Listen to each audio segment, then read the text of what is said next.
Chapter 338. In a world of ice and snow, eating beggar sparrow and drinking shadaozi was indeed one of the greatest pleasures in life. Yirou's lips were rosy and shiny. She was like a hungry puppy, looking at her master pitifully. I have to fill my stomach, right? Yes, I have to fill my stomach, right? Isn't it too insincere to treat people without filling their stomachs? Yirou's question really embarrassed Fang Yan. He turned to Li Xiaotian, who shook his head and pointed at the half-sparrow in Fang Yan's hand, saying, "That's the last one." To prove that he didn't hide it, Li Xiaotian openly ran to the stone house and dug out the grass ashes.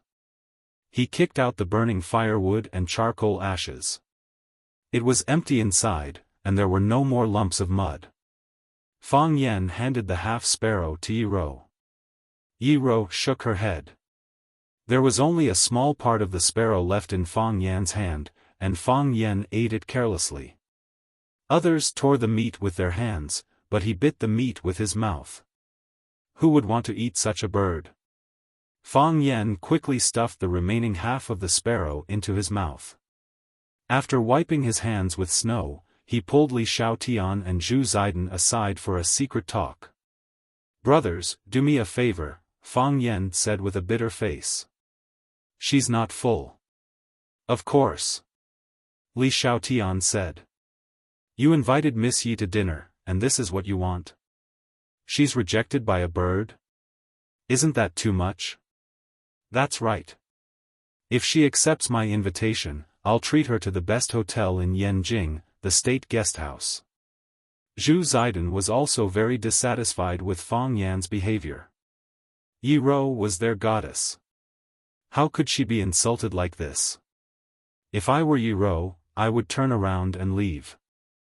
"Who would want to eat your bird?" Huan Jing sighed. They not only looked down on Fang Yan, but also on Fang Yan's bird. All right, don't fight for her. What is primitive? What was fun? This was the original ecology, this was the interest. What do you old virgins know?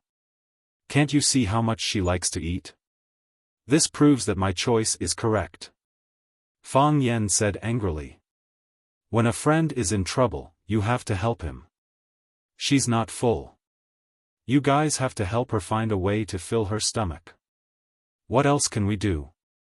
Li Xiaotian said with a smile. It's not like we can conjure a few birds for her to roast. Hearing Li Xiaotian's words, Fang Yan's eyes lit up and he asked, "Where did your bird come from?" "Nonsense, of course it's to capture." "You're talking like you've never done it before." "Then let's go catch it," Fang Yan said. He looked at the bamboo poles and the big net on the side and said, "The tools are all ready made. Shall we go and fish the net now?" Li Xiaotian, Zhu Ziden, and the others stared at Fang Yan and said, "Little Yanzi, are you kidding me? Catch birds now? With beauty Yi? Clean them up after capturing them? Roast it after washing it? How long will it take? I'm afraid it'll be time for dinner." "I don't care how long it takes," Fang Yan said excitedly. "Anyway, I've just eaten a bird, so I won't be too hungry. Let's go to the bamboo forest with the tools and fish some birds back to make dishes. Huan Jing, go back and get some wine, lotus leaves, spices, and chili sauce. I'll leave the logistics to you." "No choice." Huan Jing nodded. He was the smallest in the team and was responsible for passing messages and running errands when there were group activities. "The rest of you go to the bamboo forest." Fang Yan gave the order without hesitation. No one refuted Fang Yan's words. They carried the tools and walked to the bamboo forest not far away. They used to do this kind of thing often, so it was a piece of cake for them now. Fang Yan walked to Yirou and said with a smile, "Are you interested in chasing birds?" "Chasing birds?" Yirou's eyes lit up even more. It seemed that she was really interested in this kind of thing. The so-called chasing birds was to drive the birds into the big net they set up. It was the same principle as chasing fish in a pond. The difference was that the fish were driven in the water, while the birds were driven in the sky. They set up a huge net on one side of the forest and fixed it with 2 huge bamboo poles. The place Fang Yen and the others chose to chase the birds was the wild bamboo forest. The dense bamboo forest was the natural prey for the wild birds. Fang Yen and Yi Rou were in one group, Zhu Zaidan and Chen Hua were in another group, and Li Xiaotian and his brother Li Xiaoyi were in another group. The last person was responsible for watching the net. If the bamboo poles fell and the net was broken, their hard work would be in vain. Then, the 3 groups set out from 3 directions into the depths of the bamboo forest, waving the long bamboo poles in their hands. Pa! Fang Yen slammed the bamboo pole into the bamboo forest, and the birds scattered in all directions. Yi Rou had already understood the principle of chasing birds. It was actually a U-shaped encirclement, and the only exit was to set up a big net to catch the panicked sparrows. Pa! Yi Rou also raised a bamboo pole and patted it in the other direction of the bamboo forest. Pa! Fang Yen patted it to the left. Pa! Yi Rou patted it to the right. The 2 looked at each other. Fang Yen grinned, and Yi Rou's eyes also had a gentle smile. Oh, I'm the king of the mountain. Li Xiaotian's howl came from the east. What king of the mountain is a wolf? I'm the evil tiger coming down from the mountain. Oh, ha ha ha, I'm here too. Are you guys scared? Zhu Xiaoyi's howl came from the west. Pa! Yi Rou patted it again and said, they all have lines to say when they enter the forest. Do you have yours? Why would I do such a childish thing? Fang Yen denied it with extreme determination. Those guys are so embarrassing. Aren't they afraid of being laughed at? Really? Yi Rou pursed her lips and chuckled. I think Zhu Zaidan and the others will be happy to tell me that. I have one too. Fang Yen said with a sad face, but it's more high-end than theirs. It's not as idiotic as their animal names. Is that so? What's your line? Pa!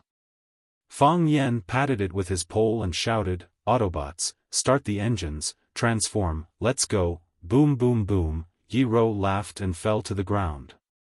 With 3 quick attacks, the wild birds in the bamboo forest screamed and rushed toward the only exit.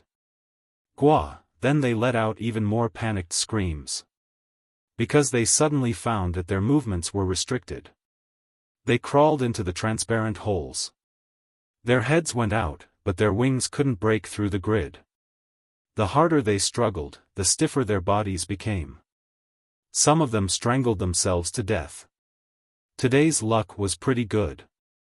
This net was quite rewarding. With Fang Yan's eyes, there were hundreds of birds in the net. If they cleaned up all of them, they could probably eat for a few days. A group of people stood under the net, admiring the fruits of their labor.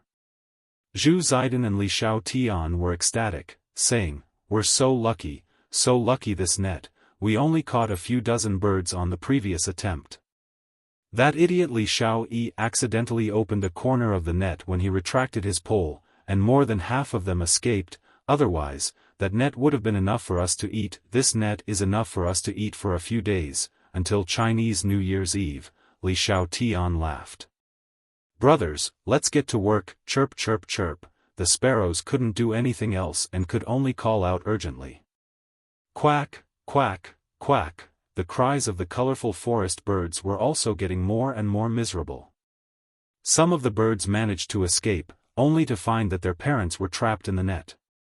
They circled around their mothers and screamed, unwilling to fly away by themselves.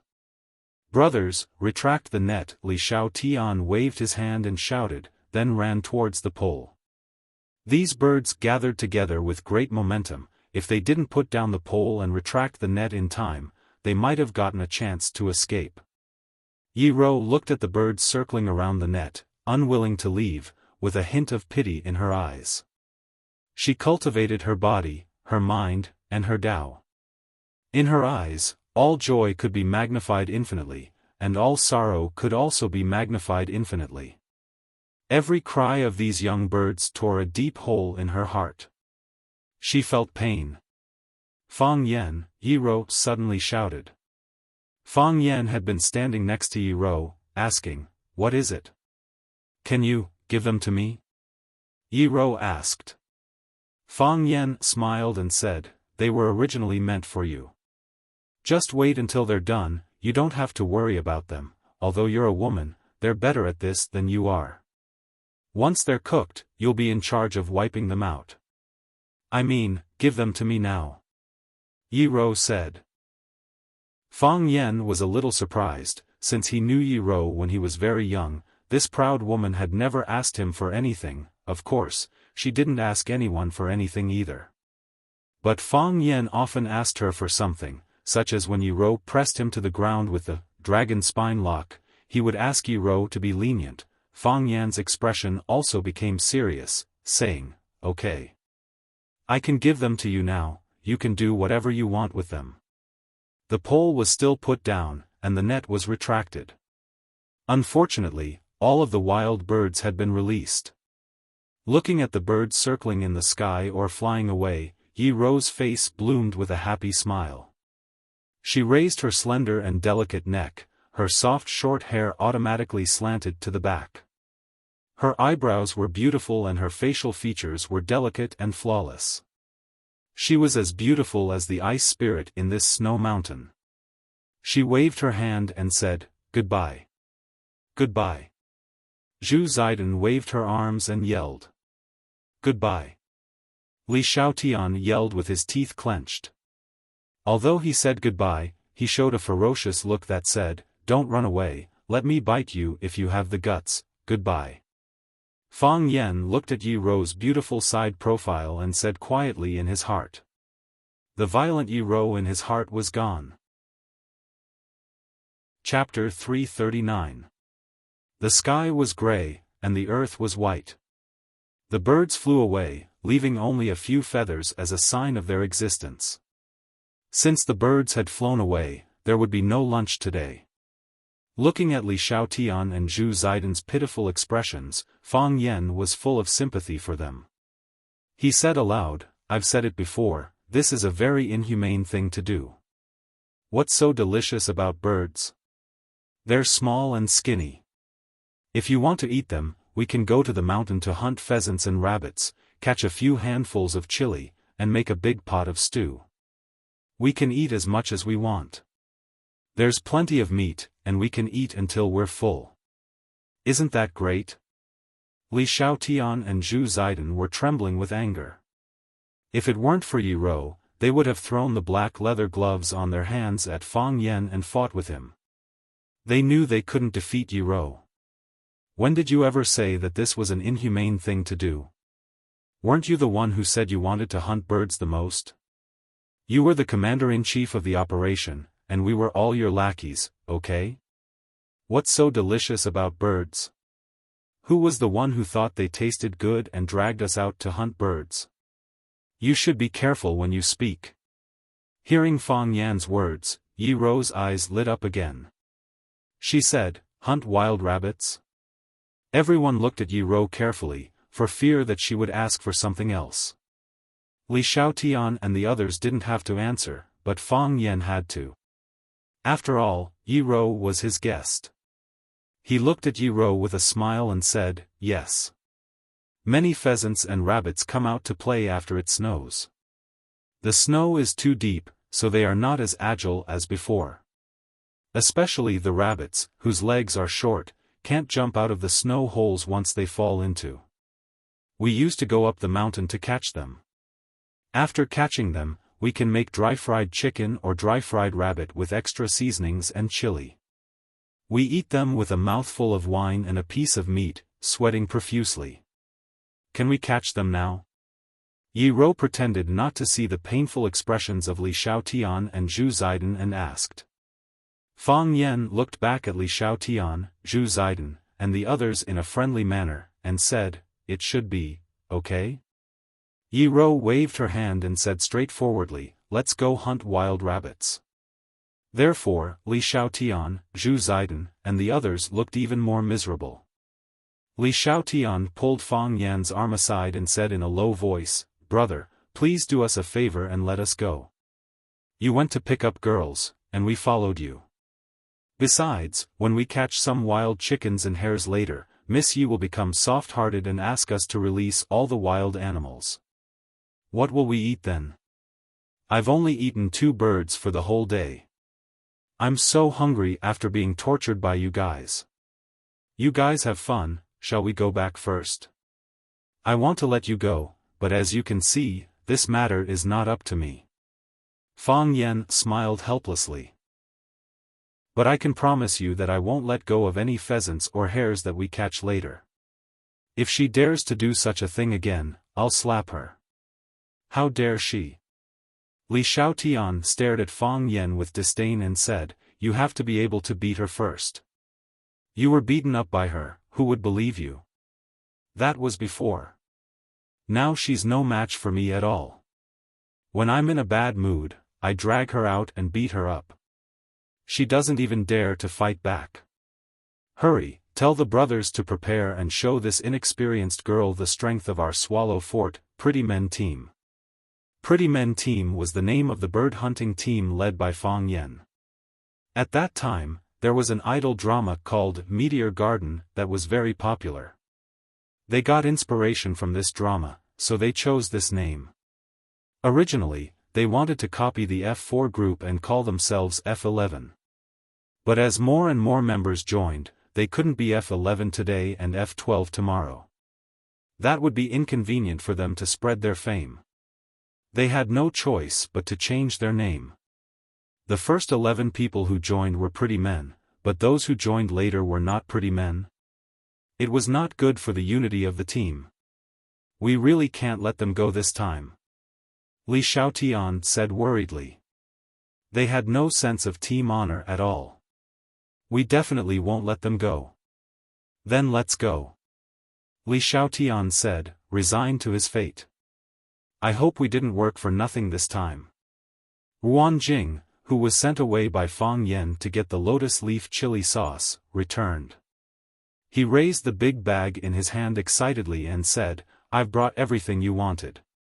"Where are the birds?" Fang Yan glanced at him and said embarrassedly, "Ruan Jing, please go back and get a pot." A rabbit and a chicken were cut into pieces and stir-fried in the big pot. Spices and handfuls of red chili were added, then shredded ginger and scallions were sprinkled over. When the meat broth in the pot was bubbling, the lid was lifted and the chopsticks were used to eat. Hot and spicy, then a big mouthful of the shadaozi brewed by a small workshop in Swallow Fort. Even a god wouldn't trade that taste. Men always wanted to get beautiful women drunk when they met them. Li Xiaotian, Zhu Zaidan, and the others were no exception. However, Yi Rou's eyes became brighter and brighter as she drank, while Li Xiaotian, Zhu Zaidan, and the others became dumbfounded. Fang Yan didn't bother to remind them. He just ate the meat and drank the wine. When he was full, Li Xiaotian, Zhu Zaidan, and the others had already fallen asleep in the snow.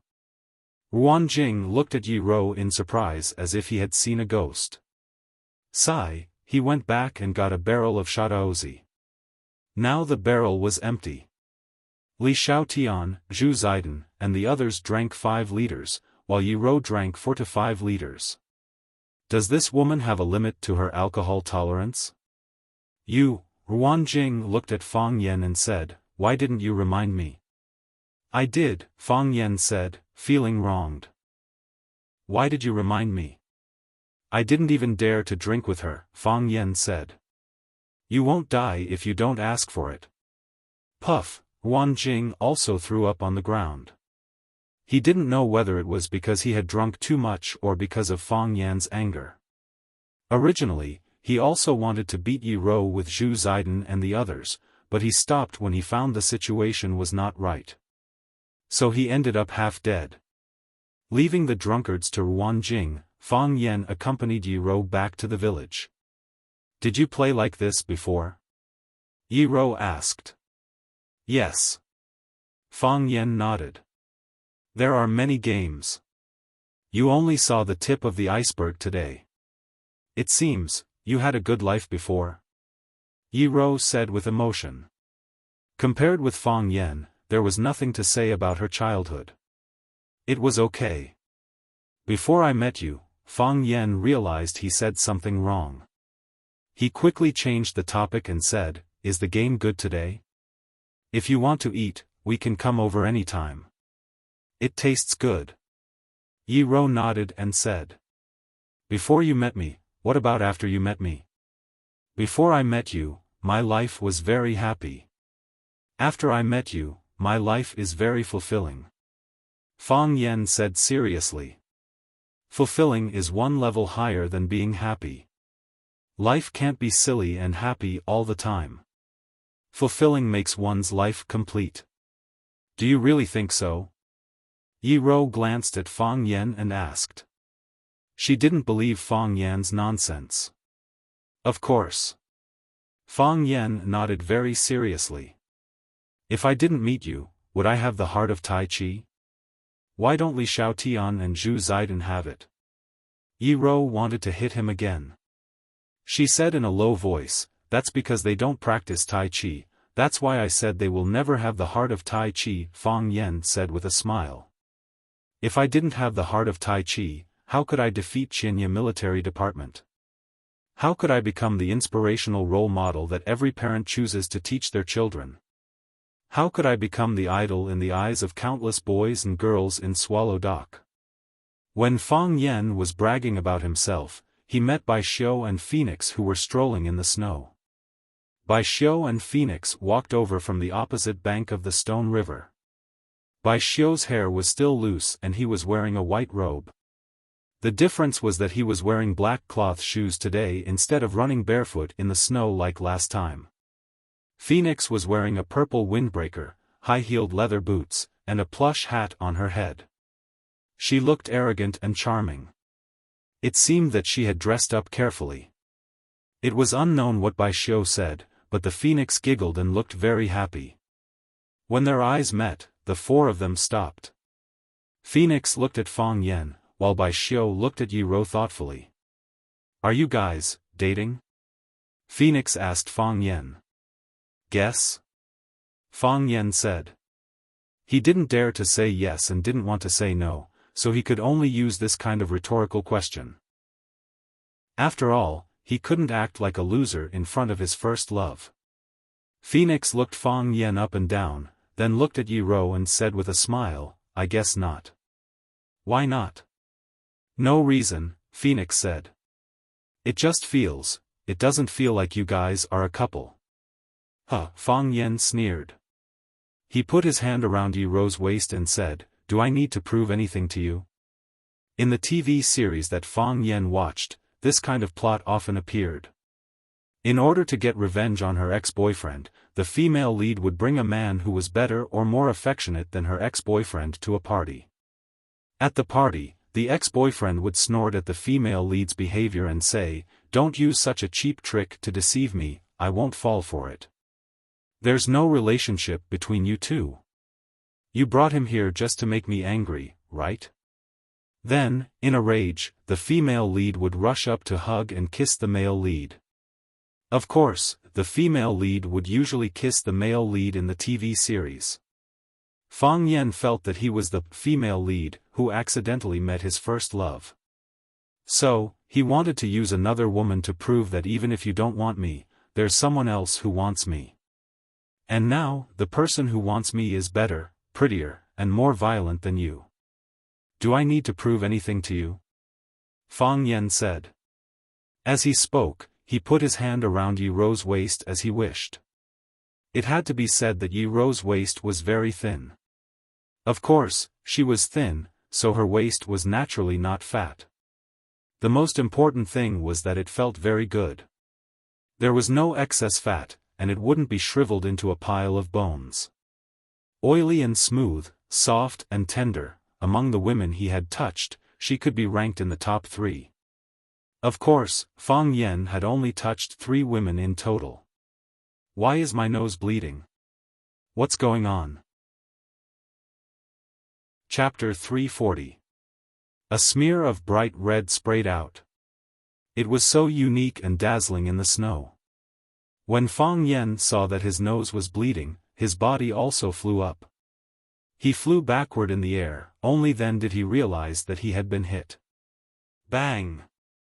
His body fell heavily onto the ground, creating a V-shaped pit on the flat snowy ground. The snowflake splashed and then returned to the snowy plain. Fang Yen stared blankly at the vast and lonely sky, thinking that the plot shouldn't have developed like this.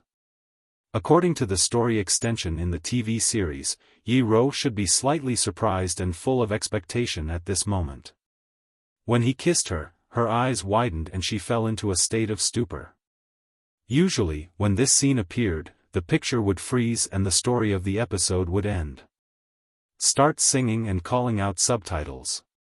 At the beginning of the next episode, the male lead would pull the female lead and run. They would run on a long bridge or a beautiful river bank. They ran and ran until they were out of breath and could no longer run. The male and female protagonists lay on the railings or their knees, panting heavily. The female protagonist asked why they were doing this. The male protagonist impatiently asked, "What's wrong with me?" The female protagonist said, "What do you want?" The male protagonist said, "What do you want?" The female protagonist was very angry and turned to leave. The male protagonist did not try to hold her back. Why did she hit people? Fang Yen couldn't understand this question. You hit me in front of my first love and her boyfriend, don't you know it hurts my pride? You can't even bear to eat a bird, am I less than a bird? Phoenix's damned smile appeared in front of him. She crouched down and looked at Fang Yen, who was lying in the snow, and said, "Are you all right? What do you think?" Fang Yen said snappily. "I'm already like this. I'm injured both inside and out.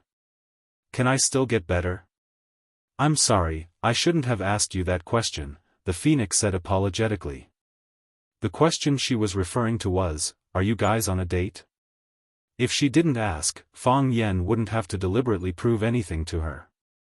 If Fang Yen didn't prove anything, he wouldn't have been beaten. Fang Yen felt as if someone had stabbed him in the chest again. Wouldn't such an apology be another slap in the face? He grimaced in pain and grabbed a snowball to wipe the blood off his nose. "What does this have to do with you?" Phoenix gave Fang Yen a strange look and said, "Is it not because I asked you that question, that you are lying here?"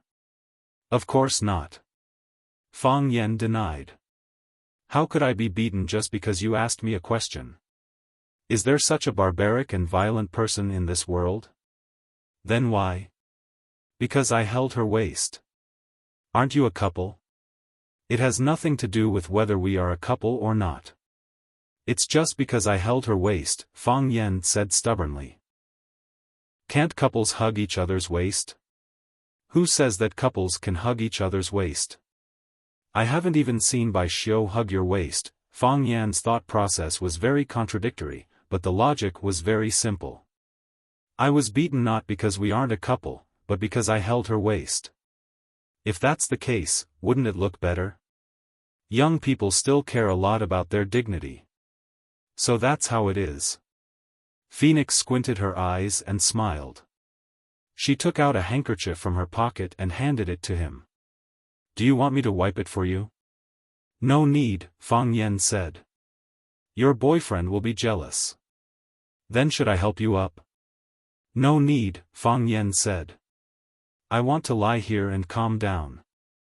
"Then, we'll go first," Phoenix said. "I won't see you out," Fang Yen said. He was lying in the snow. This position was quite comfortable. He didn't want to get up. If he got up, he would have to see Bai Xiu's face. He really didn't want to see Bai Xiu's face right now. Phoenix walked in front of Yi Ro and said, "He took you to eat bird lotus leaves?" "Yes." "He took you to the bamboo forest to catch birds?" "What are you trying to say?" Yi Ro raised her slender eyebrows. "He took you to eat pheasant and rabbit stew and drink the strongest shadaozi?" Phoenix giggled and said, "He used to treat me like this too. Later on, I found out that this is the standard way for boys from Swallow Fort to pick up girls. Phoenix waved her hand at Yi Ro and said, "We still want to go for a walk. Your boyfriend, we'll leave him to you." And so, Phoenix and Bai Xiu continued to stroll towards their destination. The sound of laughter scared away the forest birds and the colorful snowflakes. Fang Yen looked at the dancing snowflakes in front of him and thought, the weather is so beautiful when it snows. Ka. Yi Ro walked in front of Fang Yen. She stood on a high place and looked down at Fang Yen, who was lying on the ground. She's right. Fang Yen took the initiative and told the truth. Eating bird lotus leaves, catching sparrows in a net, making pheasant and rabbit stew, and drinking the strongest shadaozi, fishing by cutting ice, bathing in hot springs, ambushing from 10 sides, and flying kites, these are the standard ways for boys from Swallow Fort to pick up girls. When Li Xiaotian was in college, he brought his girlfriend back. We played these games with him. Ruan Jing used these games to bring back several girlfriends. I've also brought Phoenix to experience it. Swallow Fort belongs to Yanjing, but it's far away from the bustling capital. We don't have an arcade to play games or a cinema to watch movies. We don't have a KTV to sing in or a bar to dance in, we only have these little games that we created, which we think are the best. When you like someone, you want to bring what you think is the best to her. Li Xiaotian was like that, so he brought his girlfriend to Swallow Fort. Later, they broke up, and Li Xiaotian took us to the place where he kissed his girlfriend for the first time and drank for the whole afternoon. Although Ruan Jing looks ordinary, he's the Casanova among us. All the skills we know about chasing girls were taught by him. He knows what girls like, and he also knows what kind of feeling girls like, so he can bring back one girl after another that he likes. The girls in the city often go to bars, KTV, arcade, and cinema, so it's quite refreshing to experience the farm culture of Swallow Fort occasionally. Your brother Yi Fengsheng is also a member of our team. He has always liked Bailey Lu's little sister, Bailey Lianxin, and has also tried to use these games to win the girl's heart. We don't know why, but he hasn't succeeded, maybe because he's too fat. We've been asking him to lose weight, but we didn't expect him to get fatter and fatter. At that time, the person I hated the most was you, and the person I liked the most was Phoenix. I liked her the first time I saw her. She came in her father's military car, wearing a little white dress. Standing in the middle of a group of soldiers, she was like a little princess being protected. She was very beautiful, and also very arrogant. But her beauty and arrogance didn't repel people 1,000 miles away, and it was very easy for people to get close to her. She saw us peeping at her from a distance, but she wasn't angry. She even waved at us and said, "Do you want to eat chocolate with me?" You see, she conquered all of us with one sentence. She's obviously the same age as us, but everyone is willing to listen to her. When you're in a bad mood, she can tell at a glance, and she will chat with you. After a while, you'll find that you've already forgotten why you were in a bad mood just now. When you're injured, she will rush to treat you. She's very good at bandaging. It's said that her mother is a doctor in the military hospital, and she learned bandaging skills from her mother since she was young. She was also very generous. She often gave us good food that we had never seen before. She even gave us all kinds of guns, bows and arrows, as well as the good cigarettes that people gave to her father and the good wine that her grandfather kept in his private collection. She treated us very well. The weather was cold, and the snow was extremely warm. Fang Yen was lost in some kind of thoughts, and he didn't even notice the change in Yi Ro's eyes. At that time, I often fought with people. I also often fought with you. Every time I was injured or defeated by you, I would go to her for help to treat. Even sometimes when I won, would try to find some wounds on my body, that way, I could listen to her comforting words and watch her bandage me. She was never impatient, and I also think that was the happiest time of my life. I wasn't the only one who liked her. Bai Xiu liked her, Bailey Lu liked her, and Yi Fengsheng used to like her, a group of boys around us all liked her. So the competition was particularly fierce, and each of us exhausted our efforts and used all our means. For us at that time, it might be the most important thing in our lives. Fang Yen felt a little sour in his nose, and his chest was depressed and uncomfortable. He was lying on the snow, and in addition to the thin layer of clothes on his body, there were only the tiny snowflakes and the distant sky on his body. However, Fang Yen just felt very uncomfortable in his heart, as if something was going to tear his chest and break out of his body. He wouldn't understand that it was an emotion. That emotion had a very common name, lovelorn. For a teenager, being lovelorn might be an important thing that would affect his life. At that time, Fang Yen didn't know how to release this kind of negative emotion, because with his character, he would only bury it deep in his heart and pretend that nothing had happened. But today, it jumped out without any warning. It was honest under the sky, in the snow, and under the gaze of Yi Ro. Chapter 341. He always talked about the things he was afraid of in a joking tone and always did the things he cared about in a free and easy manner. However, that was just a thin and fragile disguise. It was like the sugar coating on the outside of a pill. The sugar coating melted in the mouth, and then there was the deep bitterness that made people's hair stand on end and tremble. As if the bitterness had reached the depths of the soul. Everyone thought that Fang Yen was a happy person, and Yi Ro was no exception. In Yi Ro's eyes, her opponent of many years was playful, funny, persistent, patient, despicable, diligent, shameless, unwilling to suffer losses, and desperate to take advantage of others. Fang Yen was the most peculiar and elusive person she had ever met. If he had the impulse to write books, such as, On 32 Ways of Being Cheap, cheap is a life attitude, Fang Yan's view of cheap, do you want to be a cheap person, do you want to be a cheap person? Books like Wuxia's Self-Cultivation of the Cheap God would definitely sell well and lead to a trend. Sometimes Yi Ro even thought that Fang Yixing, a gentle and old-fashioned bookworm, and Lu Wan, a well-educated and well-mannered hostess, how could they have such an unusual child? However, today, Fang Yen had subverted all Yi Ro's understanding of him. Proud, pure, playful, sensitive, and childishness. He lay motionless in the snow, his eyes sorrowful as he looked at the empty sky. Filled with emotion, he narrated the process of him and the phoenix getting to know each other. Even though the years were ruthless, she could still hear the unwillingness hidden in his words. Every teenager thought he was the best teenager. Why did she choose someone else instead of him? Every teenager thought he was the most trustworthy teenager. Why did she fall in love with someone else but give up him? Yi Ro's little face slightly twisted and her eyebrows wrinkled, as if her mood also became sad. She wanted to say something, but she didn't say anything in the end. Fang Yen was lying down, and she was standing up. She looked down at the changes in his emotions and the faint red light in the corner of his eyes. I just want to treat you to a meal. Fang Yen said. It was the most sumptuous way I thought I could think of, I didn't think so much. I never thought that because I invited Phoenix and Li Xiaotian's girlfriends, I wouldn't be able to bring you here. If that's the reason you want to beat me up, let's begin. What is fishing through ice? Yi Ro asked.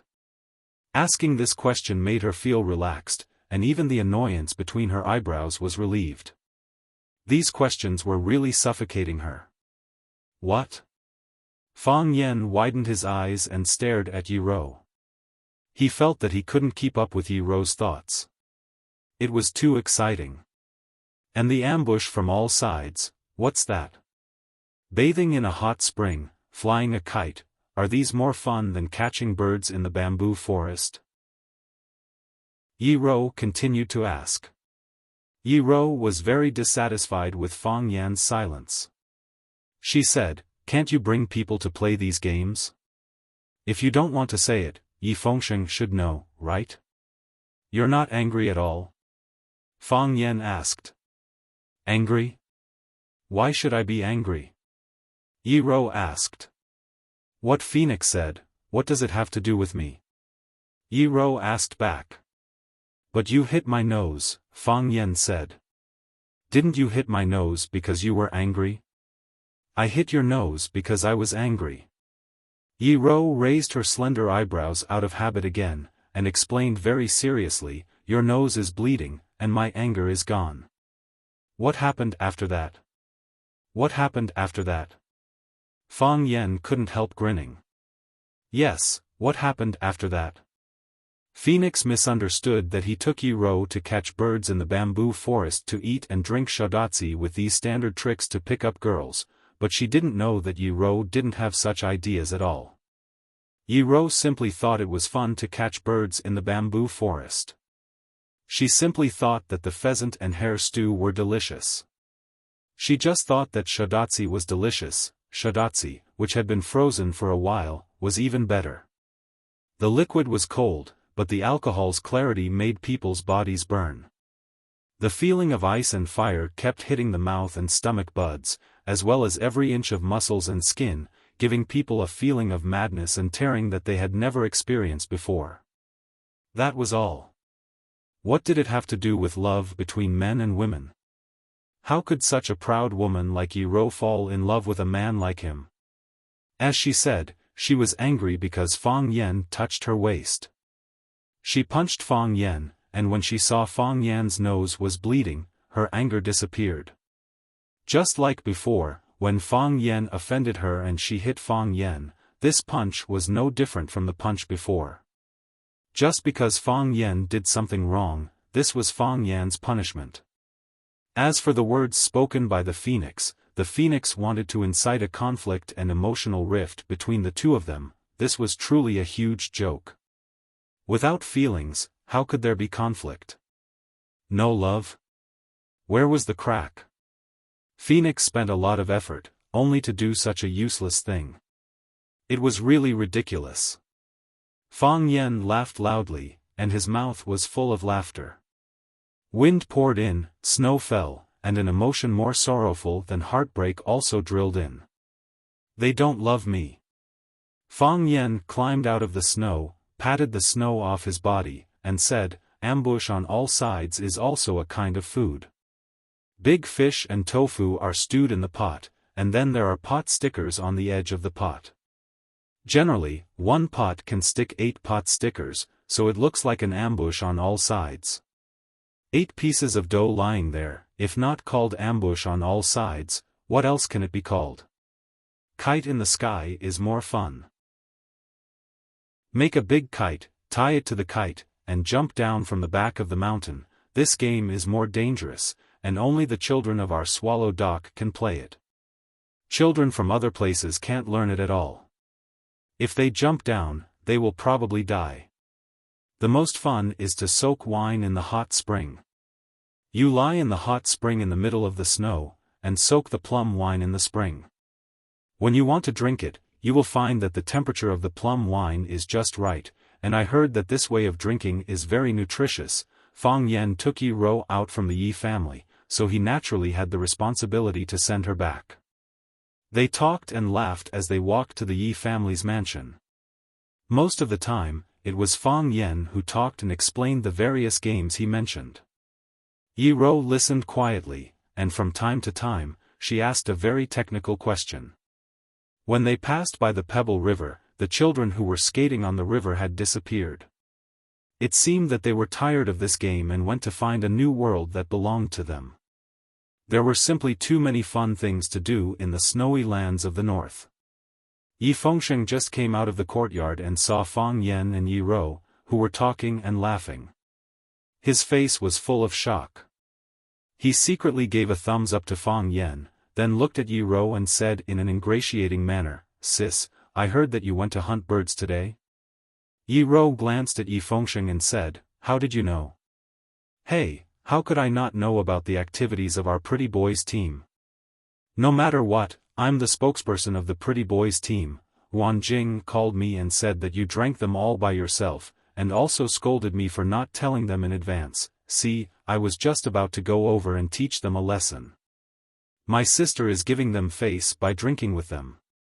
What else can they be dissatisfied with? Yi Fengsheng looked at Yi Rou, then looked at Fang Yan, and said, is it time for the farewell scene? This is the highlight. You guys chat, I'm leaving first. After saying that, he twisted his plump butt and rushed into the snowstorm. After the day's activities ended, it was necessary to make a conclusion. Originally, Fang Yan had already thought of the farewell words, and there was even a hug scene. However, the bastard Yi Fengsheng exposed them on the spot, so both of them were a little embarrassed. Fang Yan wanted to say something but stopped. After hesitating for a while, he said, let's go back. Yi Rou glanced at Fang Yan and said, thank you. She turned around and left, neat and tidy. Fang Yan stood at the Yi family's gate for a while, then he also turned around and walked in the direction of the Fang family. Today's interaction with Yi Rou could be considered satisfactory. The hatred between the two was resolved, the distance between them was shortened, and he even treated her to a sumptuous meal. However, he didn't know why, but he felt a trace of regret in his heart. He kept feeling that something was missing. What was it that was missing? Fang Yan thought hard and finally figured it out. He forgot to ask Yi Rou about the problems he encountered when practicing the art of Tai Chi. It seemed that he had to make another appointment tomorrow. At most, he would treat her to an ambush from all sides. Based on today's experience, she was quite easy to bribe. Yi Rou walked straight into the warm room in the backyard without being stained by the snow. After the arrival of winter, she lived in the warm room to accompany the elder ancestor. The elder ancestor was sitting on the pit and taking a nap. Seeing Yi Rou coming back, he squinted his eyes and smiled, saying, did you have fun with the boy from the Fang family? No, Yi Rou said. In front of her elder ancestor, she didn't need to hide anything. She couldn't hide it either. What's wrong? The elder ancestor became energetic and sat up a little. He asked, how did that boy bully you?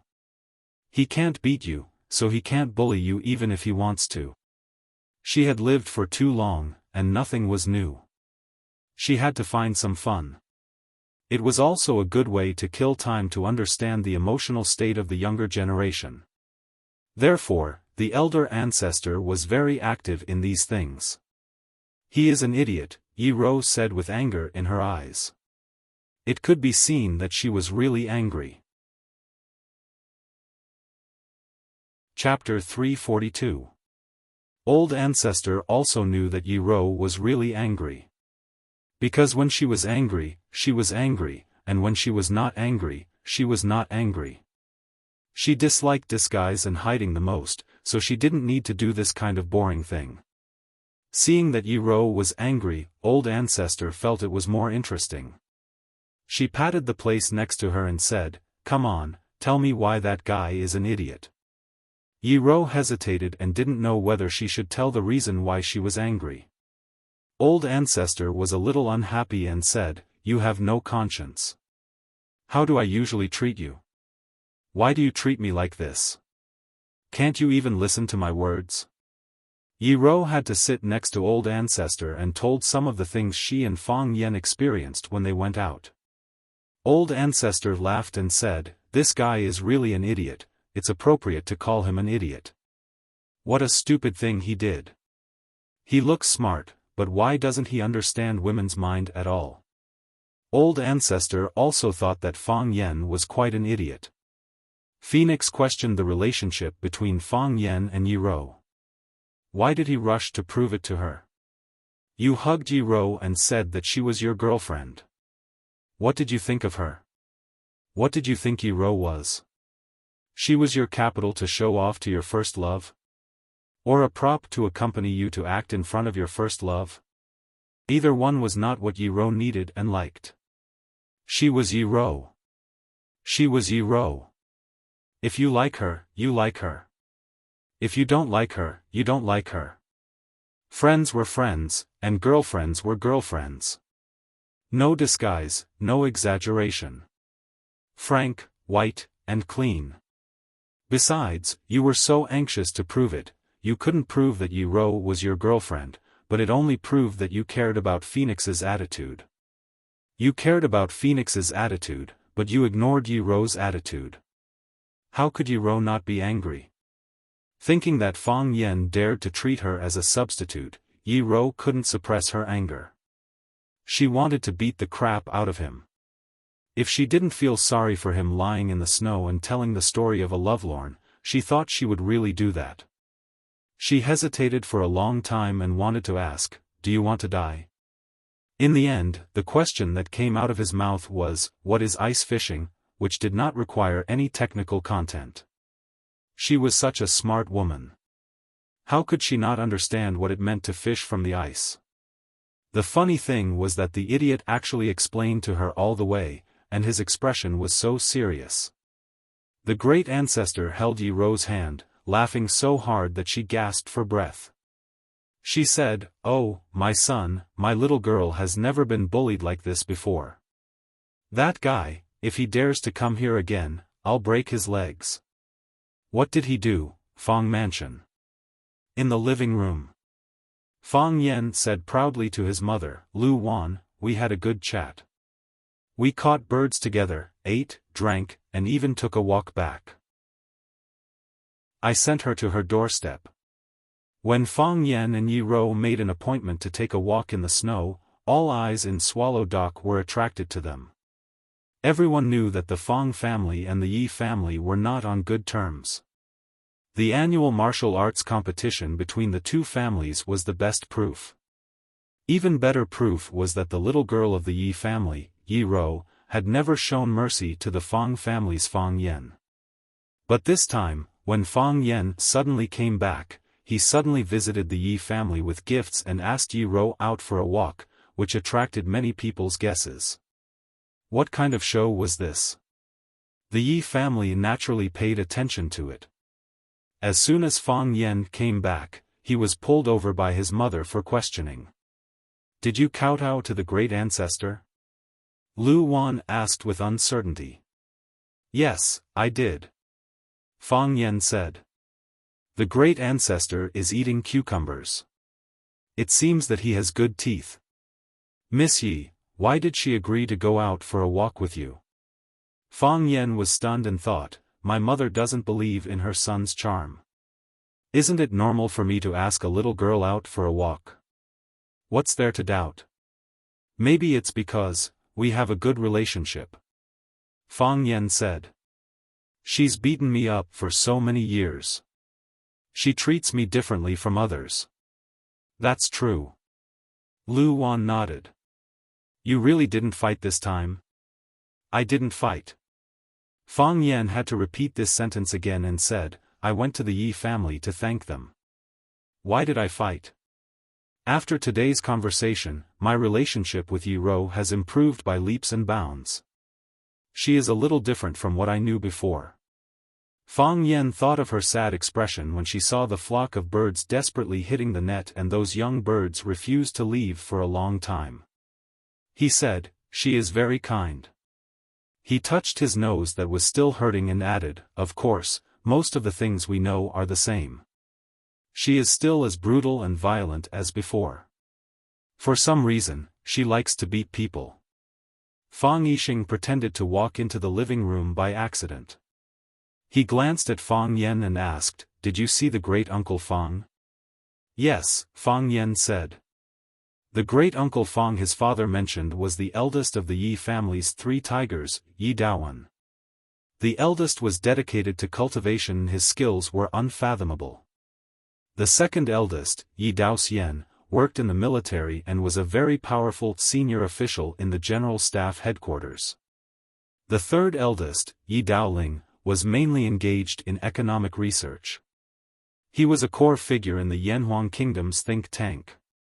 This was the origin of the Yi family's 3 tigers and the reason why the Yi family had a high status in Swallow Dock. Sanhu was an extremely filial person. Sanhu's father and uncles were also filial people. Therefore, the great ancestor was like an ancestor in the Yi family. Usually, no one objected to what she said. She doted on Yi Ro. Yi Rou was the pearl of the Yi family. Of course, even if she didn't dote on Yi Rou was still the pearl of the Yi family. The title of the number one of the younger generation in Neijiang was very beneficial to the Yi family. She had achieved so much at such a young age. Who knew how far she would go in the future? What did he say? Fang Yixing asked. We chatted for a while. He told me to go in and kowtow to the great ancestor. I went in, Fang Yan said with a smile. Of course, he skipped some steps in the middle. He took the initiative to ask you to kowtow to the great ancestor? A light flashed in Fang Yixing's eyes. Yes, Fang Yan nodded and said. Fang Yixing smiled with relief and said, you should visit the old man sometimes. You should also ask Miss Yi. She is more powerful than you, and she entered that realm earlier than you. She will be of great help to you. Fang Yan nodded seriously and said, I will. Fang Yixing knew that his son really didn't need his advice. He took a book and walked into the study again, walking briskly. Fang Yan looked at Lu Wan and said with a smile, I'm going to see the old drunkard. I want to see if he has woken up. Lu Wan slapped Fang Yan's head and said, how can you call him the old drunkard? I'm used to it, Fang Yan said with a smile. If I don't call him the old drunkard, he probably won't be used to it. Lu Wan sighed softly and said, he has been living too hard. I'll ask the kitchen to make some dishes and send them over. You can drink with him. Perhaps it was because the land in Swallow Dock was not worth much money, but every family and household in Swallow Dock lived in a large courtyard. The courtyard was divided into the front yard and the backyard.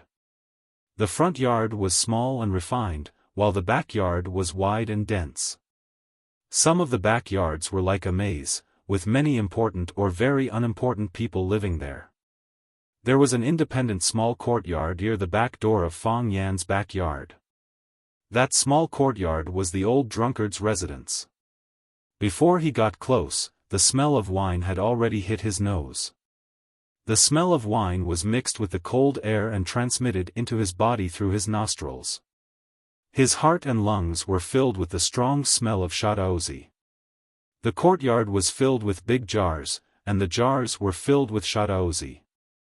The old drunkard only drank shadaozi, and he only drank the shadaozi that he brewed himself.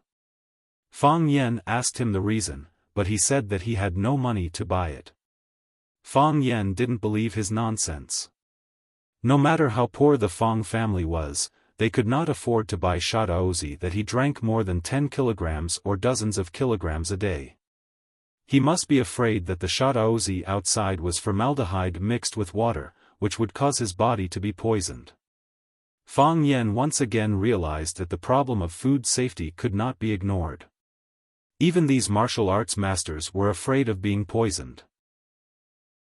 The door of the courtyard was not closed, and the door had never been closed. Everyone could enter, but few people were willing to enter. Entering was the rule of the old drunkard. Of course, he only drank with the people he liked. This was also the rule of the old drunkard. Therefore, only a few people, such as Fang Yan, Yi Rou, and the hero, could enter the courtyard in the end. Fang Yan pushed the door and walked in. A tall figure was standing in front of the wine jar, stirring the liquid in it slowly with a spoon. Bursts of wine fragrance came out, with the intoxicating smell of food and alcohol. The man was wearing a loose robe of indistinguishable color, and his long hair was loose on his shoulders. His figure was thin, but it did not make people feel that he was frail. He was not wearing shoes or socks, and stood barefoot in the accumulated snow in the courtyard. The loose robe with big sleeves, the barefoot drinking wine, the long hair draped over his shoulders, and the cultured and refined man. These were the iconic characteristics of the inner Jianghu's number one Mo Qingdi. The people of Swallow Dock all knew that the reason why Bai Xiu dressed like that was to imitate Mo Qingdi. Because Mo Qingdi was Bai Xiu's idol. Many people said that Bai Xiu had already grasped 70% of Mo Qingdi's essence, but Fang Yen, who understood Mo Qingdi, felt that Bai Xiu only had the appearance, but not the spirit. Mo Qingdi's every move was casual and natural, but Bai Xiu's words and actions always gave people a feeling of bashfulness and stiffness. Of course, this could not be ruled out because Fang Yen had always been hostile to Bai Xiu. "You're here?" the old drunkard asked. "I'm coming," Fang Yen answered. This was the usual question and answer he would have with the old drunkard every time he came. "I'll treat you to a drink," the old drunkard said. He lifted the spoon in his hand, and a silver river rose from the big jar, rushing toward Fang Yen. The wine fragrance was heavy, and the knife intent was heavy. Sometimes, he really was as sharp as a knife. Fang Yan's expression became solemn. Chapter 343. Fang Yen didn't dare to underestimate Mo Qingdi. No one dared to underestimate Mo Qingdi either. Even though his current name was Old Drunkard, everyone called him Old Drunkard, and they even forgot his original name. With a casual flick of a spoon, he could toss up a silver river. The silver river was like a silver dragon, condensing into a solid whole. It soared out of the vat and charged at Fang Yen. This was the most barbaric charge, so barbaric that it didn't require any technique. And because of the strong alcohol smell in the burning knife, this silver dragon was filled with the tyranny of a dragon and the killing intent of a knife. Dragons were the most powerful and arrogant creatures in the world. Those who stood in their way would die, and those who stood in their way would perish. Although this was a wine dragon, and although its strength was greatly reduced compared to the truth, it still had the power to destroy insignificant humans. Boom, the dragon's head slammed into Fang Yen. That small silver dragon opened its bloody mouth as if it wanted to swallow Fang Yen whole. Whoosh! The Taiji heart spun, and the Taiji realm unfolded naturally. Even Fang Yan's subconscious felt that he was in danger, and his body automatically reacted. In the Taiji realm, this silver dragon was even clearer, and its momentum was even more ferocious. Fang Yen could clearly see the crystal-clear water droplets. These countless violent water droplets formed this water dragon, singing a passionate battle song, baring its fangs and brandishing its claws in preparation for battle. Fang Yen stretched out a finger. That finger didn't block the dragon's head, because the impact of the dragon's head would fracture or break his finger. His finger pointed at the dragon's spine in the middle of the dragon's body. The rebound force of the dragon's spine was astonishing, almost bouncing off his finger. Fang Yen was very stubborn, and forcibly pierced a large hole in the dragon's spine. Slashing the dragon's spine. Hit the snake where it hurts, slashing the dragon's spine. Bang! The silver dragon split into two, and the energy in the middle was no longer connected. It couldn't support the entire silver dragon, and the dragon's body exploded. As the rain fell, Fang Yen opened his mouth and drank the wine that splashed over. Good wine, Fang Yen praised loudly. Everything has been removed, only wine and poetry remain. How can you drink without a vessel? Mo Qingdi raised his hand and slapped the vat. The wine vat that was half the height of a man under his feet was lifted off the ground and smashed towards Fang Yen. Fang Yen took the plum blossom steps and stretched out one hand. Just as the wine jar was about to reach him, he took a step forward and slapped the edge of the wine port with his right hand. A majestic atmosphere came from above the wine jar, rejecting Fang Yan's guidance and control. This was not the gravity of the wine jar, but the residual flow of qi from Mo Qingdi's slap. Fang Yen slapped the vat with one hand and his body spun rapidly. His feet stepped on the 12 plum blossom palaces, and he spun the wine jar around like a spinning top. Hoo hoo hoo, the wind howled, and the snow swirled. The green-robed youth carried the wine jar to show off his skills, heroic and unrestrained. When he felt that the old drunkard's slap on the wine jar had completely dissipated, Fang Yen had gained full control of the wine jar. Boom! Fang Yen suddenly raised the wine jar with one hand, and the wine inside the jar poured out like a sudden waterfall. Fang Yen opened his mouth and gulped. The wine flew out quickly, and so did Fang Yen. No matter how fast he drank, it was not as fast as pouring the wine out of the jar. Thus, a large amount of wine was poured over Fang Yan's face, head, clothes, and neck. His entire person became a drunkard. After taking a big gulp, Fang Yen finally felt satisfied, and casually threw the huge jar that weighed hundreds of pounds to the old drunkard. The old drunkard caught the jar and also took a big gulp. The difference was that he poured slowly, and drank boldly. Not a single drop of wine spilled out, and not a single drop was wasted. The old drunkard drank for a very, very long time. Fang Yen was also used to this way of drinking. Boom! The old drunkard reached out, and the wine jar fell back to its original place. The two looked at each other and laughed. Fang Yen laughed happily, and the old drunkard laughed happily. In one's life, having 2 or 3 bosom friends accompany you to drink and eat with you was the greatest joy. The stray cat in the corner was scared away, and the rat that stole the wine was startled. Even the fluttering snowflakes didn't dare to get close to him. From point to line, is this the evolved heart of Tai Chi? The old drunkard didn't look at Fang Yen, and turned to walk back to the hut.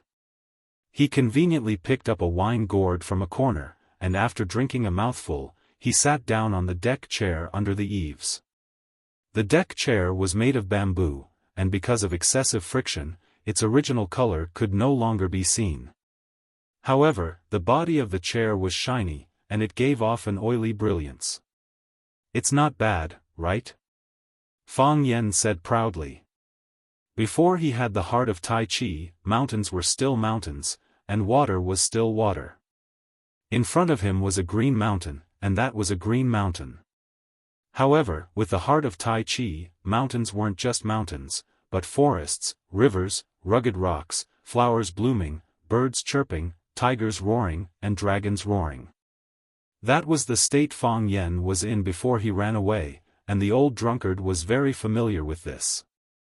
In the Battle of One Sword Peak, the life and death battle between Fang Yen and the Japanese sword god, the heart of Tai Chi changed again at the critical moment.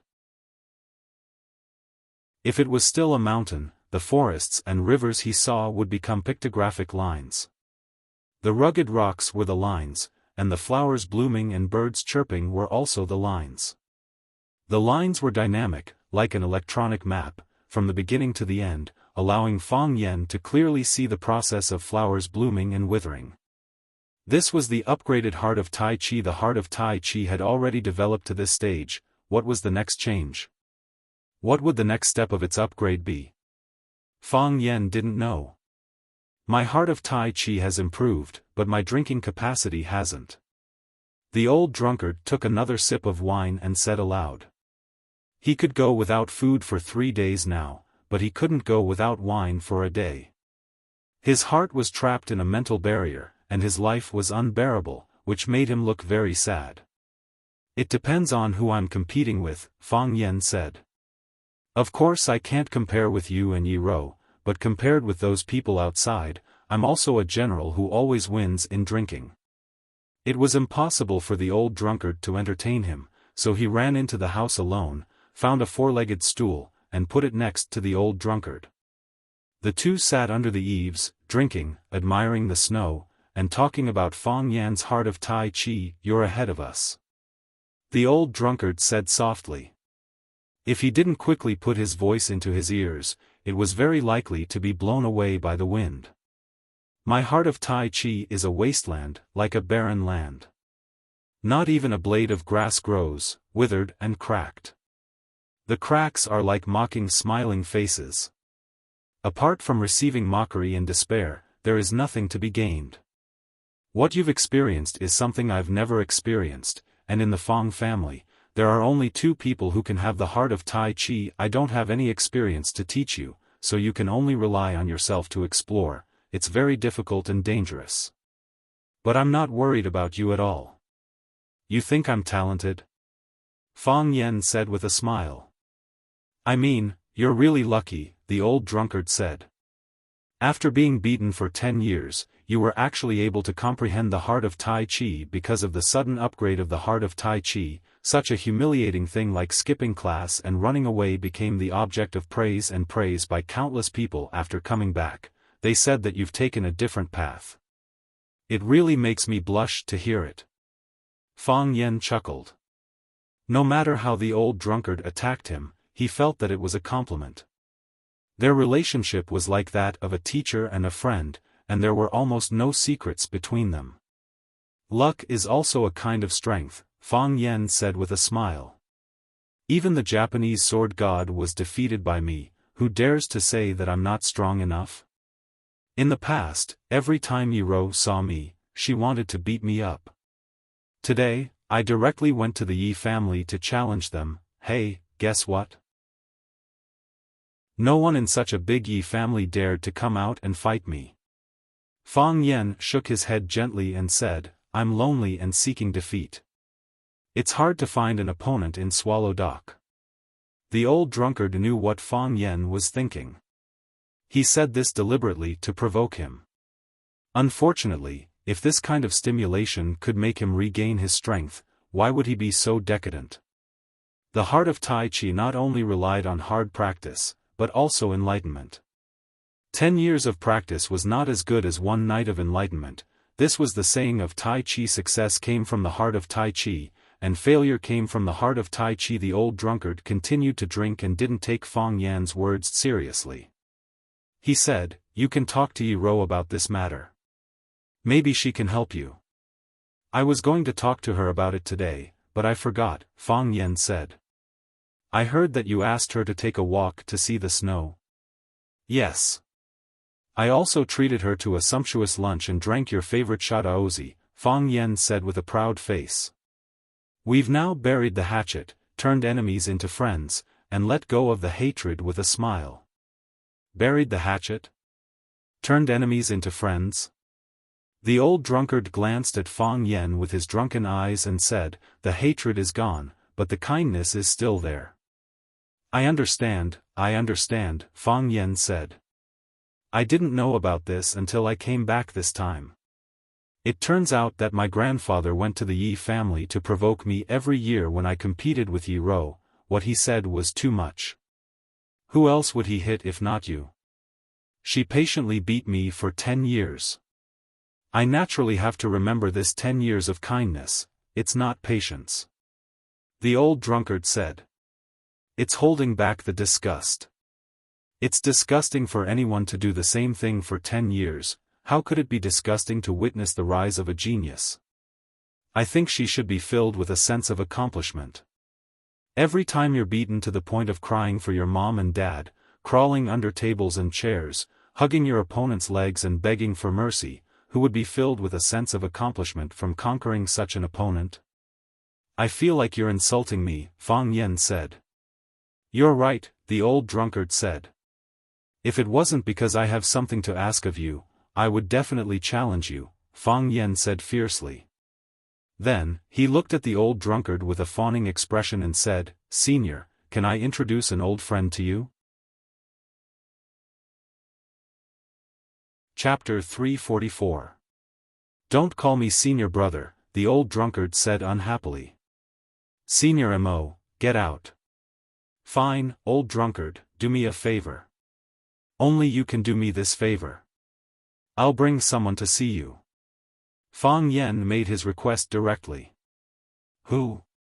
Chiba Bin, Fang Yen said. Fang Yen was a lucky guy, so Chiba Bin was a very unlucky guy. Wuxia, who went to a faraway place, was prepared to show off his skills and show off the power of the East Ocean sword god. No one would have thought that the person he had inadvertently challenged, a young man who was originally unknown, would actually defeat him. His feet just touched the dust, but his sword was not stained with blood.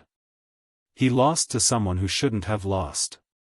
His journey of challenge was put on hold, and the sword god was disgraced.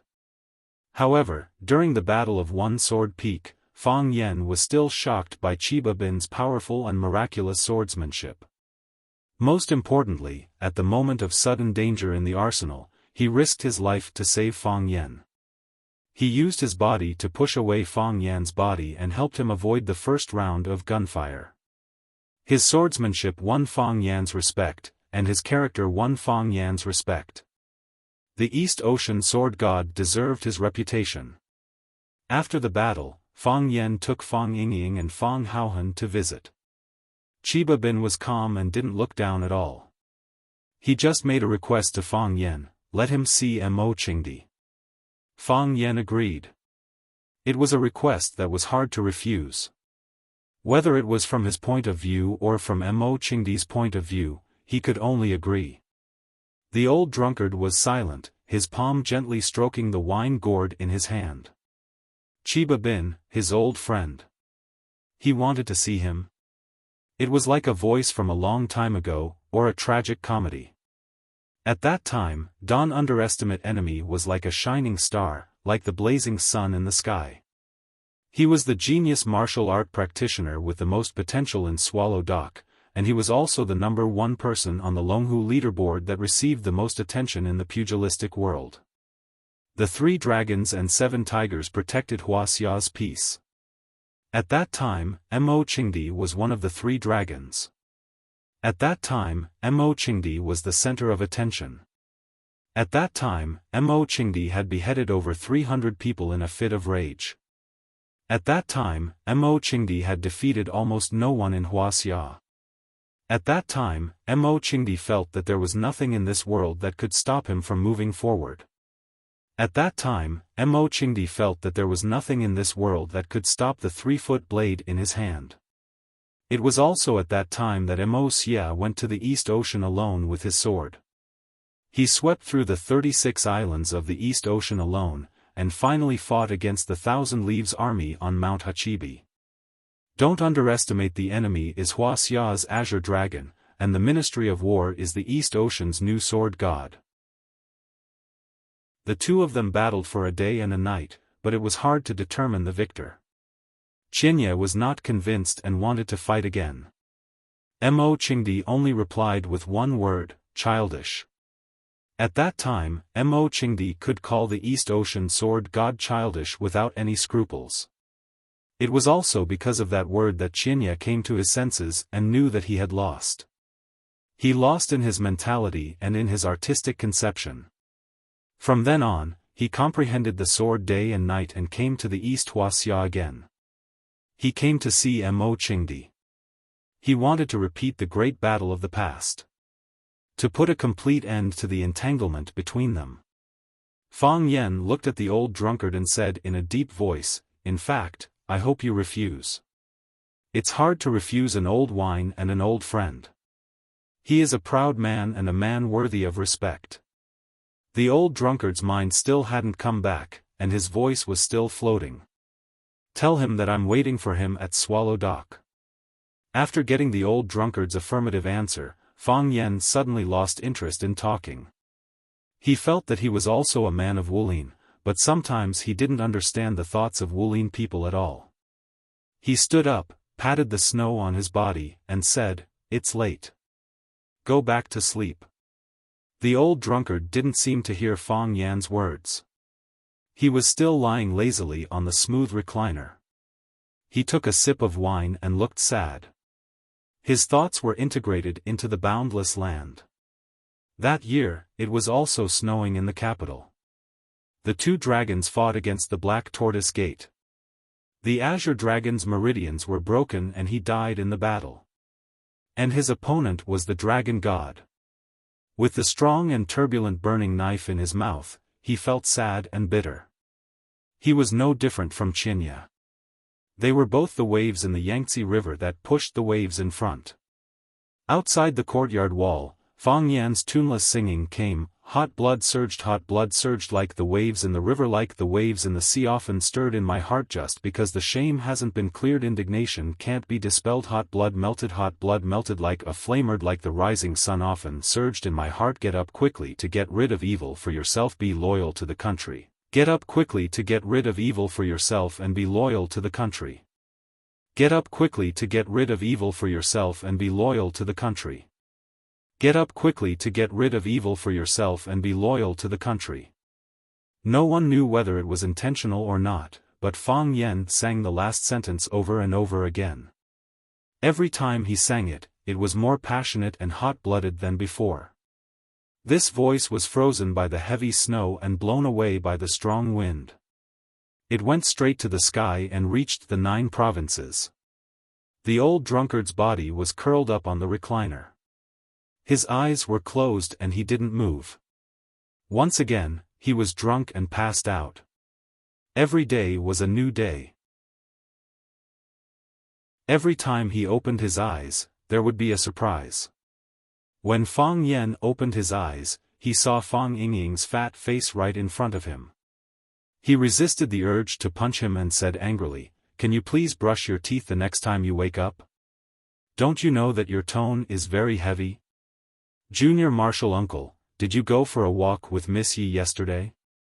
Fang Yingying asked with a surprised expression. This surprised expression was very good.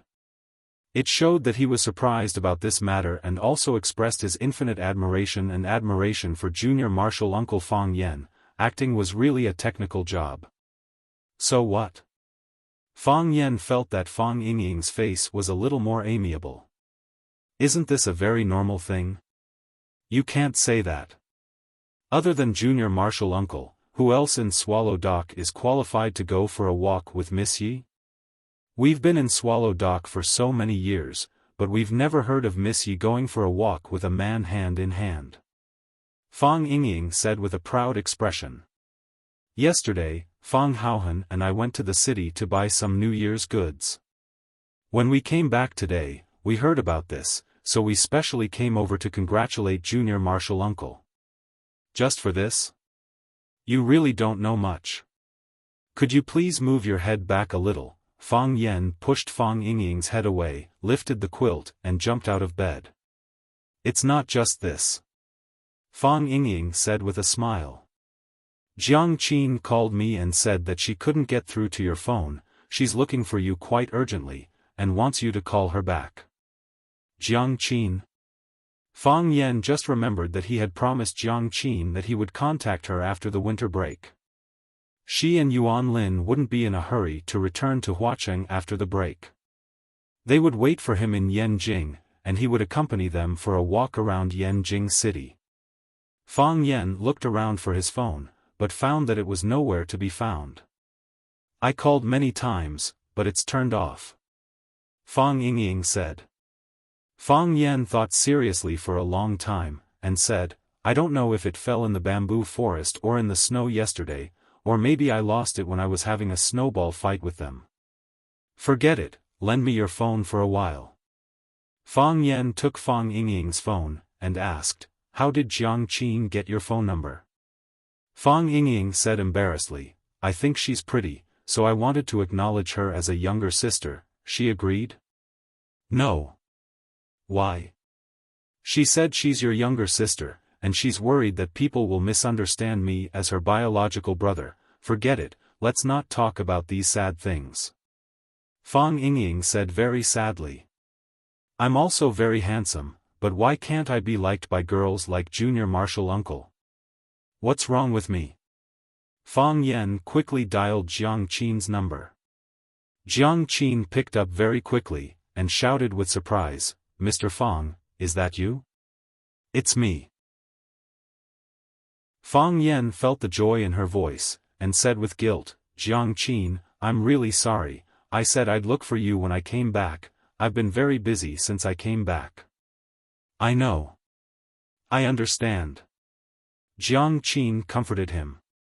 You haven't been home for so long, you must have been very busy. We don't blame you at all. You? You and Yuan Lin? Yes. Didn't we agree on it? We'll wait for you at school after the holidays. Do you have time now? Yes. Fang Yen said. Although he was avoiding Jiang Qin and Yuan Lin a bit, and felt that the way these two girls looked at him wasn't quite right. But in his eyes, they were just two kids. They came to Yanjing from the faraway Huacheng to study, and as an elder, he had the responsibility to take care of them on behalf of their parents. "Where are you? I'll go find you." "Really? When are you coming?" Jiang Qin asked excitedly. Yuan Lin's cheering voice came from the other side of the phone. "Let's go now." Fang Yen calculated the time and said, "Let's have lunch together at noon." Okay. Yuan Lin and I will wait for you at school. Call me when you're almost there, and we'll pick you up at the school gate. See you later. Fang Yen said. After hanging up the phone, Fang Yen saw Fang Yingying looking at him pitifully. "Hero, lend me your phone for a day. I'll return it after I buy a new one."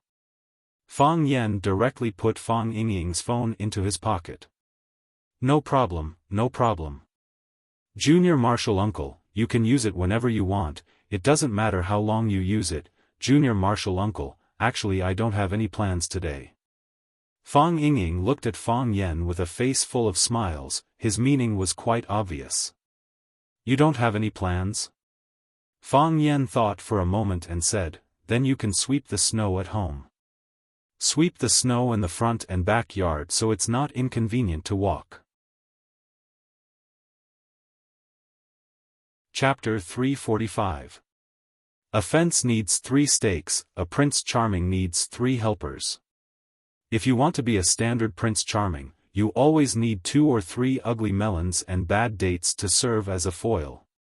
Fang Yen had always liked Fang Yingying and Fang Haohan, because as long as they stood with him, he would look handsome for no reason.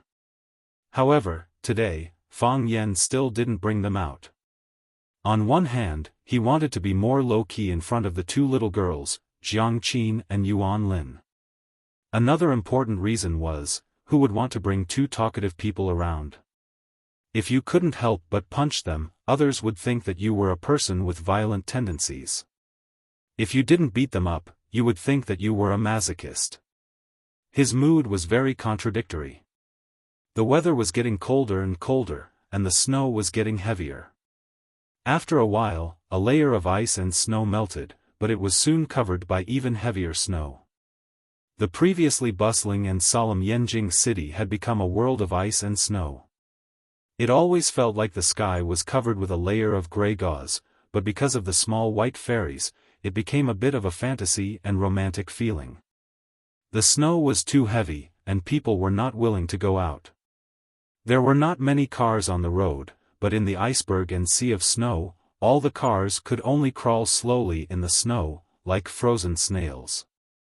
Fang Yen drove the family's old Hongqi car, which was his grandfather's car in the past, and had always been very well maintained. Fang Yen felt that it was classical and solemn, and had the style of a gentleman. He liked to drive this car when he was at home. As the old saying goes, a person likes to show off what they lack.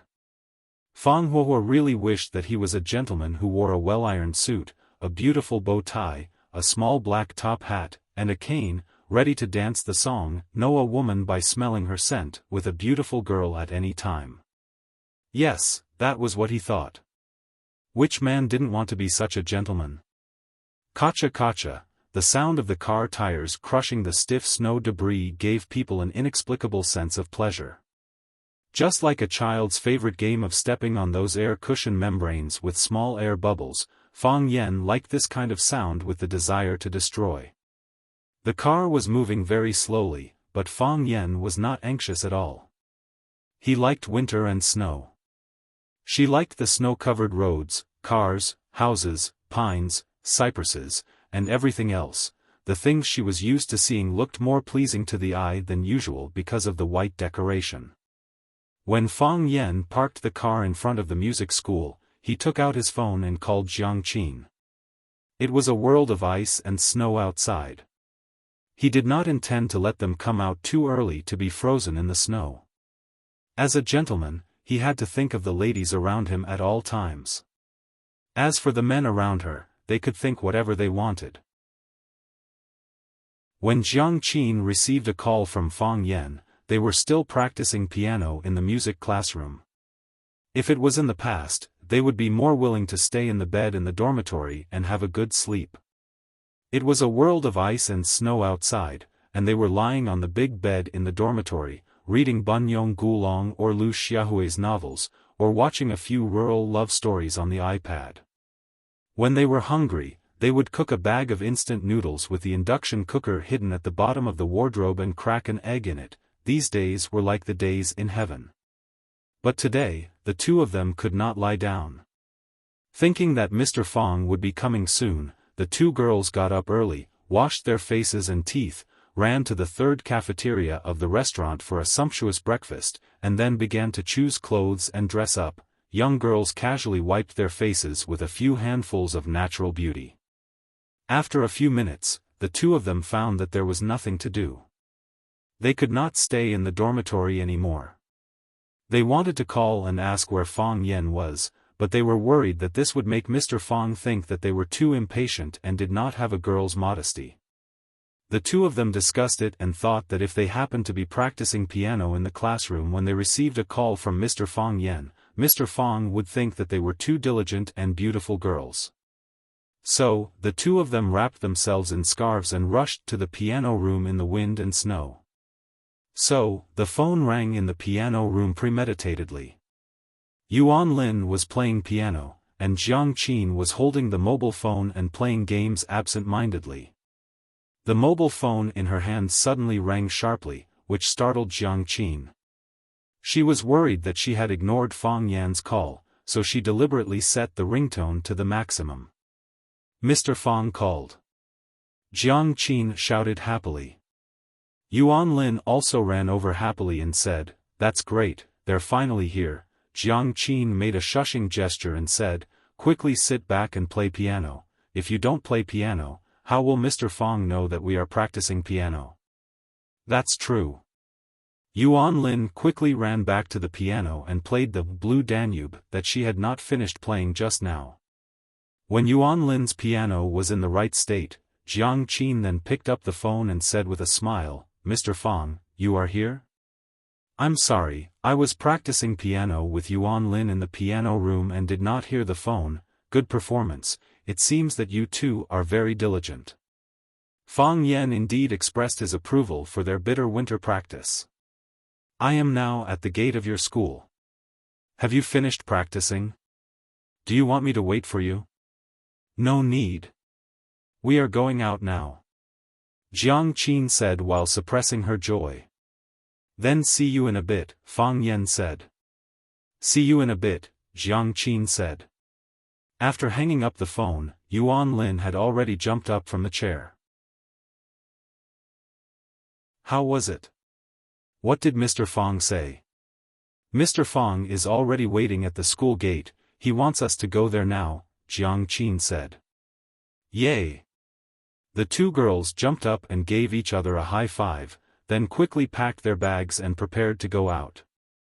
Kacha, kacha, they ran around the school, their beautiful furry boots stepped on the deep snow, leaving 2 lines of crooked footprints. From time to time, they would kick the pine branches on the side of the road, and the snow on the pine needles would fall down, splashing all over their bodies and into their collars. They were so cold that they were shivering, but they still giggled. Even the wind and snow felt their joy and danced around them. Screech, a black car stopped beside them. The window opened, and a pleasant male voice shouted to them, "Junior sister, junior sister." Jiang Qin and Yuan Lin stopped and looked at the boy waving at them, so they had to walk over. Jiang Qin looked at Guanu and said, "Senior brother, why are you two back?" The students of the music academy were on vacation, but they were not students of the school, but disciples of teacher Mao Xianping. Therefore, the school system was invalid for them. As long as they were willing, they could go to teacher Mao Xianping at any time to ask for advice. Teacher Mao Xianping knew that Jiang Qin and Yuan Lin had not gone home, so he would give them advice from time to time. Whether it was for the sake of summer or the musical talent shown by Jiang Qin and Yuan Lin, they all required teacher Mao Xianping to spend more effort and energy on them. Jiang Qin and Yuan Lin did not go back, and Guanu and Huang Yida, the two Yanjing locals, came to class every day. Today, Jiang Qin and Yuan Lin went to the piano room and did not see Guanu and Huang Yida. They thought they would not come today. They did not expect to meet them on campus. What surprised them even more was that Huang Yida was sitting in the passenger seat of Guanu's car. How did these two people get together? The atmosphere in the car was ambiguous. Guanu was only wearing a black sweater with a collar, which made him look even more handsome. He looked at Jiang Qin and Yuan Lin with a smile and said, "Why can't we come? You and Yuan Lin are from Huacheng, so far away from home. Can't Ida and I take care of you as your senior brother? If we don't do anything, I'm afraid we can't explain it to Teacher Mao. You two have been practicing too hard these days. Ida and I have discussed it and decided to take you out to play today. I'll take you to eat the most authentic roast duck in Yanjing City. Didn't Yuan Lin say she wanted to eat it last time?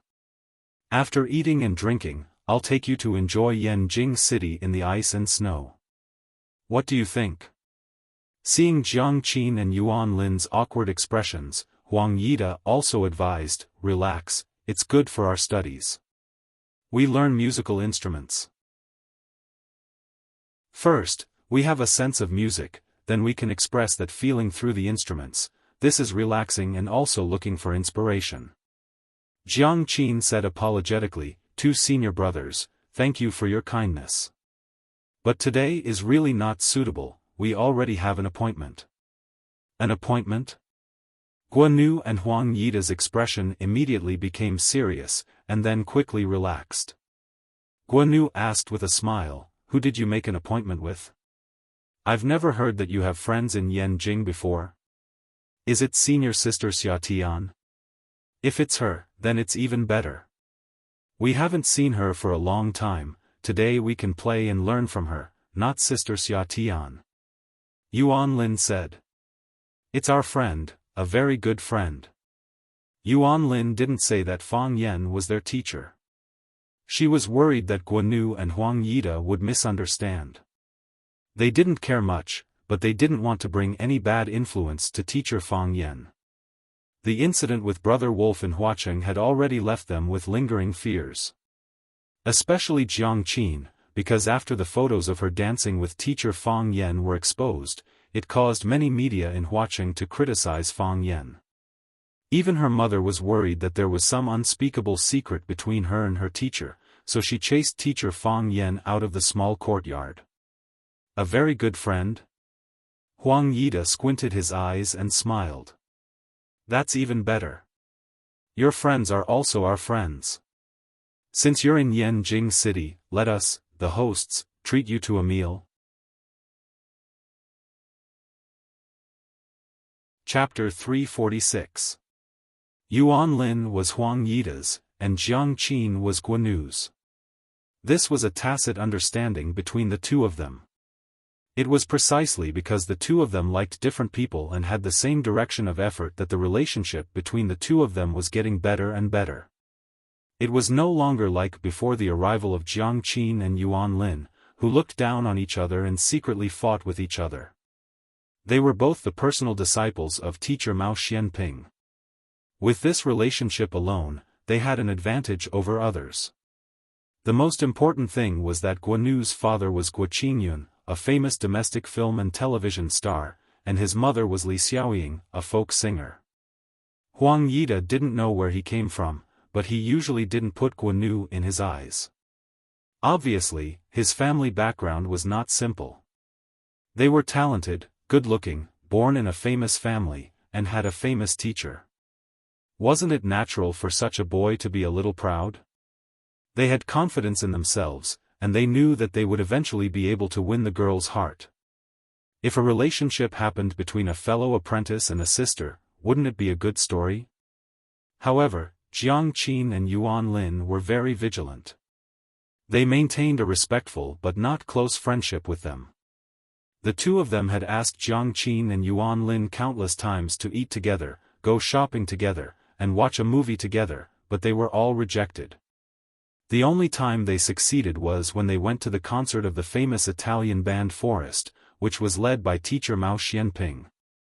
Of course, after the concert, they also tried to invite them to eat crayfish and drink beer alone. Jiang Qin said that she didn't like crayfish, so she refused. They also suspected that Jiang Qin and Yuan Lin had a boyfriend, but after careful observation and analysis, they found that there was no sign of a relationship at all. First, the phone did not ring for a long time, and there would not be frequent messages. Second, the two of them were alone after school and on weekends, and they didn't see any suspicious people. Third, they were still virgins. This was a smell, a femininity. Ordinary people didn't understand, but they understood.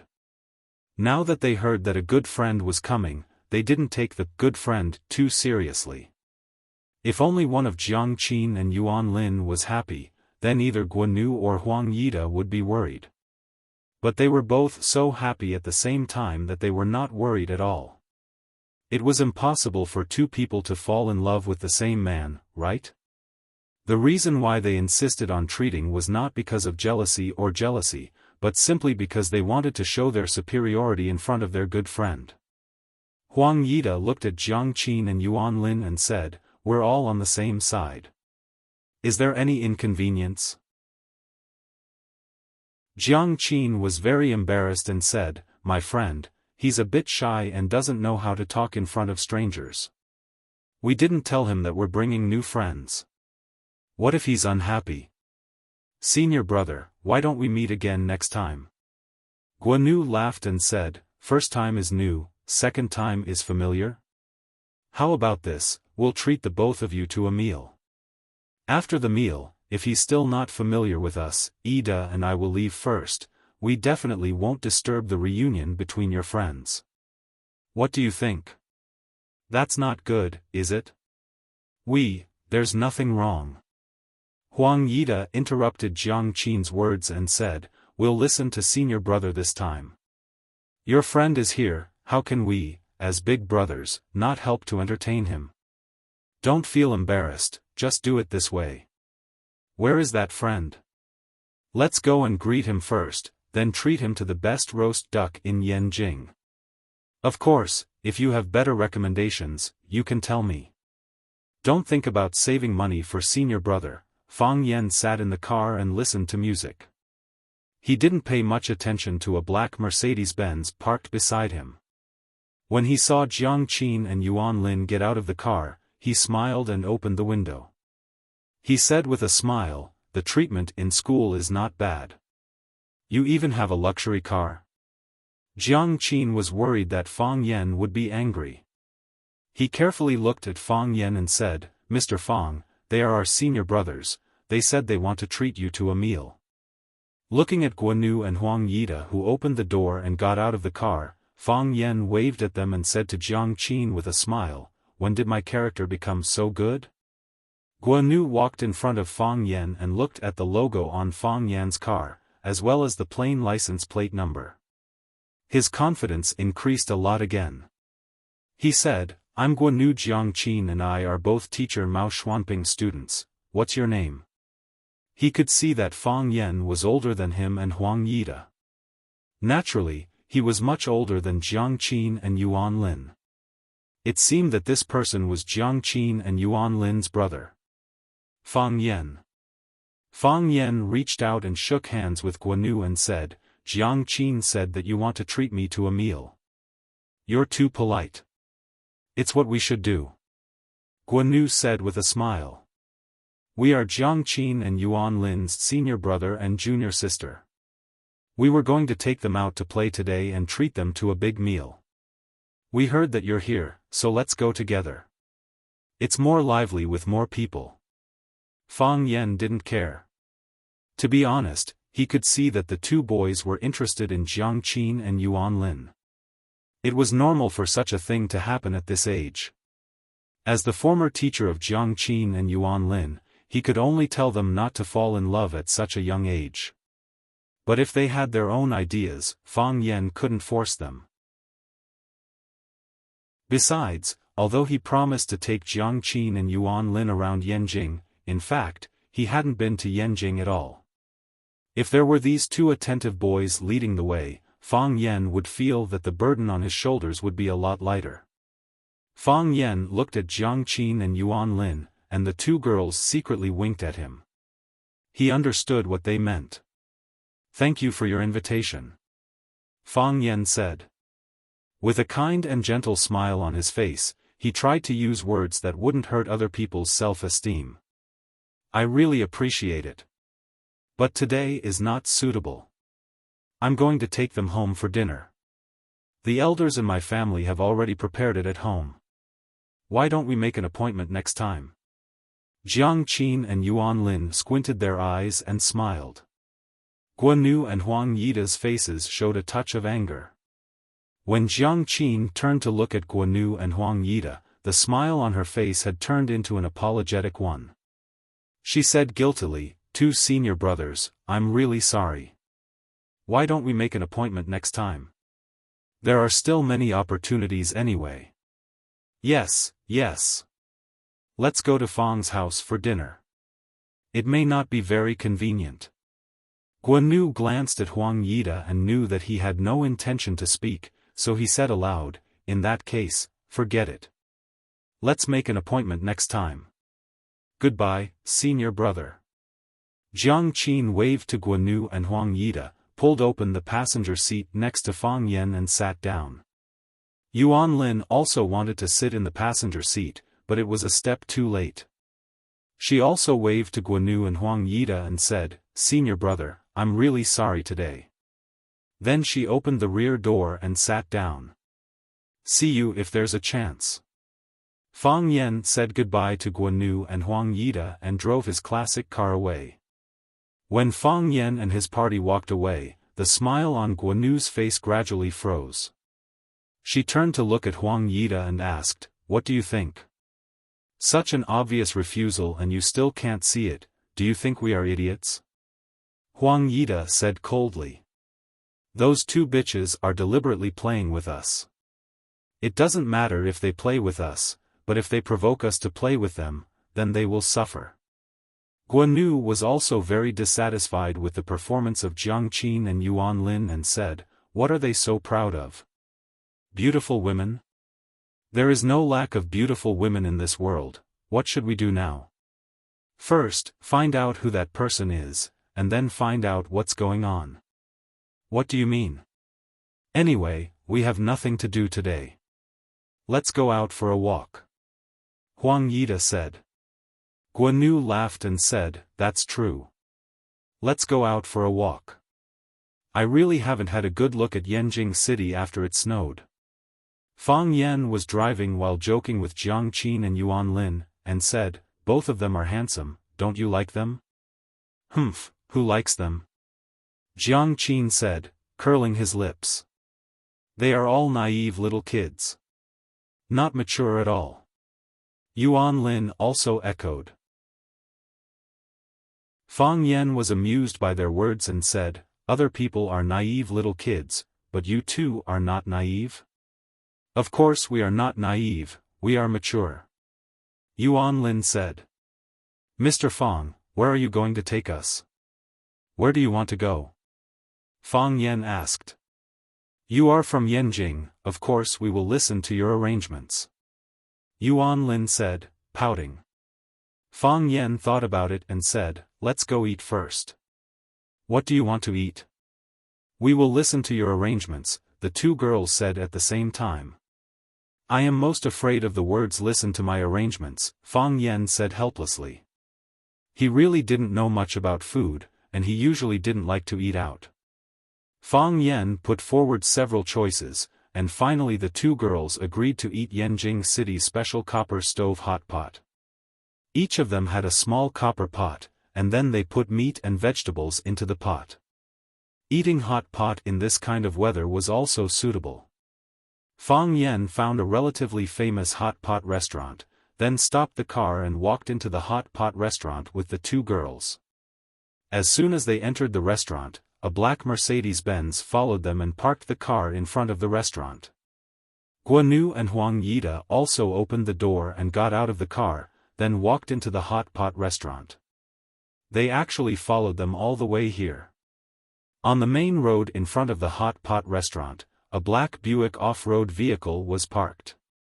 Sitting in the car was a man in black wearing sunglasses. He looked at the antique door of the hot pot restaurant and said, "Fang Yen has entered the capital." Fang Huahua entered Sifang City, startling several beauties in the snow. Chapter 347. In the sizzling hot pot, thin slices of mutton, duck blood, vermicelli, bean sprouts, frozen tofu, and emperor's dish were put in, accompanied by garlic soy sauce or peanut butter. The hot pot was delicious. Fang Yen, Jiang Qin, and Yuan Lin were sweating profusely. The three discussed the afternoon itinerary while eating, and the final result of the discussion was to go to Mount Tongshan to soak in the hot spring. Of course, this was decided by the two little girls, Jiang Qin and Yuan Lin.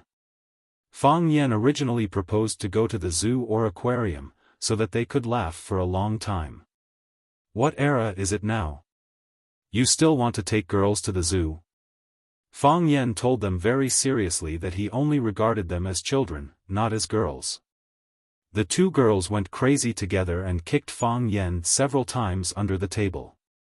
This scene made Guanu and Huang Yida in the distance even angrier.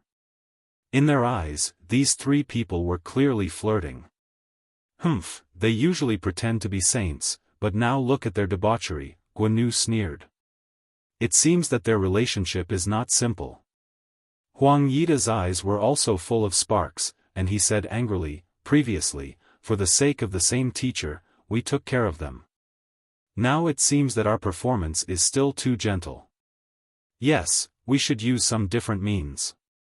Otherwise, they will treat us as a poor spare tire." Guanu said. "What's the way on senior brother's side?" Huang Yida came a few days earlier than Guanu, and he was the first disciple of Mao Xianping. Guanu came a little later than him, so he called him senior brother. "There is a way, but which one to take, it depends on their performance and my mood."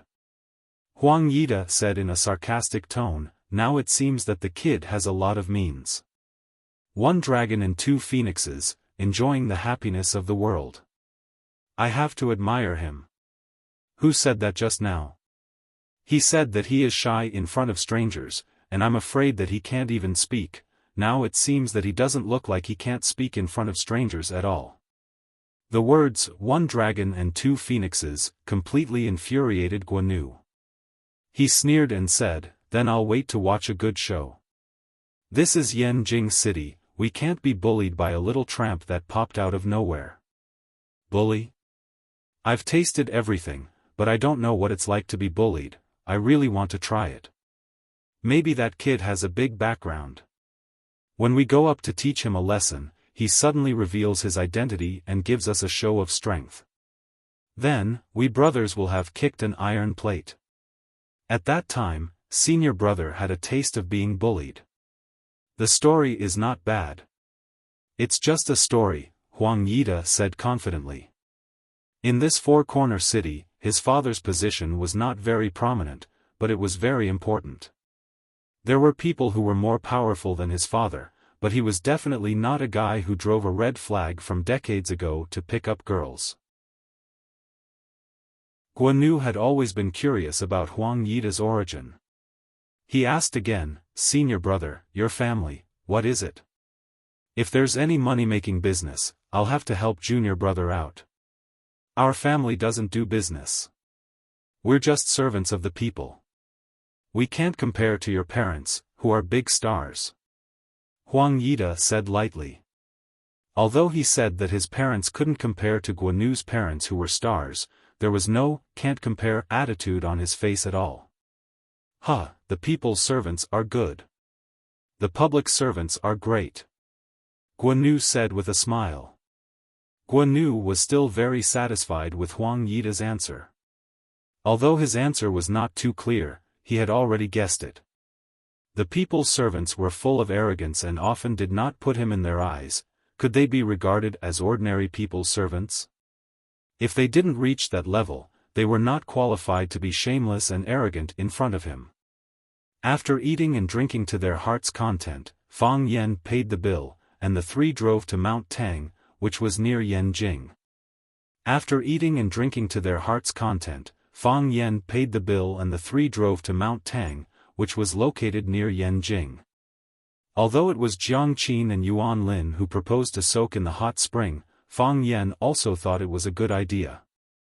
On this snowy day, they could find a hot spring to soak in the afternoon, drink a glass of grape juice or cold plum wine, and let the two little beauties massage his back and shoulders. Thinking of this, Fang Yen was still looking forward to it.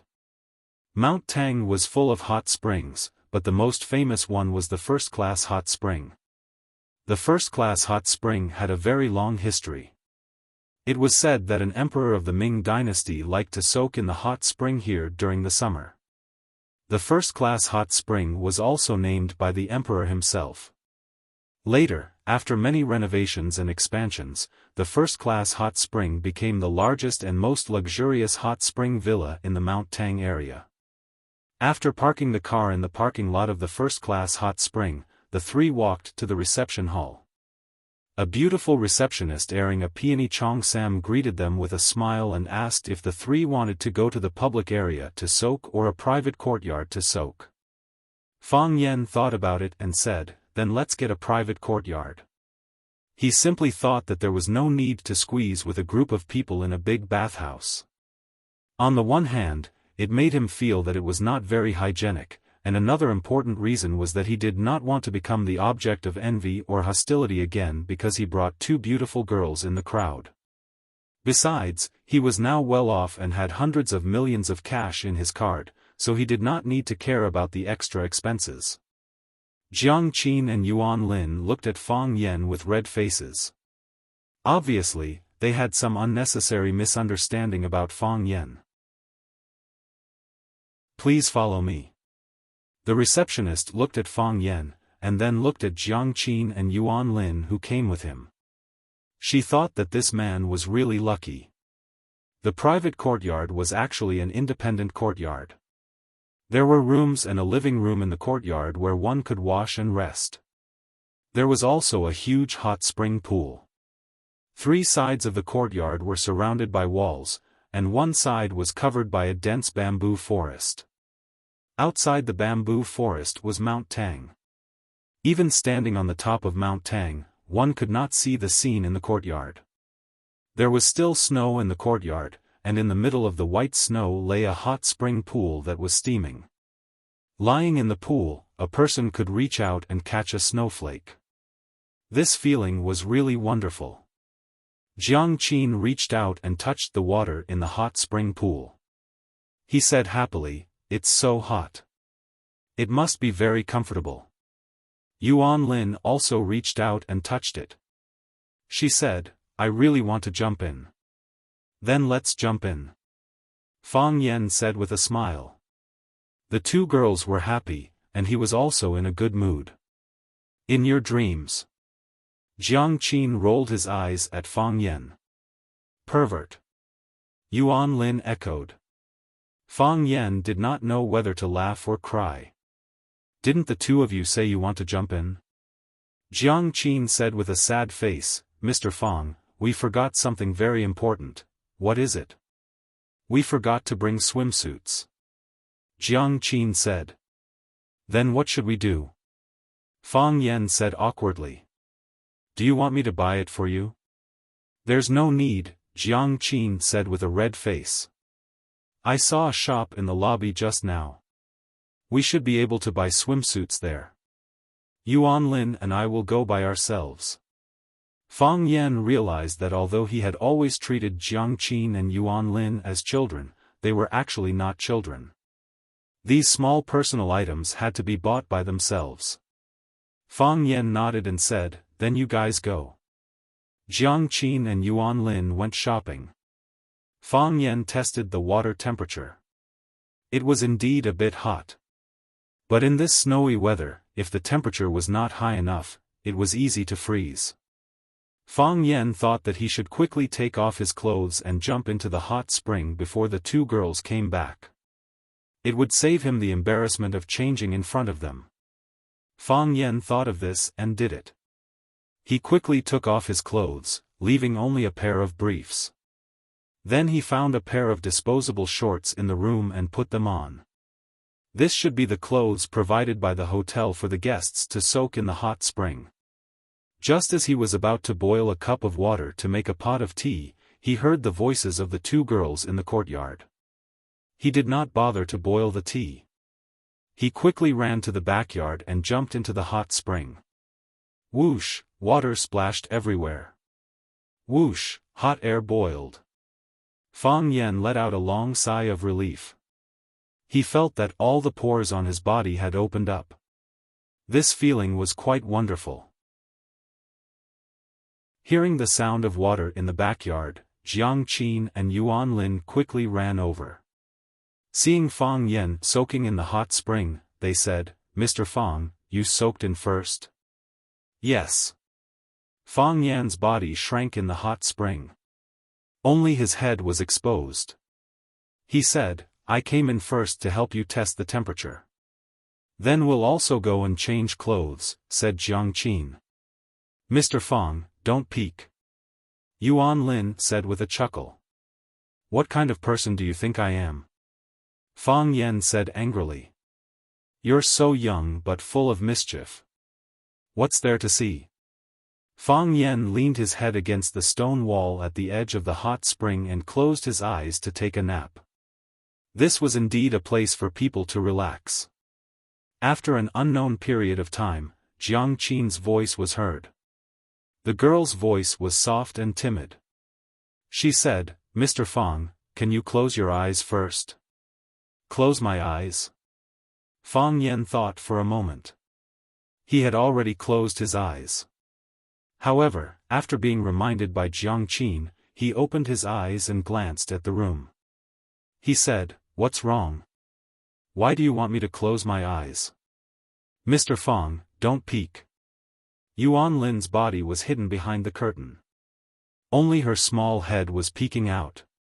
Seeing Fang Yen open his eyes and look around, she immediately shouted mercilessly. "I didn't look. I didn't look." Fang Yen quickly explained. In order to prove his innocence, he buried his whole head in the hot spring. He held his breath for a long time. When he felt that the air in his chest had been used up, he suddenly drilled out of the pool.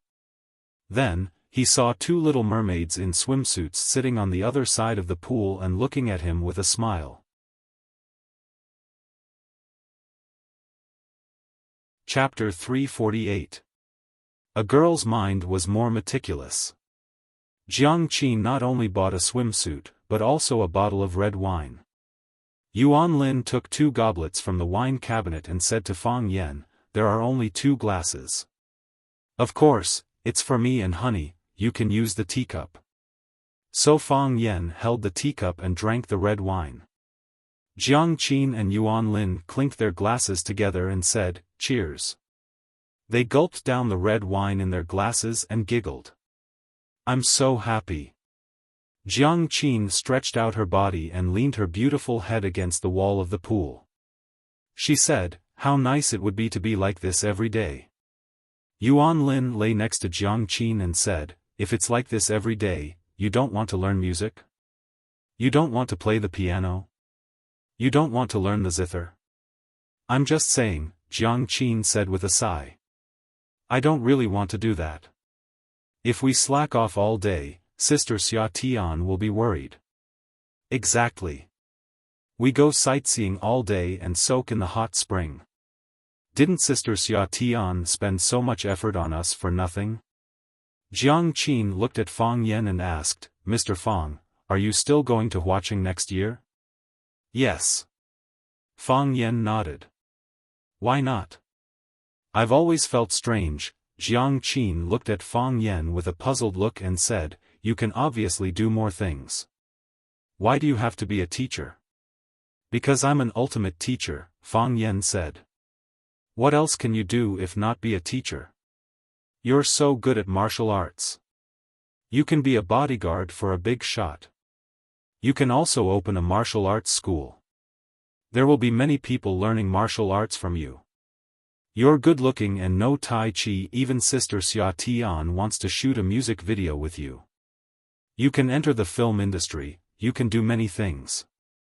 Fang Yan sipped the red wine in his teacup and said, since I can do a lot of things, why can't I be a teacher? Wouldn't that be a higher salary? Yuan Lin asked curiously. I can understand. Mr. Fang has great ideals and integrity. He wants to teach and educate people and have students all over the world. However, didn't Mr. Fang need to think about making money? You have to live, you have to raise a family, you will have a wife and children in the future. I'm sure you won't believe me if I say this, Fang Yan said seriously. I'm a man who treats money like dirt. Jiang Qin and Yuan Lin couldn't believe it. Especially Yuan Lin. Mr. Fang had accepted her mother's bribe to tutor her in order to save money for a meal. I'm not lying, Fang Yan said with a smile. I have hundreds of millions in my card. Tell me, if money isn't shit to me, what is it? Both of them felt that Fang Yan was bragging or going crazy. How could he have hundreds of millions? Hundreds of millions of people rented in urban villages and took the bus to and from work every day to eat in the school cafeteria. Besides, how could a high school teacher save so much money? It was impossible to save for a lifetime without eating or drinking, right? Mr. Fang, stop joking. That's right. We don't mind you being poor. Okay. Let's not talk about money, Jiang Qin said. It's embarrassing to talk about this kind of topic with an old man. Mr. Fang, do you have a girlfriend? No, Fang Yan said. Why are you asking about this? That, Senior Qinitian that we met last time, is she not related to you? Jiang Qin blinked his big innocent eyes and asked expectantly. Fang Yan took the students of Class 9 to the urban village to learn the text, Alley in the Rain. As a result, Qinitian had blisters all over her feet after acting as the lilac girl for a whole day. She couldn't even walk. Fang Yan took her to a roadside milk tea shop to apply medicine, but they were discovered by a group of young girls nearby. These young girls told Jiang Qin about Fang Yan applying medicine for Qinitian, so Jiang Qin suspected that Fang Yan and Qinitian had an ambiguous relationship. Qinitian, Fang Yan's smile became bitter. I should go and see her. Ever since they parted in Huacheng, they hadn't seen each other again. Also, when he got off the plane back to Yanjing this time, there were two groups of people who wanted to take him away. He believed that one of them should be Qinitian's people, or should he say that they were related to Qinitian.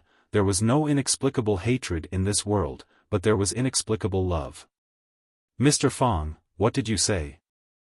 Jiang Qin looked at Fang Yan in confusion and said, did you two quarrel? Fang Yan didn't have the mood to talk anymore and said, I'm a bit sleepy, I'm going to lie down and sleep for a while. The two young girls were like two beautiful mermaids swimming around in the hot spring pool. Fang Yan lay on the stone wall to rest, thinking about something, and unknowingly fell asleep. When he woke up, the sky was dark, and it was already night time. Fang Yan used the hot spring water to wash his face, and asked, what time is it? Jiang Qin and Yuan Lin had already left the hot spring pool, and were lying on the lounge chairs under the eaves of the corridor, watching a movie on their phones, wrapped in pajamas and covered with blankets. They were worried that the sound of the movie would disturb Fang Yan, so they both put on headphones. Fang Yan only saw Fang Yan's mouth moving, but he didn't hear what Fang Yan said. Jiang Qin took off his headphones, and said with a smile, Mr. Fang, you're awake, what did you say? What time is it? Fang Yan asked. It's past 5:00, Jiang Qin said. You've slept for a few hours. I'm sorry to have kept you waiting, Fang Yan said with a guilty expression. Wait for me, I'll get up now. Are you hungry? Let's go back to the city for dinner. After leaving the room, the three of them chatted and laughed as they walked towards the parking lot. When Fang Yan found his old car, he felt like he was struck by lightning. He was really struck by lightning. The body of the car was densely scratched, the lights were broken, the front of the car was dented, and the car had been kicked countless times. There were even muddy water marks on it. The smile on Fang Yan's face froze, and his eyes were filled with murderous intent. This was his grandfather's car, the first car his grandfather ever owned, and the only car his grandfather ever owned. This car had a special meaning to his grandfather, Fang Hui. He knew that his grandfather cherished this car very much. At the time, his father, Fang Yixing, couldn't even borrow it for a single use. Later on, his grandfather's legs were paralyzed, and he couldn't drive anymore. His grandfather then gave the car to Fang Yan for safekeeping, and told him to take good care of it. Some people say that a car is a man's second lover. Fang Yan had never had a lover, so he didn't know what it felt like to have one. But Fang Yan now knew very well that he was in a very bad mood. Those scratches weren't on the body of the car, it was more like they were scratched on his face. Those kicks didn't seem to be on the door of the car, but more like they were on his legs. Lustful, Fang Yan said in a cold voice. Those bastards are really lustful. They're willing to do anything. Jiang Qin and Yuan Lin's faces were also pale with anger. They didn't expect someone to be so shameless. Hearing the meaning behind Fang Yan's words, Jiang Qin asked, "Mr. Fang, do you know who did this?" "I can guess." Fang Yan said with a sneer, "They followed us all the way. We went to eat hot pot, they also went to eat hot pot. We came to Tongshan, they also followed us, they've been sneaking behind us. I thought they were your senior brothers, and you would see them often in the future, so I didn't bother to pay attention to them. I didn't expect them to be so bold and do such a low-class thing." With Fang Yan's ability, how could he not know that someone was following them? And not only Guanu and his men were following them, but there was also another group of unidentified people following them. The difference was that Guanu and his men's tracking skills were so bad that it was difficult not to find them. But the other group of unidentified people's tracking skills were extremely brilliant. They appeared and disappeared, and they changed cars twice in a row on Tongshan Road. That was to say, at least a group of people were following them. These people were the ones that Fang Yan was really wary of. Guanu and his men were just a side character. In Fang Yan's eyes, they were just two big boys who fell in love with a girl in the same class. Whether it was for the sake of Jiang Qin and Yuan Lin's future studies, or for the sake of Xiao's face, he didn't want to have any disputes with them. He knew that they had arrived at Tongshan, and he also knew that they had arrived at this first-class hot spring. But this first-class hot spring was so big, if they could soak in it, why couldn't others? He didn't expect that they dared to vent their anger on Fang Yan's old car when they couldn't find them. Damn it! Mr. Fang, you mean, it was Guanu and his men who did it? Jiang Qin now understood who the murderer was. They followed us to Tongshan. Why would they do that? They usually look quite gentle, but it turns out that they are dogs in sheep's clothing. These two people are so annoying. Yuan Lin also said angrily. Shall we call the police? Arrest them. The parking lot was huge, and it was freezing cold, so the security guards rarely patrolled outside. When encountering this kind of thing, they should naturally find the security guards of the first-class hot spring to solve it. The final solution was to pay some money. Fang Yan didn't want to let the two bastards go so easily. He squatted down to check the footprints on the ground, and then began to search forward. Jiang Qin and Yuan Lin wrapped their windbreakers tightly and followed behind. Jiang Qin couldn't help but ask, Mr. Fang, what are you looking for? There are so many footprints, and even car prints, can you find them? Would they have run away long ago? After doing such a thing, they can't help but want to see my exasperated look. They probably won't leave now. Fang Yan suppressed the anger in his heart and said, if my guess is right, they won't leave, and they are not far from us. Fang Yan walked along the messy footprints for a while, then turned a corner and found the black Mercedes-Benz he had seen at the school gate.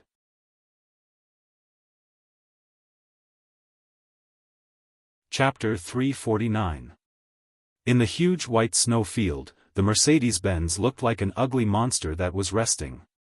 The car didn't turn on the lights, but Guanu and Huang Yida sat in the car and didn't leave. Fang Yan's guess was right. They really wanted to see Fang Yan's angry look. Who asked Fang Yan to make them angry first? They set off from the hot pot restaurant, followed all the way to Tongshan, and came to the first-class hot spring that Fang Yan chose. They pretended to be Fang Yan's friends and ran to the front desk to ask where Fang Yan and the other two girls went. Although the receptionist had the duty to protect the privacy of the guests, she didn't tell them the specific room number, but she strongly recommended the private courtyard to them and said that their friends also lived in the private courtyard. Guanu and Huang Yida certainly knew what the private courtyard meant, because they had brought other women to experience it before. In that small courtyard, they stripped those women like naked little white sheep. Now two men lived in a private courtyard. What was going on? Guanu and Huang Yida were burning with anger. They had the urge to drag Fang Yan out and beat him up. Even Jiang Qin and Yuan Lin hated them. They felt that these two women didn't know how to love themselves. They casually followed a man into the private courtyard known as the Lovers' Courtyard. How could they end up well? They couldn't find Fang Yan, but they found Fang Yan's old car. The two couldn't calm down, so they vented their anger on his car. They felt uncomfortable in their hearts, but they couldn't let Fang Yan's life be too easy. They created a little trouble for him, and then hid on the side to watch them make a fool of themselves. They would find a chance to teach the kid a lesson and find a way to push the two girls down on the bed. In their hearts, since Jiang Qin and Yuan Lin didn't know how to love themselves, they didn't deserve their continued love. Their position was just right, so they could sit in the car and see what was going on around the old car. They saw Fang Yan walking over with two girls, talking and laughing. They saw Fang Yan's angry expression, and they saw Fang Yan crawling on the ground to search for them. It had been 3 hours since the car was destroyed, and the business of the first-class hot spring was especially good today. There were cars coming and going in the parking lot, and there was an endless stream of people. The footprints they left a few hours ago had long been crushed by the wheels of the car and trampled by other customers. How did he find his way here? Was he born in the year of the hound? Fang Yan stood outside the car while they sat in the driver's seat and the passenger's seat. They could see Fang Yan outside, and they knew that Fang Yan must have seen them. Fang Yan knocked on the window, and Guanu had to roll down the window. Because of his guilty conscience, Guanu wanted to greet Fang Yan naturally, but he couldn't do it. He smiled very reluctantly and said, "Why are you here?" "We just finished soaking in the hot spring and are about to drive back." Fang Yan looked at Guanu and Huang Yida expressionlessly and said, "I'd rather you beat me up than run to cut my car." Guanu's expression was slightly stiff, and he said with a smile, "What are you talking about? I don't quite understand. I'm a smart person, and you're too stupid." "I know it was you who did it," Fang Yan said. "Otherwise, why would I come to you when there are so many cars in this parking lot? Do you have any misunderstanding about us?" Huang Yida said lazily. Since they had fallen out, he was not going to give Fang Yan any face. His prince's disease came back again, and he said arrogantly and coldly, "It's the first time we've met, and we're not very familiar with each other, so, Guanu, drive. Don't waste time on some ignorant people." Guanu smiled and said, "Goodbye." They were very calm, and didn't even look at Jiang Qin and Yuan Lin, who were staring at them angrily. Jiang Qin grabbed the window and shouted angrily, "Guanu, do you have any shame? Why did you smash other people's cars? Did Brother Fang offend you?" "Exactly. I used to think you were good people, but I didn't expect you to do such a shameless thing." Yuan Lin stood on the side and said, "Do you like us? If you like him, then be brave and chase him." If you can challenge Brother Fong like a man, I will look up to you. Don't you feel ashamed that you only know how to do such sneaky things? Even dogs despise such men. Don't be so ungrateful. Guan Nu's face became gloomy. Who do you think you are? Like you? Why don't you take a piss and look at yourself? You're just two peasant girls. If it weren't for senior sister Xia, who would care about you? The Academy of Music is short of everything, but there is no shortage of good-looking women. I can go to school with my eyes closed and pull one to look better than you. Huang Yida sneered. Fighting for a woman? Do you deserve to make me do such a thing? He was really a very proud and very tsundere man. In his eyes, beautiful women were like cabbages that he could eat at will. He could fry them if he wanted. Of course, he could really do that.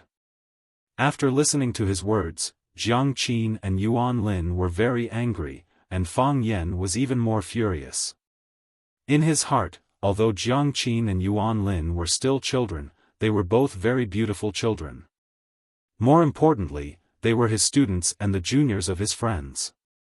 They attacked his friends like this. Of course, Fang Yan was very unhappy. Of course, Fang Yan was not in a hurry to explode. Because he knew that it was a very serious matter for a girl who felt good about herself to be scolded for not being beautiful. This matter was more than 10 times more serious than his classic car being smashed. He needed to provide time for the two of them to calm down. Sure enough, Jiang Qin and Yuan Lin immediately began to fight back. If that's the case, why are you following us like dogs? You invited us to dinner time and time again, and even when you were rejected, you still have to pretend to be gentlemen, Jiang Qin said. If we don't give him face, he is also shameless. When we go to the hot pot restaurant, they follow us to the hot pot restaurant. When we come to the hot spring, they come to the hot spring. How pitiful are they? On such a cold day, we are soaking in the hot spring in the yard and drinking red wine, while they are outside drinking the wind and eating the snow. Their days must be hard, right? Yuan Lin sneered. You two bitches, Guan Nu cursed. Jiang Qin and Yuan Lin's words did poke at their wounds. Waiting outside for a few hours really made the two of them feel like a year. Moreover, there was a sense of shame that they were not cared about. Two stupid women. Do you know what you have done? Huang Yida was so angry that he laughed. Do you know that what will happen next is out of your control? I will make you beg for death. Shouldn't I be the one saying that? Fang Yan said. You smashed my car and scolded my friend. Shouldn't I be the one looking for trouble? Get lost, Guan Nu scolded. He didn't dare to offend Huang Yida, but in his heart, he really didn't care about a small character like Fang Yan. Who are you? If you make me angry, you will be the first to die. You really make me feel very conflicted, Fang Yan said. I originally thought that we should talk about the compensation first, and then pay your mother back, of course. Let your mother come and sleep with you, Guan Nu scolded recklessly. Fine, Fang Yan said coldly. This problem is solved. Fang Yan grabbed Guan Nu's head and slammed it against the steering wheel. Clang! Before Guan Nu could fully react, his forehead had already hit the steering wheel. Fang Yan angrily hit with great force. Just one hit made his head bleed, and the blood flowed into his eyes, making it difficult for him to see. Clang! Fang Yan grabbed Guan Nu's head and slammed it against the steering wheel again. With just 2 hits, Guan Nu actually fainted. Fang Yan's action was too fast, and he couldn't even say a word of threat or beg for mercy. It was not until this time that Huang Yida, who was sitting in the passenger seat, reacted. What are you doing? What are you? He reached out and wanted to roll up the window. If Fang Yan didn't quickly pull his arm out, it would be crushed by the window glass. Click! Fang Yan's speed was faster, and he stood next to the main cockpit, directly locking all the windows. No matter how hard Huang Yida tried, there was no way to roll up the window. Fang Yen ignored Huang Yida, and one of his hands was still grabbing Guanu's head. He knew that Guanu had fainted, but this didn't mean that he had vented his anger. Clang! He slammed Guanu's head against the steering wheel for the third time. Clang! The fourth time. Clang! The fifth time. As if he was addicted to doing this, Fang Yen grabbed Guanu's head and slammed it against the steering wheel again and again. When the steering wheel was crooked, he used his other hand to straighten it and continued to hit it. The Mercedes-Benz logo in the middle of the steering wheel was printed in the middle of Guanu's forehead, creating a triangular flesh hole on his forehead. Guanu's head was dripping with blood, and the steering wheel was also drenched with blood. Blood flowed on the ground and on Guanu's legs. It was a shocking sight. The narrow car was filled with the smell of blood, which made Huang Yida feel nauseous. As soon as Fang Yen let go, Guanu's whole body collapsed on the leather seat, as if he was dead. Fang Yen took a tissue from the car to wipe the blood between his fingers. He looked at Huang Yida and asked, "Do you know that the next thing is out of your control? I'm going to make you beg for death. This sentence should be said by me." Chapter 350. When they were in Huacheng, Jiang Qin and Yuan Lin had seen the scene of Fang Yen beating up Brother Wolf, so they were still very calm at this time. Huang Yida didn't have such luck. He was really scared silly. "Oh my God, is this guy trying to beat me to death?" Guanu's head and face were covered with blood, and his chest and pants were also covered with blood. The blood splashed on his body, and he did not dare to reach out to wipe it off. His head and the steering wheel made a cracking sound, and every time he hit it, the sound of bones breaking could be heard. He suspected that even if Guanu came back to life, his forehead and nose would probably collapse. If he did not go for plastic surgery, how could he fight in the entertainment industry in the future? Of course, the premise was that Guanu could still come back to life. He thought that Guanu was already dead. Guanu's encounter made Huang Yida completely calm down, and his legs kept trembling under the car. He knew in his heart that if Fang Yen could treat Guanu like this, then he had enough courage to treat himself like this. Huang Yida felt that he had to do something. He could not sit still and wait for death. "You'd better not touch me, my father is." "Don't tell me who your father is," said Fang Yen. "I'm not interested in knowing him." Fang Yen wiped the gap between his fingers with a tissue. He wiped very carefully. After wiping every finger clean, he put the blood-stained tissue in his pocket and said, "Can we talk about compensation now? Of course, if you have a different opinion, I can also beat you up first. I accept the negotiation." Huang Yida was relieved. As long as the problem could be solved with money, it was not a big problem. How much could his old car be worth? Even if he opened his mouth wide and bit it, how much could it be? As long as he walked out safe and sound today, there would be plenty of opportunities to get back at him in the future. He was very confident about this. "Get out of the car," said Fang Yen.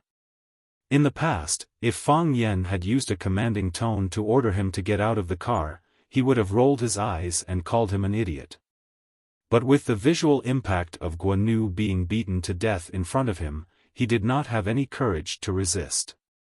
He opened the door and got out of the car, but he still didn't have the guts to walk up to Fang Yen. Fang Yen looked at Huang Yida, who was standing in the wind and shivering, and said, "Since you agreed to compensate, I won't bully you. You'll pay me what the car is worth, 10 million up front. If it's not enough, I'll ask you for more." Huang Yida stared at Fang Yen with wide eyes and said, 10 million? What kind of expression is that? It's like I'm deliberately tricking you. Fang Yen said with a displeased expression. Huang Yida felt so wrong that he was about to cry. He thought to himself, "You're not deliberately tricking me. You're already prepared to bury me." 10 million can buy a Bentley, 2 Ferraris, more than a dozen Mercedes-Benz and BMWs. Brother, if I'm not wrong, the car you drive is called Hongqi, right? Isn't that too much? Huang Yida said cautiously. Although he had already planned to solve the problem with money, he didn't think that he would be cheated so badly. How about this, your car is already old. I'll call to order a new car for you, a new BMW. You can pick up the car when you get back to the city and drive it home today. Do you think that's okay? BMW? Fang Yan shook his head. I also have a BMW at home, but I like this Hongqi. Huang Yida sneered in his heart. He thought to himself, will you die if you don't brag? You have a BMW at home, but you don't drive it. You drive such a broken Hongqi to pick up girls? Is there something wrong with your brain? Of course, Huang Yida didn't dare to say such words. He was afraid that Fang Yan would beat him, but he didn't have the confidence to beat Fang Yan. Since you like Hongqi, then I'll buy you a Hongqi. Huang Yida said. That's fine too. Fang Yan said. I want the same Hongqi. Of course, I'll buy you the same Hongqi. Huang Yida laughed in his heart. This idiot, a BMW doesn't want a Hongqi. I really like your stupid acting. Fang Yan seemed to see through Huang Yida's thoughts and said with a smile, I hope you can buy it. My Hongqi is the third-generation domestic Hongqi that I bought 56 years ago. It's called Victoria's Soaring Dragon. It's a car from decades ago. It's really an antique now. Huang Yida didn't respond. He took out his phone and began to search for this model of Hongqi. As long as this car was sold online, he didn't believe that he couldn't buy it. Soon, the results appeared. He clicked on the link and his face became more and more ugly. The third-generation domestic Hongqi, which was the Victoria's Soaring Dragon, was priced at 570,000 yuan 56 years ago. Moreover, this price was the best one. The Victoria's Soaring Dragon only had one top-tier car. Of course, this price wasn't something difficult for Huang Yida to accept. After all, his annual New Year's money and the earnings from some of the stocks he invested were enough for him to pay the compensation. The problem was that 570,000 yuan was the price 56 years ago. According to the introduction on the internet, Victoria's Soaring Dragon was produced to celebrate the coming of Wuxia. Because the price of Victoria's Soaring Dragon was relatively expensive, and its appearance was too old, it wasn't accepted by the public. The sales of this car were pitifully low. Fang Yan's grandfather, Fang Hui, was a martial artist. The rough edges and corners of Victoria's Soaring Dragon were just right for him, so he bought one as his own car. Later, the Hongqi factory really had no choice but to give all the remaining Victoria's Soaring Dragon to the retired old cadres behind the red wall as their travel cars. After the car was sent out, the leaders of the Hongqi factory were also relieved. As a result, during the National Day military parade, the country's #1 leader also chose to ride this special Hongqi car to participate in the parade and push this car to the world. For some reason, the Hongqi factory didn't reopen the production line of Victoria's Soaring Dragon. Therefore, the very few cars became antiques that some people collected. Now, the price of each Victoria's Soaring Dragon was between 6 million and 8 million. If the previous owner of the car had a special identity, then the price could be higher. In that case, the 10 million that Fang Yan offered was indeed a good price. After all, this type of car wasn't something that could be bought with money. What stupid thing did they do? Huang Yida completely became an idiot. He began to envy the unconscious Guanu. At least he didn't have to worry about money now. Fang Yan looked at the change in Huang Yida's expression and said, now you know that my asking price isn't high, right? The car was just cut, it's not broken yet, can it still be driven after some repairs? Huang Yida said. Pa! Fang Yan slapped Huang Yida's face and said with a sneer, do you want to say that since the car isn't completely broken anyway, why don't you just pay for the repair and let this matter go? Huang Yida's face was burning with pain. He reached out and wiped it. There was blood on his palm. He knew that the corner of his mouth was cut by Fang Yan. His eyes became fierce, but his voice was still calm as he said, "I didn't expect this car to be so expensive. I don't have that much money in my card. How to raise money is your problem." Fang Yan said with a sneer. "My problem is to ask you for money. You also know that I'm just a student," Huang Yida said. "Such a large sum of money, I need the support of my family. Can I call my family?" Fang Yan squinted at Huang Yida and said, "Why? Are you ready to call for help?" "I didn't mean that." Huang Yida quickly denied. He was afraid that his thoughts would be misunderstood by Fang Yan. If this guy didn't care about anything and beat him up, then he would suffer a big loss. Thinking of Guanu's miserable state, he felt his legs becoming weak. "I have more than 4 million in my card. I'll transfer all of this money to you and write you an IOU. After I sell the stocks in my hand, I'll give you the rest of the money. Do you think that's okay?" Fang Yan thought about it and said, "You did this voluntarily?" "Yes. I did this voluntarily," Huang Yida said. "I can write you an IOU, and I can write the compensation reason on the IOU, then I'll believe you this time," Fang Yan said. Then he took out his bank card and handed it to Huang Yida. "I have a condition," Huang Yida said. "What condition?" Fang Yan asked.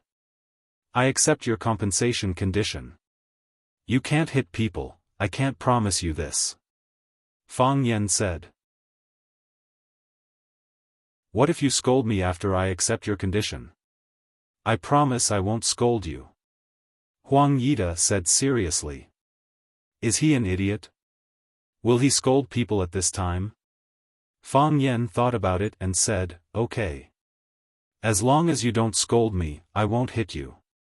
Huang Yida opened his mobile bank account and entered Fang Yan's card number to transfer the money. After the transfer, Huang Yida got into the Mercedes-Benz and took out a pen and paper. He wrote a 5 million IOU and handed it to Fang Yan. Fang Yan took the IOU and checked it. Then he carefully stuffed it into his wallet. "Pa!" Fang Yan slapped Huang Yida's face. "Why did you hit people?" Huang Yida was shocked. "I just said that you can't hit people when I give you money." Clang! Fang Yan kicked Huang Yida's stomach again. His body flew out and hit the Mercedes-Benz behind him. "You scolded me." "I didn't scold," Huang Yida held his stomach. The pain made the muscles on his face twisted. "You scolded me," Fang Yan said and rushed toward Huang Yida again. "You scolded me in your heart."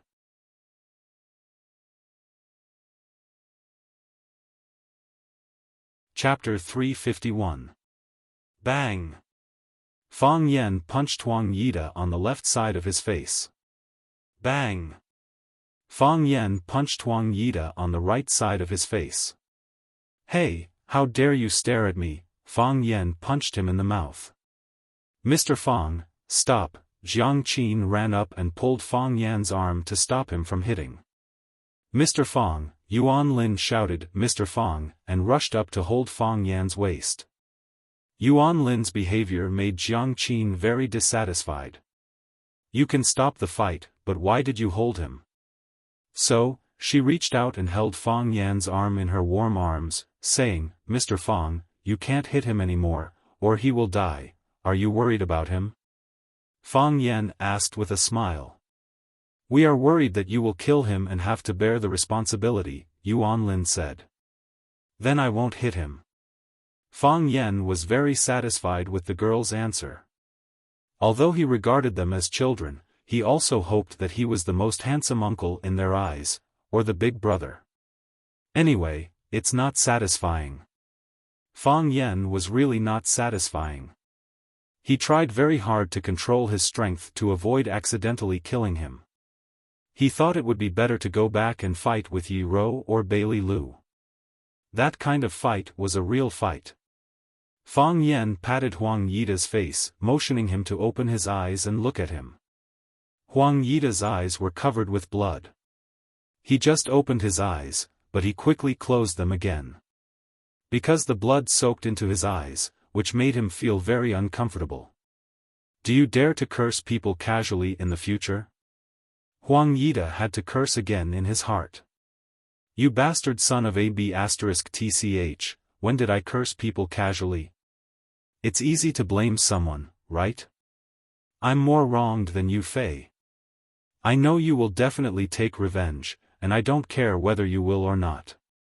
Let me tell you, the people of Swallow Dock are not so easily bullied.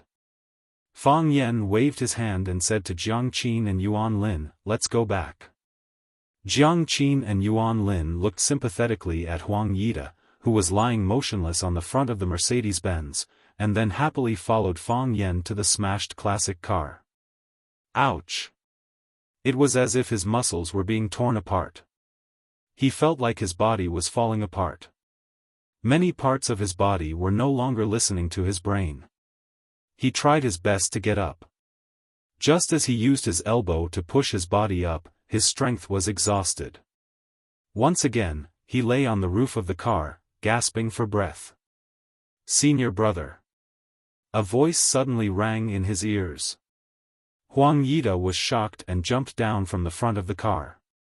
Seeing Guanu standing next to him with blood all over his face, he asked in a trembling voice, "Are you a human or a ghost?" "Senior brother, it's me, Guanu." Guanu felt a little itchy on his nose. He reached out to wipe it, and 5 bright red fingerprints appeared on his face. Huang Yida took several steps back and shouted, "Guanu, are you okay?" "Senior brother, I can't swallow this." Guanu said with red eyes.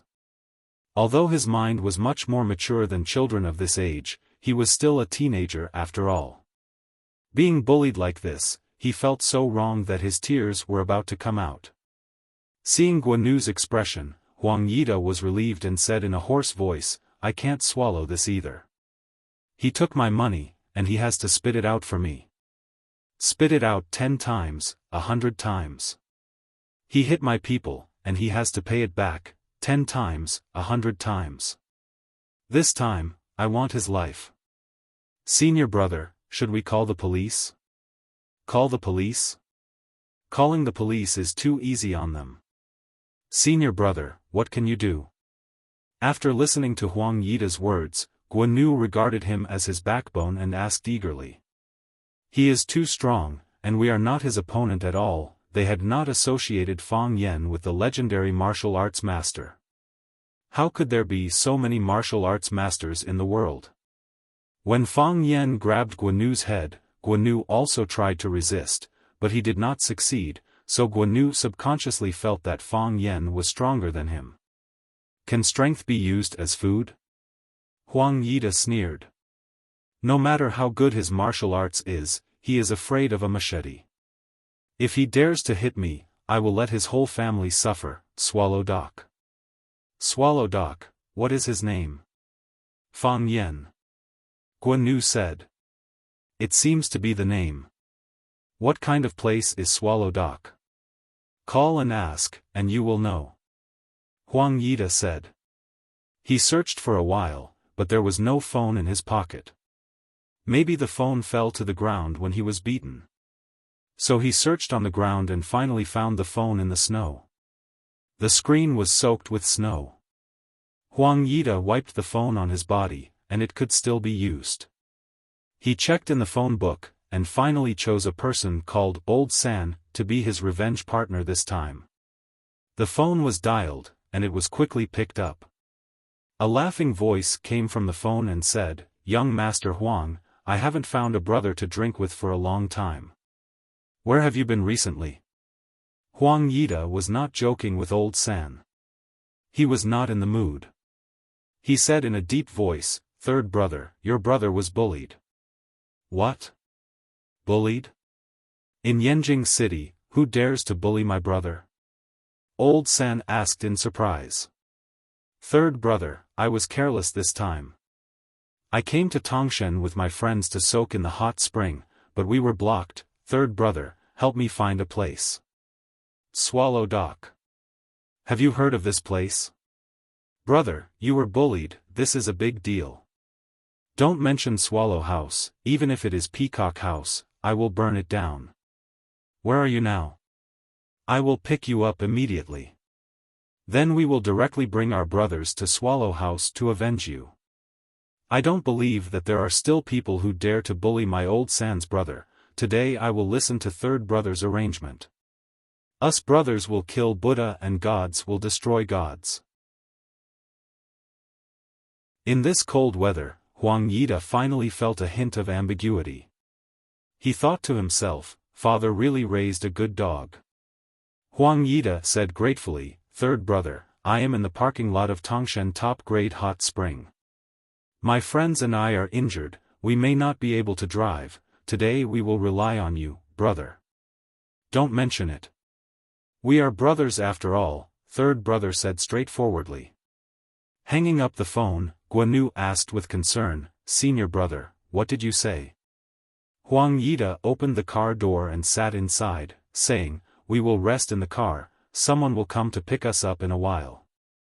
Guanu also opened the car door and sat inside, saying, then Fang Yen go to Swallow Dock and set them on fire, Huang Yida said fiercely. I want them to die without a burial place. Great, Guanu said happily. Then catch those two little bitches, make them kneel down and sing, conquer, to us at that time, I'm afraid their mouths won't have time to sing, conquer, anymore, Huang Yida said with an obscene smile.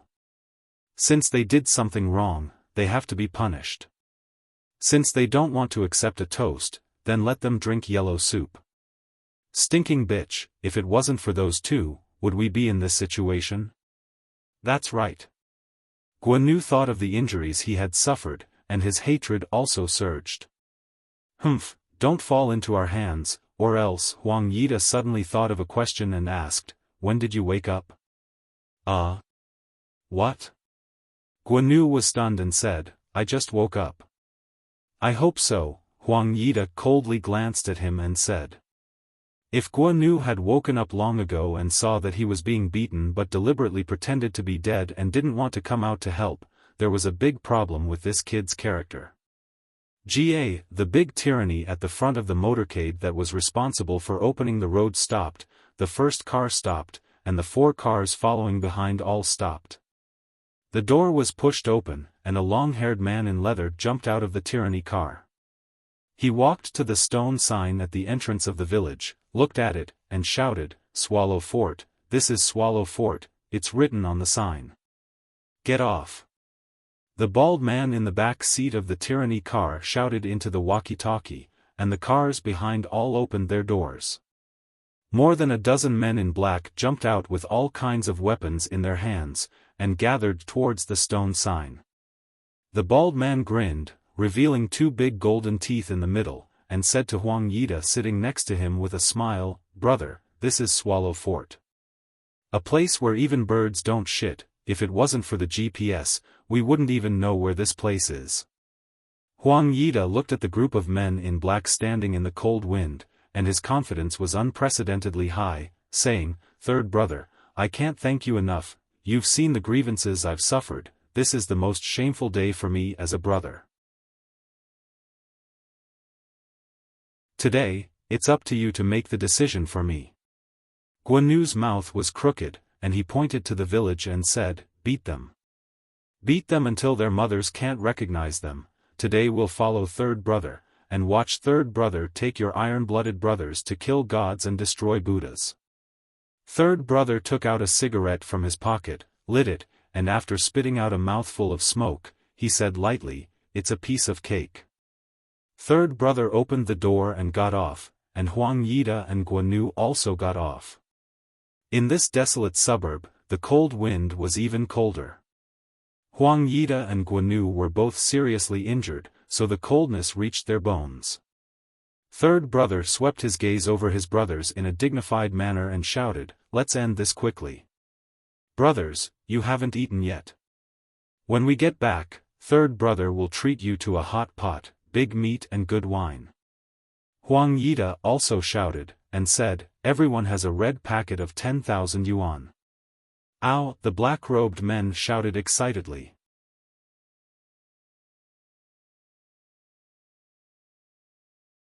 Chapter 352.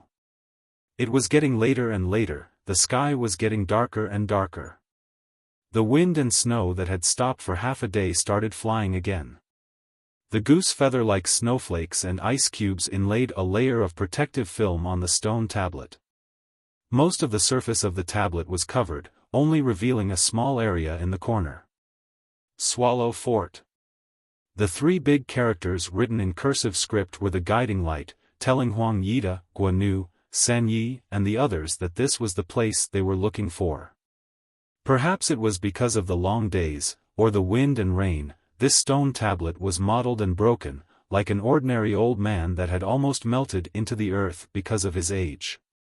However, if they had a little more patience, or if they carefully swept away the snow and ice on the stone tablet, scraped off the thin layer of ice, and carefully studied the words on the stone tablet, they definitely wouldn't have done such a ridiculous thing. But it could only be if, because they didn't do those things, so they were ignorant and fearless. To San Yi, in such a remote and ancient village, what kind of great person could there be? What kind of great person would be willing to live here? He had 2 popular bars in Yanjing, and he had dozens of underlings watching over them. He was one of the top figures in Yanjing's Grey Road. Although he often called himself Lao San, who wouldn't call him San Gu when they saw him? There were even some new lads who directly called him San Yi. San Gu was very proud. San Gu was very arrogant. To San Gu, this small village wasn't even enough for him and his brothers. Not only could he help Huang Yida please his father, but he could also give some benefits to his brothers. This was a great deal. He raised his head again and blew a smoke bubble, saying loudly, brothers, did you hear that? We'll have enough meat and enough wine. Young Master Huang is benevolent and righteous, he can't bear to let everyone work for nothing. After we're done, he'll give everyone a big red packet of 10,000 yuan. Brothers, do you know what to do? Yes. A burly man said with a smile. We'll go wherever young Master Huang points. Whoever offends our young Master Huang, will take his life. Young Master Huang, just wait and see. We brothers won't eat and take money for free. Third brother waved his hand, motioning for everyone to quiet down. He said, we are looking for a kid from Swallow Dock called Fang Yan. Let's ask a villager first. Once you find him, beat him half to death and hand him over to our young Master Huang. Understood. The gangsters shouted in unison. Third brother waved his hand, and the group of black-clothed men with knives and cudgels walked into the village. Quang quang quang, black shirt, black pants, black leather boots. Marching into the village in such a large group, it looked extremely powerful and imposing. Third brother turned around to look at Huang Yida and said, brother, shall we also follow and watch? Look. Huang Yida stomped his feet and cursed, what kind of shitty place is this? It was so cold that he almost froze. You can't not exercise. Third brother, there's an old man in front. A hooligan pointed at a hunchbacked old man in front of them and said. The old man was wearing a thick sheepskin coat, with a dung basket in his left hand and a dung rake in his right. He was walking towards the village step by step. Go ask for directions. Third brother said. The long-haired man quickly ran in front of the old man and shouted, Old man, I want to ask you something. Is there a guy called Fang Yan in your village? The road ahead was suddenly blocked by someone. The old man slowly raised his head and looked at the long-haired man, asking, What did you say? The old man's voice was hoarse, as if he was using all his strength, but it wasn't enough. As soon as it flew out of his mouth, it disappeared. Old man, I want to ask you something. Is there a guy called Fang Yan in your village? Fang Yan, do you know Fang Yan? Longhair couldn't help but raise his voice. "What did you say? I can't hear you." The old man covered his ears with his hands, as if trying to block out the howling wind. Longhair helplessly turned around and said to Third Brother, "This old man is deaf. He can't hear me. You're the deaf one." The old man's face was full of anger as he scolded. "Ha ha ha!" The surrounding black-clothed men all burst into laughter. Seeing Longhair being called deaf by an old man, they thought it was quite funny. Longhair was both embarrassed and angry. He pointed at the old man and scolded, "Old man, are you F***king messing with me? You can't hear me when I ask you a question, but you can hear me clearly when I call you deaf. Are you deaf or not? Some words can be heard, and some words can't," the old man said aloud. "If you can't hear, then don't let it in. Don't dirty your ears. Old man, who are you saying can't be heard?" Longhair reached out to grab the old man's leather jacket. "Do you believe that I can't kill you with one punch?" "You can't kill me with one punch," the old man said. He didn't retreat, but his body trembled a little. Yes, it was just a slight tremble, and Longhair's hand that was about to grab his jacket missed. Longhair was a little surprised, thinking that it was because of his carelessness. Seeing the mocking gazes of his brothers, he became even angrier and slapped the old man's head. If this slap landed, with the old man's old and decaying body, he would probably faint on the spot. Ah! A miserable cry rang through the night sky and tore apart the tranquility of the village. It wasn't the old man who shouted, because his voice wasn't that sharp and loud. It was the Longhair who had attacked.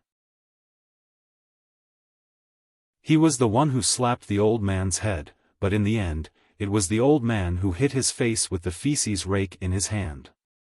Longhair covered his face, which was gouged by the feces rake, and screamed.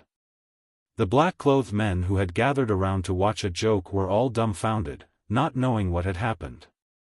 "Cripple this old thing," someone shouted after coming back to his senses. A man with a buzz cut raised a steel pipe and smashed it at the old man. The old man raised his hand and slammed the feces basket on his head. The animal feces inside poured over his head and face. He jumped and wiped with all his might, but the stench was still overwhelming.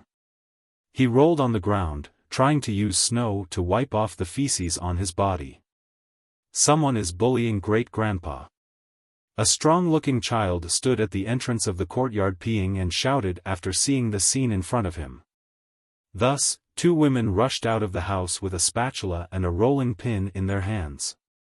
The woman with the spatula slapped the face of the young man with the machete. The old lady with the rolling pin was even more ferocious.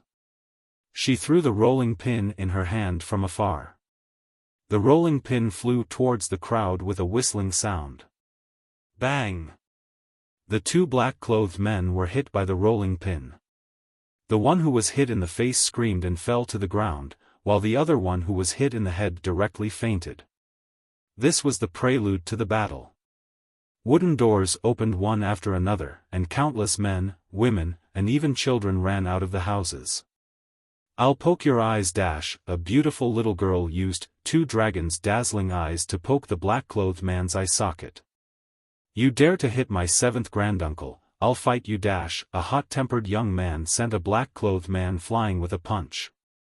Before he even landed, he pounced on him again. So what if he's a hooligan? What's so great about being a hooligan? Aren't hooligans supposed to be bullied?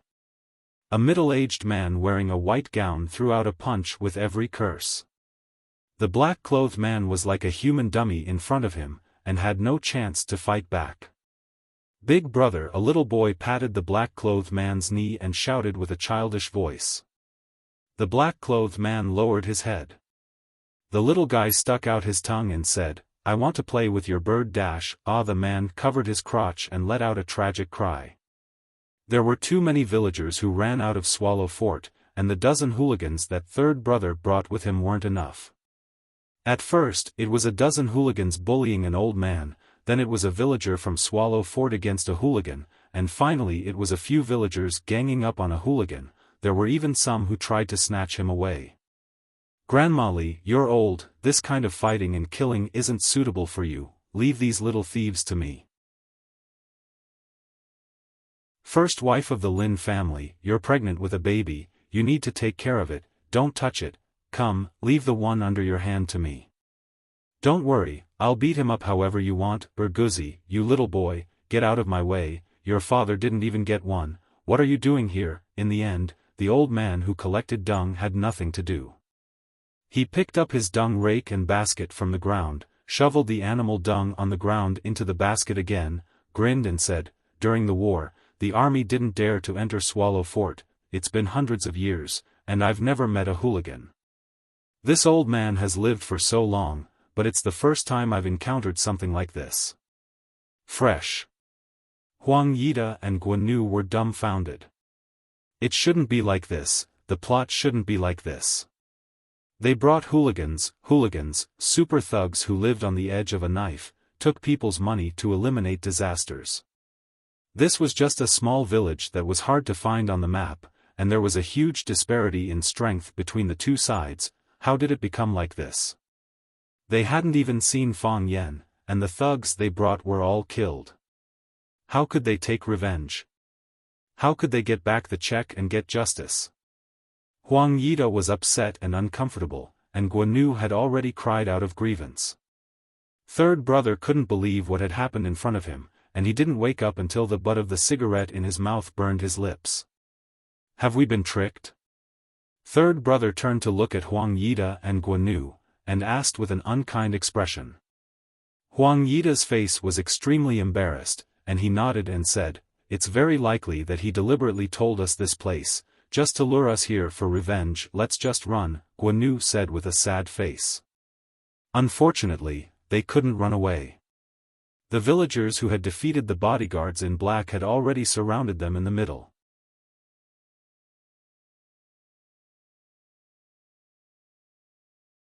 Chapter 353. Third brother was a person of the scene, and a person of the scene naturally had to say some polite words at the crucial moment. He cupped his fists, bowed to the villagers present, and said with a smile, "Fellow villagers, friends and elders, is there any misunderstanding? We came to Swallow Dock with no ill intentions, we just wanted to find a person, a friend. If we have disturbed you, please forgive us. I apologize to you, sincerely apologize.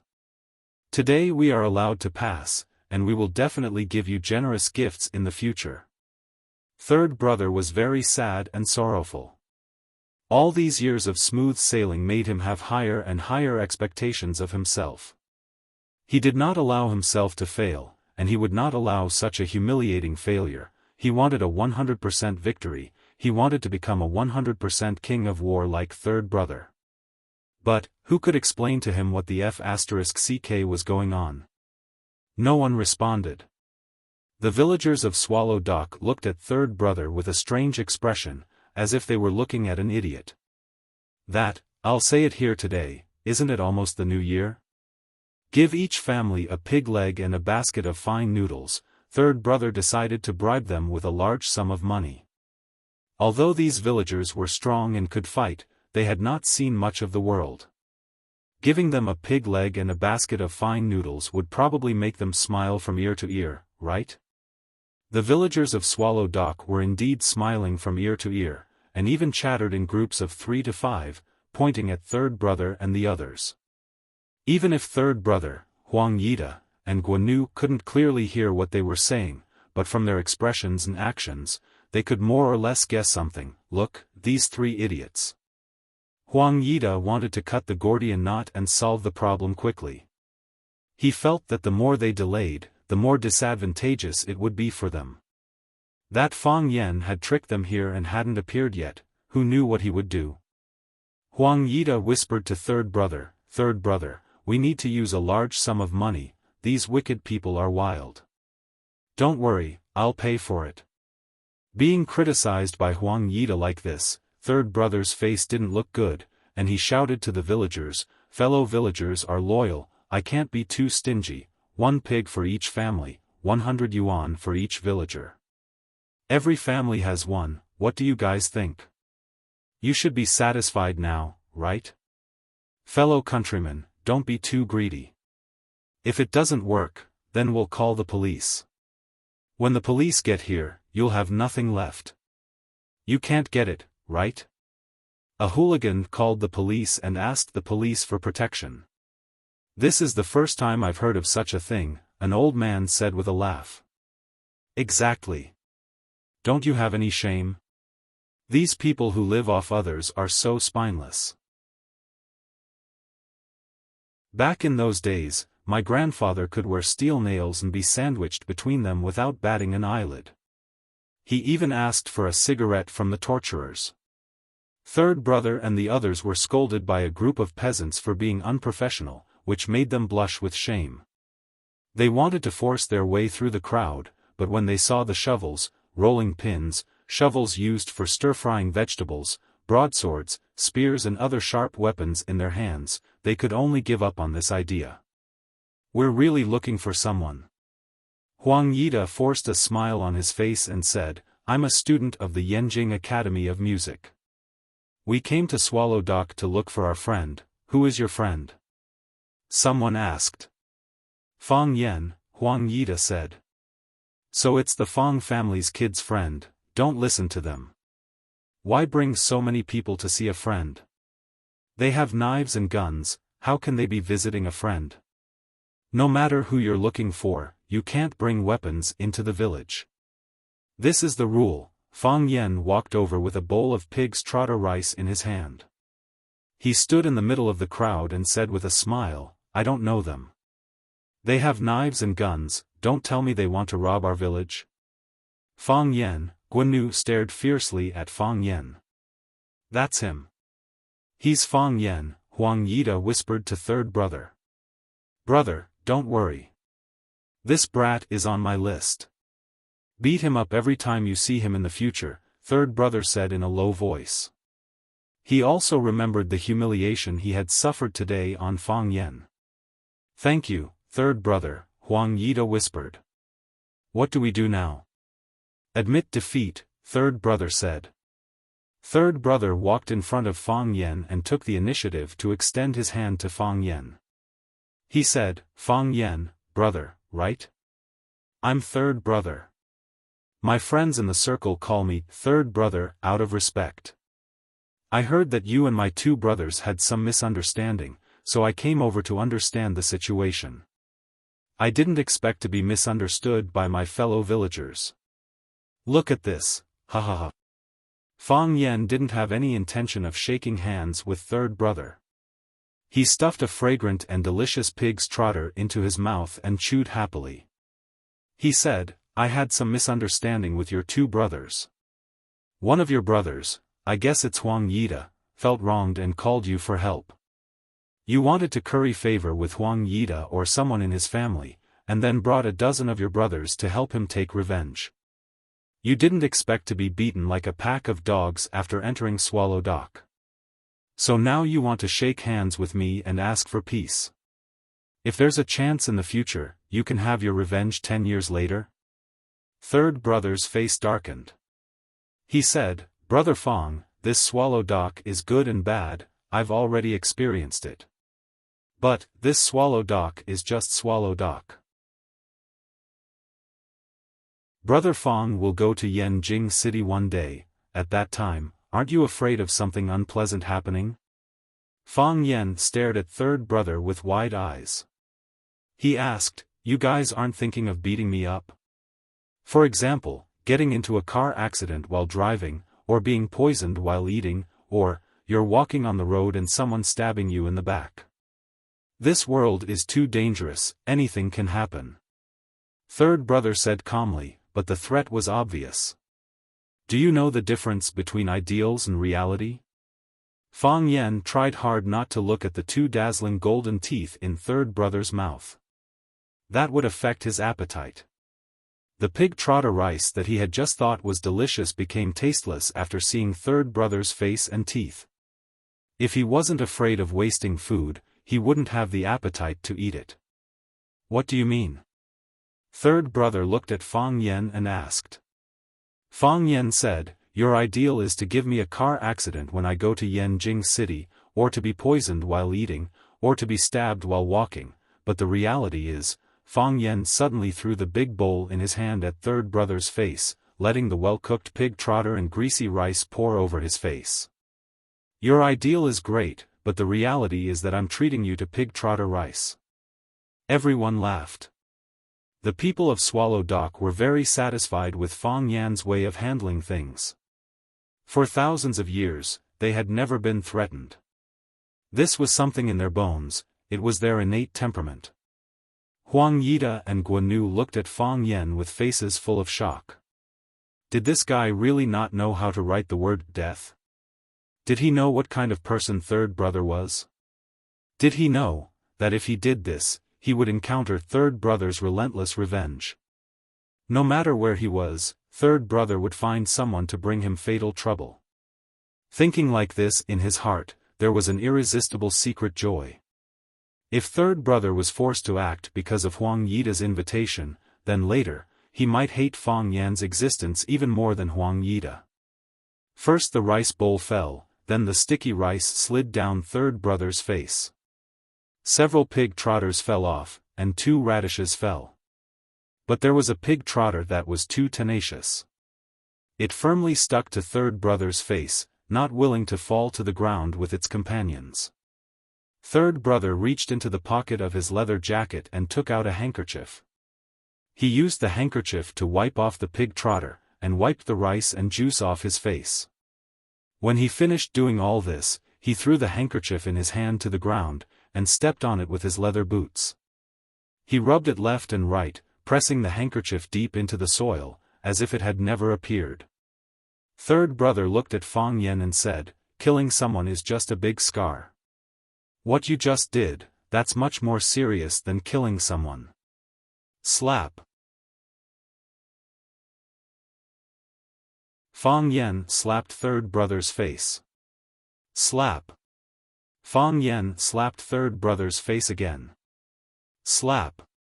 Fang Yan kicked third brother's body flying. While third brother's body was still flying through the air, Fang Yan's toes touched the ground, and he jumped up and stood on top of third brother's body. Fang Yan's movement was very casual, and his posture was very handsome. Even the surrounding villagers didn't give him any applause. Huang Yida and Guanu's eyes widened, and there was a crack in their hearts, as if something had broken. Damn, this guy is a martial arts expert. How are they going to get revenge? Clang, third brother's body landed heavily on the ground, causing snow to fly everywhere. Fang Yan also landed, still stepping on third brother's stomach. Third brother grunted, and vomited a large amount of bright red blood. Fang Yan looked down at third brother, and said, "As a hooligan, you can bully other ordinary people or fish for some gray profit. In a situation where I can't see, no one will deliberately cause trouble for you. I'm also not someone who likes to meddle in other people's business. But, you dare to be so arrogant and lawless after breaking into Swallow Fort, then don't blame us for getting rid of evil for the people. Swallow Fort doesn't accept threats, and Swallow Fort doesn't fear challenges." Swallow Fort. Fang Yan stepped on third brother's arm. Crack, one of third brother's arms was broken. Fang Yan kicked third brother's left leg. Crack, the clear sound of bones breaking came from third brother's left leg. Fang Yan looked at third brother who was howling in pain on the ground, and said, "Breaking one of your arms and one of your legs is a gift for your first visit to Swallow Fort. I hope you don't like it."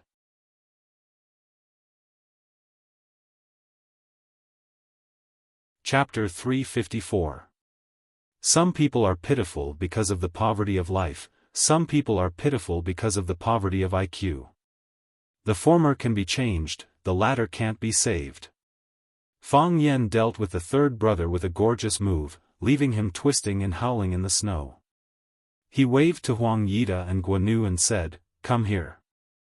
Huang Yida and Guanu looked at each other, and their eyes were full of fear and horror. Fang Yan laughed and said, "Come here. I won't hit you." Huang Yida and Guan Yu still didn't dare to come forward, instead they took a few steps back. For Huang Yida, he didn't even believe in the punctuation of Fang Yan's words. Before, we clearly discussed that you won't hit me if I give you money, but you still beat me to death. How can I believe that you won't hit people now? If I want to hit people, you won't be able to run away, right? Fang Yan said with a smile.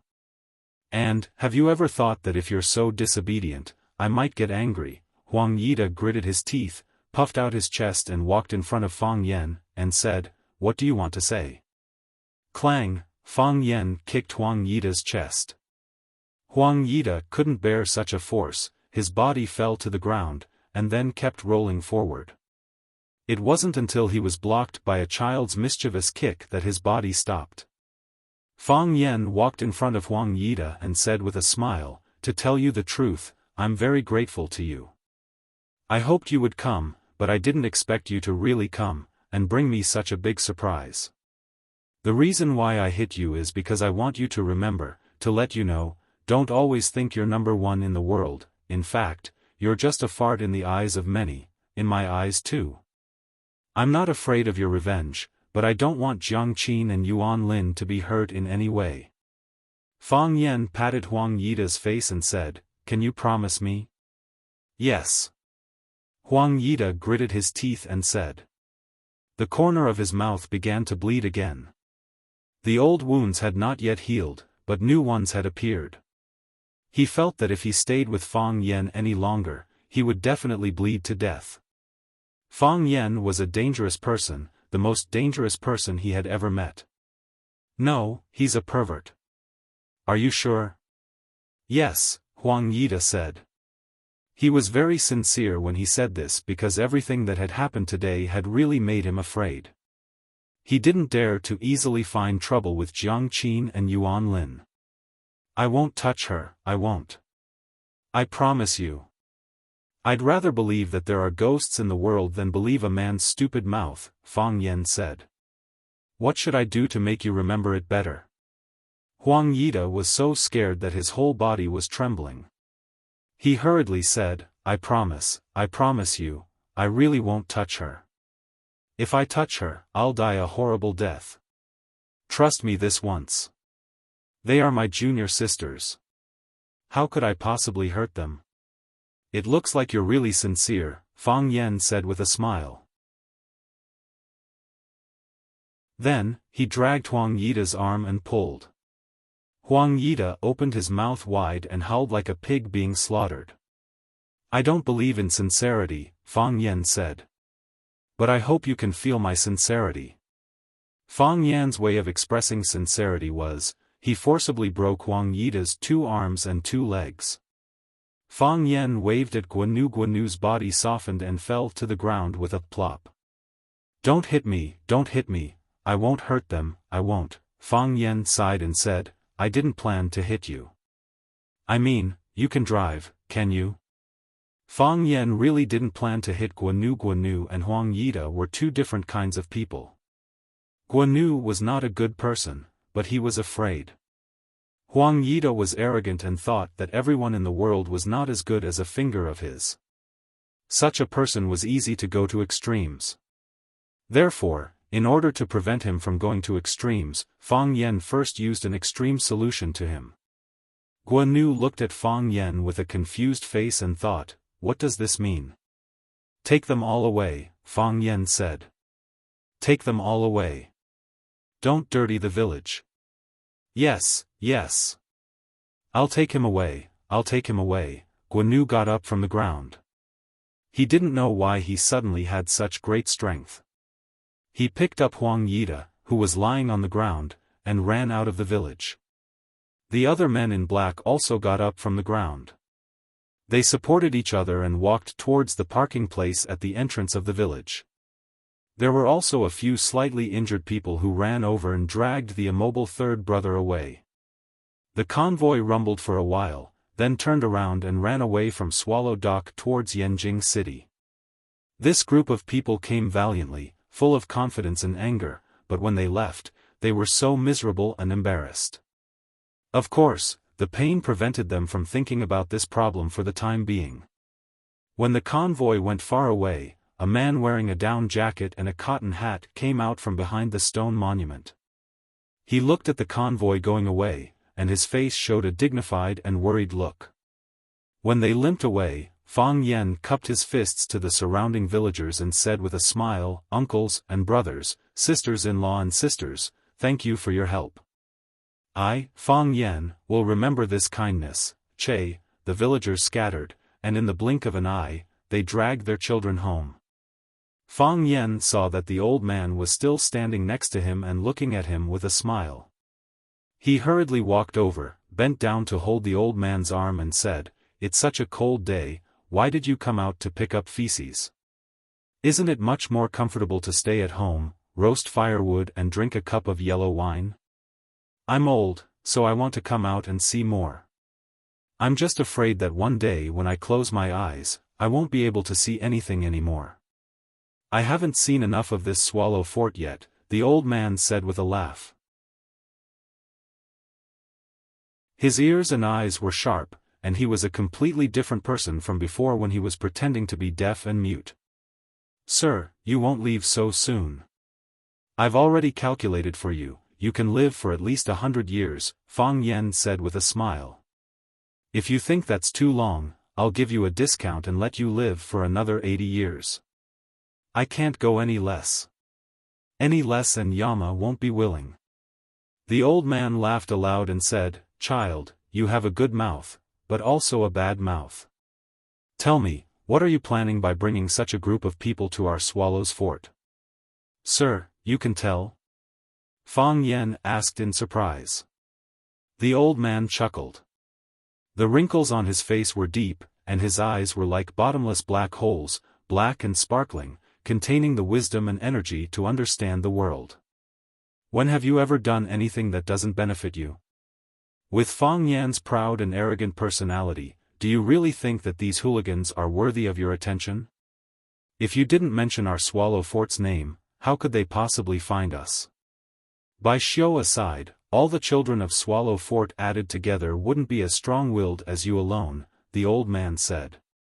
Fang Yen looked around and hurriedly said, "Sir, don't do this to me, you're just making me hate. Did I say something wrong?" "I'd say the same in front of them," the old man confidently said. "Sir, of course you can say that, you even dare to say that." Fang Yen was about to cry. "If they don't dare to do anything to you, then wouldn't all their hate be transferred to me? Do I still want to live in this Swallow Fort?" Swallow Fort didn't have a village head, because there were too many surnames and everyone belonged to different clans, so there was no clan head. But Swallow Fort had a teacher. Teacher was the teacher of Swallow Fort's School of Enlightenment, as well as the school's headmaster. Bai Xiao was the school's teacher, but everyone called him Teacher Bai. It was only this old man in front of them that everyone had to call him Teacher. If there was anything important in the village, it was Teacher who went from door to inform everyone. If there was anything that needed to be decided, it was Teacher who would be the judge. This old man wasn't the soul of Swallow Fort, but he was definitely its totem. Just like the stone tablet at the entrance of the village, they both had symbolic meaning. The old man laughed and said, "What? Scared?"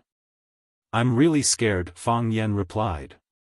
"I can act like a tyrant in this Swallow Fort because everyone loves and cares for me. But those people outside, they're really stabbing me to death, they're willing to do anything they can. How could I not be scared? So, we brought these petty thieves to Swallow Dock and let the people outside see the power of Swallow Dock. Let them reign in their hearts and reign in their hands. Don't go too far in doing things. Am I right?" The old man's guess was correct. No one took Huang Yida and Guanu seriously. Even Huang Yida's reinforcements, third brother, was just a small character. Fang Yen even thought that third brother's power was too small, and that this trip to Swallow Fort was too dull. Whether it was Huang Yida, Guanu, or third brother, they were only pitiful pawns. Fang Yen wanted to catch the big fish at the back, so that they could set their sights on Swallow Fort as a whole. He wanted them to know, "Don't bully me, I have a lot of brothers." Fang Yan's expression became serious, looking respectfully at the old man and said, "Teacher, don't you think our Swallow Fort is too low-key? Why do we have to be high-profile?" The old man asked. "I'm being bullied. The people of Swallow Fort are being bullied. If we don't be high-profile, who knows what they'll do?" Fang Yan said. "Teacher, we've been low-key for hundreds of years, shouldn't we be high-profile for once?" The old man lightly shook his head and said, "The gun shoots the bird that sticks out, the knife cuts the snake in its territory. The wind blows the eggshell, wealth leaves the people in peace. Who says that Bai Shan song doesn't waste the green pine? Who says that muddy cement doesn't stain the bright moonlight?" The old man hummed a tune with his back hunched, carrying a basket in one hand and a rake in the other, wearing thick cotton shoes as he walked into the wind and snow. Fang Yan lightly sighed, he was still not strong enough.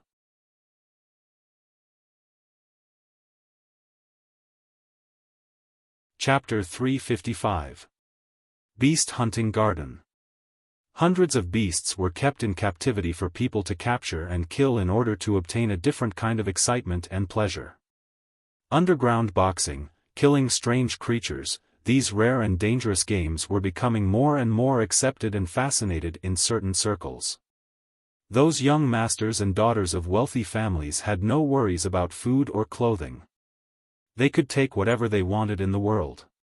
It was indeed a very difficult thing to play something different. Fortunately, when there was killing, there would be sales. If you wanted to kill, there would naturally be merchants who would provide everything for you.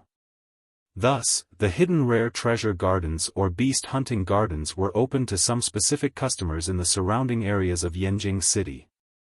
The so-called specific customers referred to those with a certain status. They had strong spending power, and they would keep the killing game they entered a secret. Of course, the most important thing was that if there were any problems with these gardens, they could help you erase all the loose ends with a single phone call. This was more advanced than golf teams, yacht clubs, or the mysterious and cool super sports clubs. The requirements to join were also more stringent. On the snow-covered snowfield, a group of men wearing military camouflage walked quickly. The camouflage was pale white, very similar to the color of the snow. They blended into one with the snowfield, looking like a few animals or tree ants walking quickly on the snowfield. The big man in the lead made a stop gesture, squatted down, and carefully examined the snowy surface. He said, "I found footprints. Although they are covered by fresh snow, we can find the target based on the footprints." "Zhao Qingye, what animal is it?" someone asked excitedly. He tightened the hunting rifle in his hand, preparing to shoot fiercely in a moment. Coming to this godforsaken place on such a cold day to be exposed to the cold, wasn't it just to see blood? "A deer," Zhao Qingye said. "Boring." The young masters in the team sighed and said, "When can we meet a big guy?" "Yesterday, Liao Banbai and the others met a tiger. They killed the tiger, and everyone became a tiger-killing hero. The beast hunting garden even held a celebration banquet for them. They ate tiger penis and drank tiger blood wine. Even if we kill this deer, who would be willing to become a deer-killing hero? This thing depends on luck." Zhao Qingye said angrily. "I also want to kill a blind bear. You'll have to encounter it to get it." The other team members were all on high alert, carrying hunting rifles or crossbows in their hands and scanning the surroundings. However, at the back of the team, there was a man following leisurely. His expression was calm and his posture relaxed. He didn't look like he was here to hunt beasts, but to walk in the snow. Sitting and looking at the depth of a foot, it emits a cold light at dusk. She was tired of dancing in the air and was actually lazy. She busied herself with the slightest breeze. Falling all the jasper flowers in the sky, sealing it as fragrant plum blossom jade. Who would grind it into a soup pancake, only to exchange it for the smoke and fire of the mortal world. What a great snow, the man said with a sigh. If there were these beautiful elves here, how boring would winter be? Everyone laughed and someone said, "Young Master Jiang, are you here to enjoy the scenery? Young Master Jiang has made a good poem." What was the name of this poem again? Although I don't understand it, I think it's very nice and interesting. Li Guochang, how dare you say something like that? If your old man hears it, he'll definitely shoot you. He's never been educated in his life, but he hopes you can become a cultured person. The man called young Master Jiang laughed and said, "This isn't a poem I made. It's Yang Wanli's Snow Gazing." Where is this Yang Wanli from? His poem is so good, he must be an elegant person. Let's find a chance to invite him out for a drink, Li Guochang laughed and said. I can't invite him, he's from the Song dynasty. If we want to invite old Yang for a drink, we have to at least find a way to solve the transmigration problem, General Hang said with a smile. General Hang and Li Guochang had been good friends for many years. He knew that Li Guochang looked rough on the outside, but he had a meticulous mind. He said he was uncultured, but every word he said was very cultured. It was rare to see someone who could accurately grasp the humor of a sentence.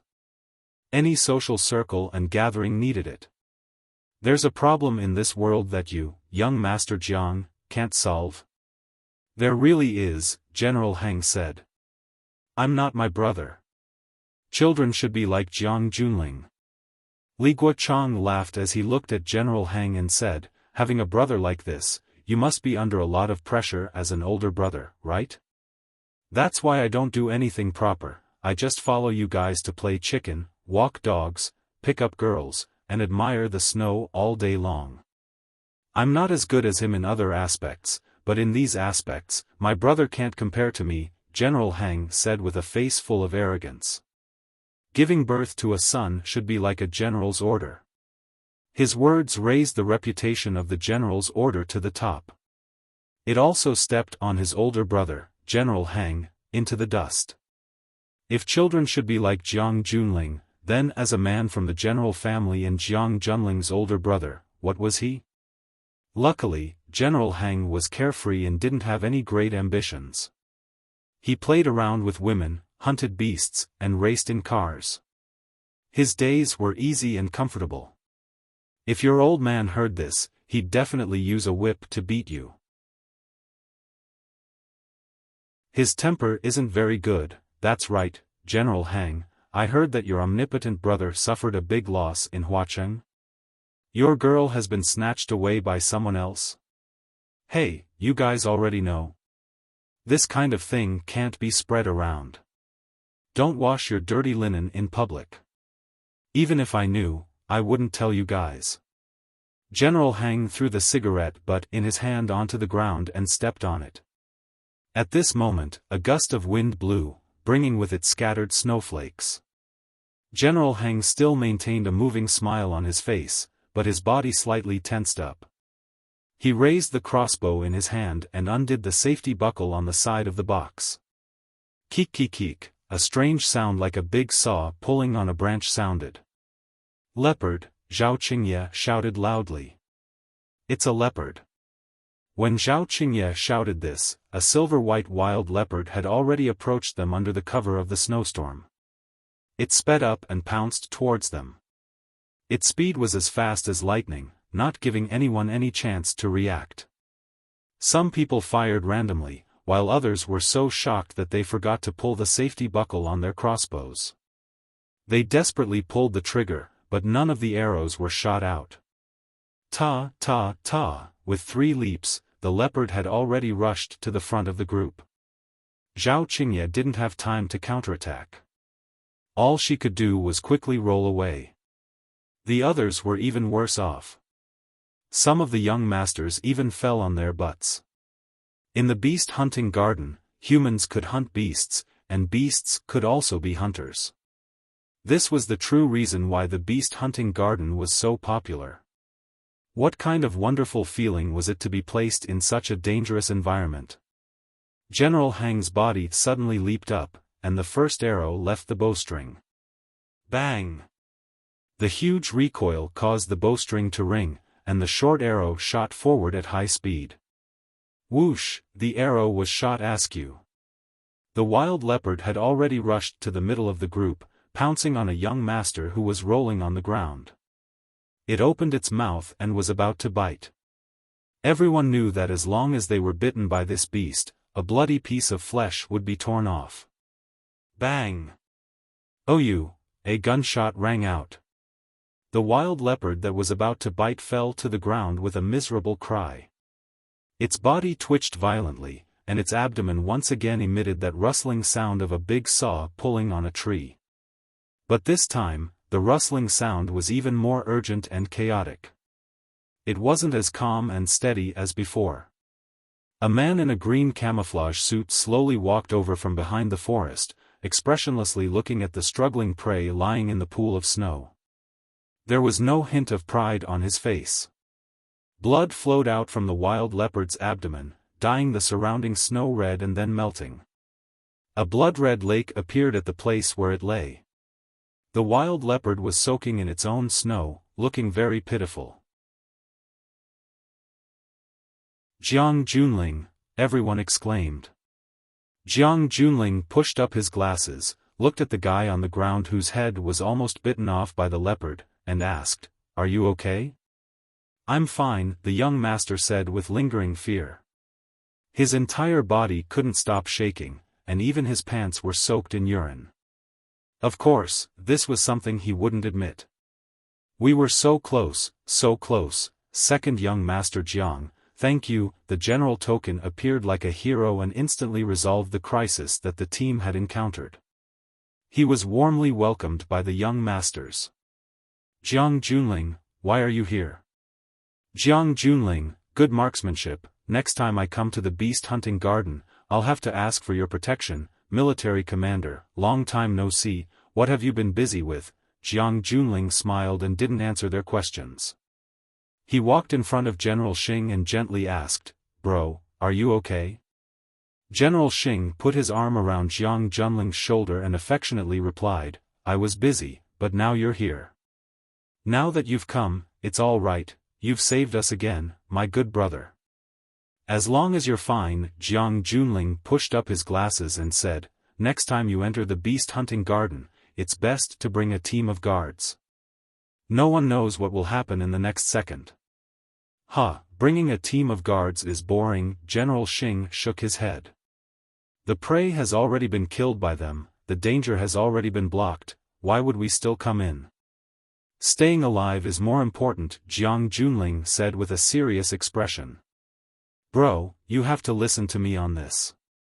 Otherwise I'll tell Grandpa." Fine, General Xing bitterly smiled. "Who told me to have the smartest little brother in Yanjing City? I'll listen to you. Next time I enter the garden I'll bring a team of guards." Jiang Junling nodded and turned to leave. "Jiang Junling, your prey," Zhao Qingye shouted. There was an unwritten rule in the beast hunting garden: no matter who found the prey first, whoever killed it would get the merit. This cheetah was shot in the stomach by Jiang Junling. Although it wasn't dead yet, it was only a matter of one more shot. Jiang Junling turned around to look at the prey and said, "The prey you found first, I'll give it to you." The young master who was almost bitten by the cheetah jumped up and pointed his hunting rifle at the cheetah's head. Bang! One shot blew the cheetah's head to pieces.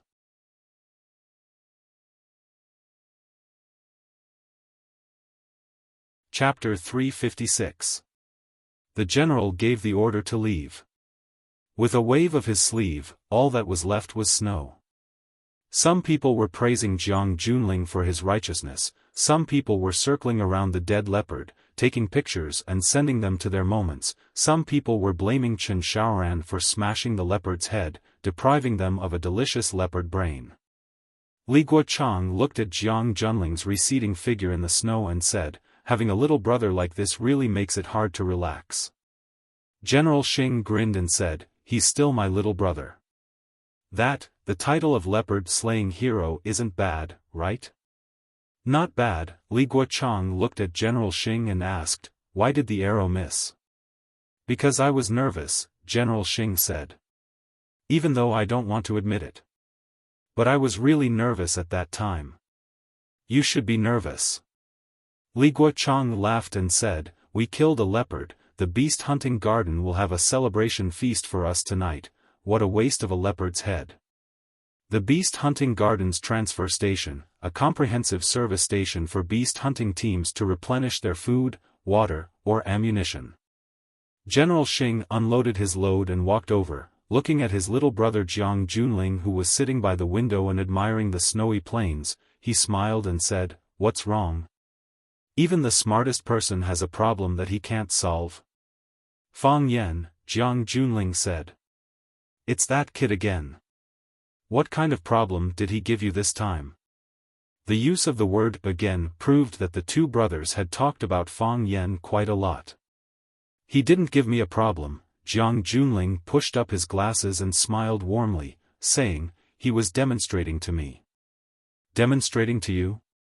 The cigarette in General Xing's mouth almost fell to the ground. Demonstrating to you? What right does he have to demonstrate to you? What right does he have to demonstrate to you? Swallow Doc, Jiang Junling said. What about Swallow Doc? What does Swallow Doc have? General Xing's eyes widened, saying, you mean Swallow Doc? Swallow Doc where the general gets off the horse and the prime minister gets off the carriage? That's Swallow Doc, Jiang Junling said. So what? Swallow Doc doesn't belong to him alone. General Xing comforted her. What kind of storm can a small character like him stir up? Swallow Doc doesn't belong to him alone, and it definitely doesn't belong to us, Jiang Junling said. I never thought that I would waste so much time and energy on a nobody. General Xing looked at his brother and asked, what can I help you with? Thank you. Jiang Junling smiled and shook his head. I can solve this problem. It's just a matter of time. You've never let us down, General Xing said. He patted Jiang Junling's shoulder and said, well then, I'll go to the next stop. Listen to you, bring the guards. I hope I can meet a bear. Have fun, Jiang Junling said with a smile. When his brother's figure was far away, the smile on Jiang Junling's face slowly disappeared. His gaze once again turned to the snowy plain. His eyes were as cold as the snow on the plain. Fang Yan, are you challenging me to a duel? The fireplace was burning brightly. The girl was reading a poem from a book of poems, the furthest distance in the world, not the distance between life and death. But I stand in front of you. You don't know that I love you. The furthest distance in the world, not I stand in front of you. You don't know that I love you. Ding. The phone on the cushion made a crisp sound. It was a notification tone. The girl looked at the message on the phone, then closed the book and stood up. She walked barefoot on the expensive carpet in the room. Even though the wind was howling outside and the snow was falling, she didn't feel cold at all. This method is a good one, the girl said softly. But if it's like this, wouldn't it be easier to anger him?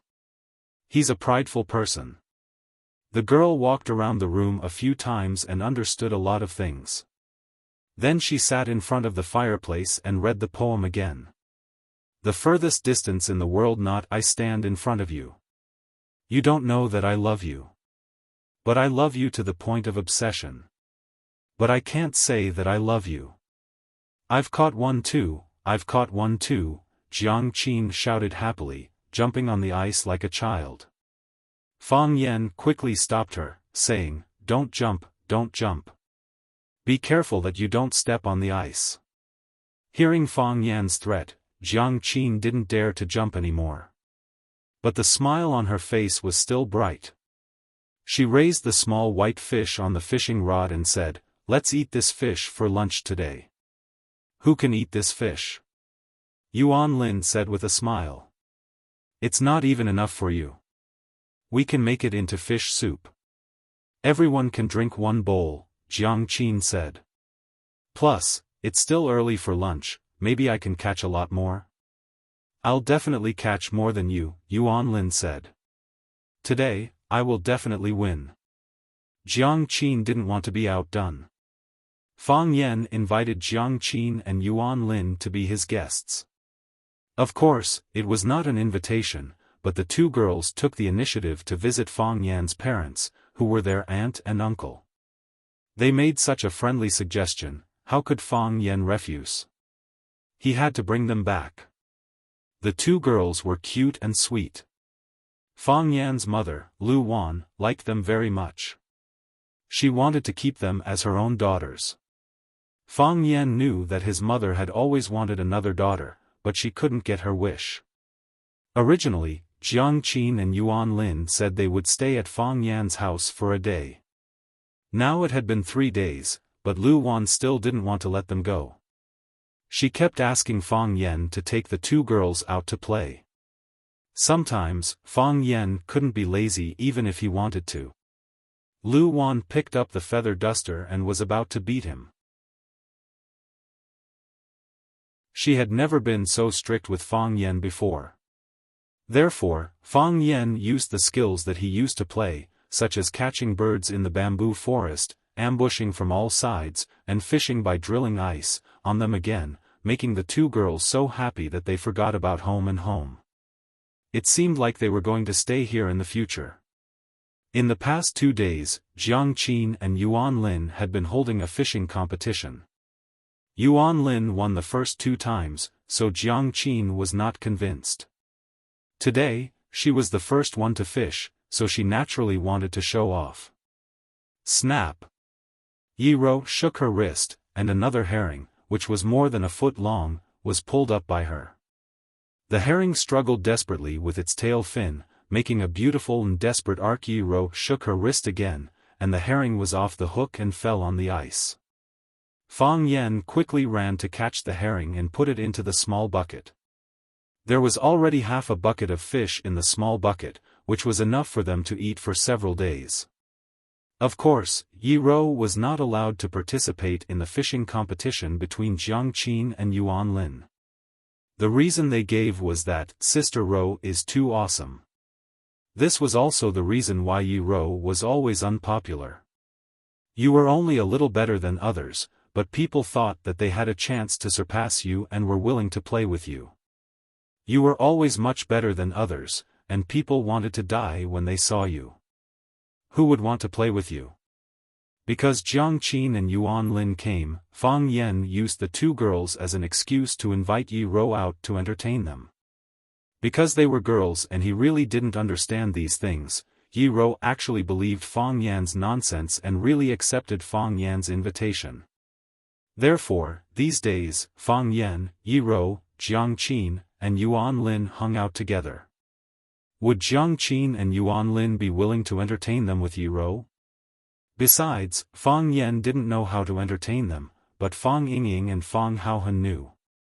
Fang Yingying had come to beg several times, but was kicked away by Fang Yan. Seeing Fang Yingying being kicked away, Fang Haohan looked at Fang Yan sadly for a few times, but dared not say anything excessive. Seeing Fang Yan staying by Yi Ro's side like a shadow, Jiang Qin and Yuan Lin felt very uncomfortable. Jiang Qin said, "What's the relationship between Mr. Fang and Sister Ro?" "I don't know." Yuan Lin said in a low voice. "Could they be a couple? They live in the same village, and it's very likely that they are childhood sweethearts." Jiang Qin shook his head and said, "They don't look like it. I've observed them carefully. They hardly talk, and Sister Ro has never smiled at Mr. Fang." "In this case, there is only one possibility," Yuan Lin said. "Mr. Fang is Sister Ro's pursuer, but Sister Ro doesn't like Mr. Fang. Mr. Fang is so poor." The two girls had infinite sympathy for Fang Yan in their hearts. Fang Yan squatted again beside the pony that Yi Ro was sitting on and said, "I have another question to ask. My Tai Chi heart was originally from the surface to the surface, but it changed from the surface to the line after the battle in the One Sword Peak last time. What will it become later? Will it get better or worse? Yi Rou didn't answer. I met a strange old Taoist. He showed me a trick of rejuvenating a withered wood. What's the principle behind it? Is it just qi dynamic? Are there other things that I can't get in touch with? Yi Rou still didn't answer, but her hand holding the pole trembled slightly. There's also the problem of the old drunkard. The meridians on his wrists are cut off, so he can only use force but not qi. I've asked many doctors and they said that it's impossible to reconnect his meridians. Does it mean that he can never use qi again? If he can't use qi, can you help him with his cultivation? Yi Rou's eyebrows twitched, but she still didn't want to say anything. Sigh, it seems that you can't solve this problem either. If you could, you would have already done something based on your friendship with the old drunkard. I still have another problem. Last time, my Tai Chi heart suddenly stopped working and disappeared. Do you think it will happen again in the future? If I'm fighting with a peerless expert at the peak of my power, and it suddenly stops working, wouldn't that be a dead end for me? Do you have any suggestions in this regard? Yi Rou kicked Fang Yan's butt and his body slid forward. Plop. He fell into the cold ice hole, scaring away the fish that were about to take the bait. Can you change the topic? Yi Rou looked at Fang Yan who was struggling and screaming in the ice water and said coldly.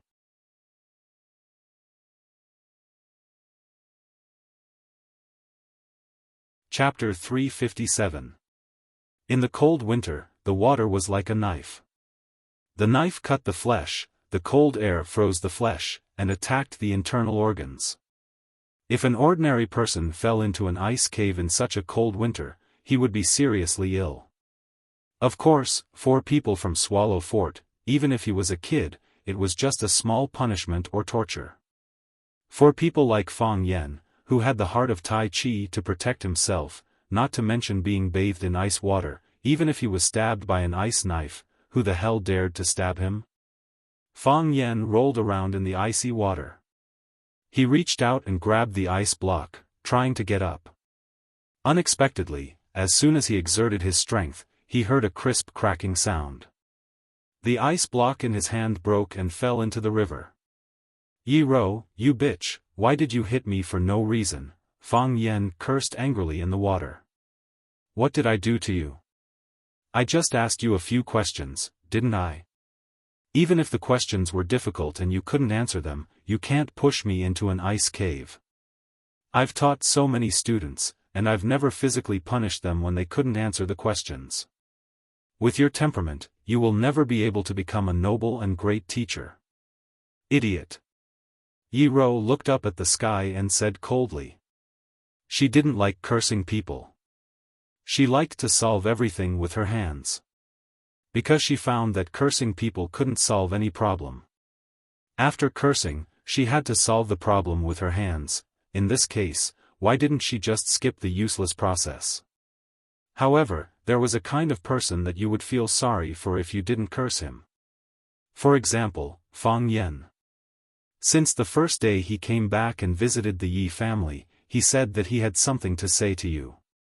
It has been a few days, and this is what he said to you. Why did my heart of Tai Chi become like this? What will my heart of Tai Chi become? Do you think my heart of Tai Chi will suddenly become a dead heart? Old drunkard, it's really so annoying. After breaking another 2 ice blocks, Fang Yan had to shout to Yi Rou, help me, throw your whip over. Yi Rou didn't want to be gentle again. Who walks in front of their own house with a whip on their person?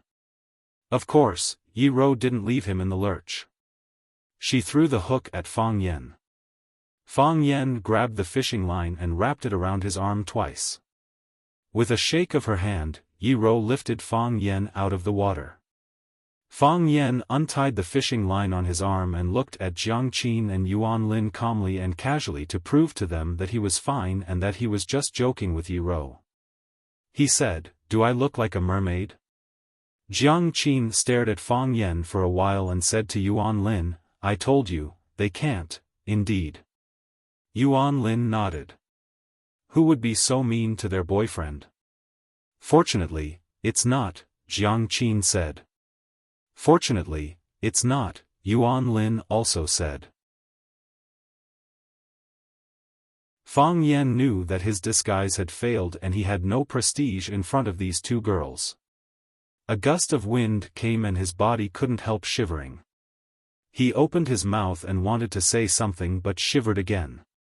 Then, he strode to the riverbank and said, "I'll go back and change my clothes." Crack! Fang Yan ran too fast and used too much force, so he broke the ice and fell into the ice hole again. "Yi Rou, help me!" Fang Yan patted the ice pieces in the ice water. "Save me again." Yi Rou had to save him again. The only man in the group left, and the three women who were not familiar with each other stared at each other. Yi Rou could feel the faint hostility of Jiang Qin and Yuan Lin to her, and she also knew that it was because of Fang Yan. However, Fang Yan was gone. As the host of Swallow Dock, she felt that she had the responsibility and obligation to take care of these two guests who came from afar. So, she tried to smile. At least, she thought so. She looked at Jiang Qin and Yuan Lin and said, "I can teach you how to fish." This was her way of expressing kindness, although it was not very natural and practiced. But it was indeed the best she could do.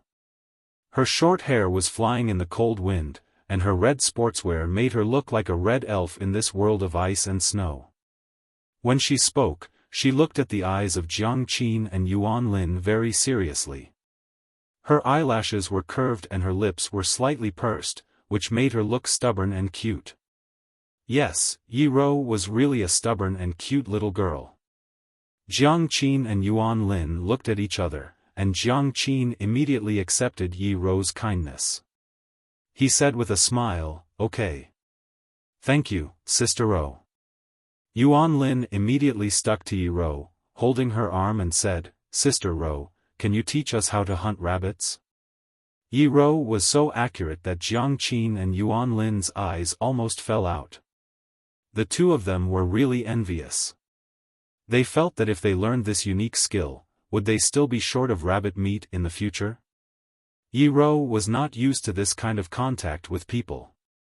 Maybe because Jiang Qin and Yuan Lin looked sweet and cute, she didn't reject their approach. Hearing Yuan Lin's request, Yi Rou looked serious. "What's wrong? Sister Rou doesn't want to teach us how to hunt rabbits?" "It's not easy to teach," Yi Rou said. "I've been practicing since I was a child." Yi Rou was worried that they would misunderstand, so she explained patiently, "It takes a long time." Picking up a small stone from the ground, lifting her wrist and throwing the stone could kill pheasants and hares. Even old hunters who had been wandering in the deep mountains and forests for more than 10 years couldn't do it. They still needed the help of tools like bows and arrows. It not only required high eyesight, accuracy, speed, strength and other aspects, but also Yi Rou used a little internal force.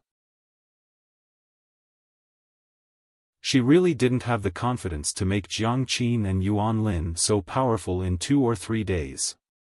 Yuan Lin stuck out her tongue and said, "It's so troublesome." "Then we'll learn fishing from you first." Yi Rou let out a long sigh of relief. It was more difficult for her to deal with the children's request than to beat Fang Yan. Fang Yan changed his clothes and sat in the living room chatting with his mother. They hadn't seen each other for a while, so they had endless topics to talk about. They made a pot of charcoal fire and held a cup of fragrant tea. From time to time, they could hear laughter. It was a happy and harmonious atmosphere. Mainly, Fang Yan told his mother about his various experiences in Huacheng and his various dazzling achievements.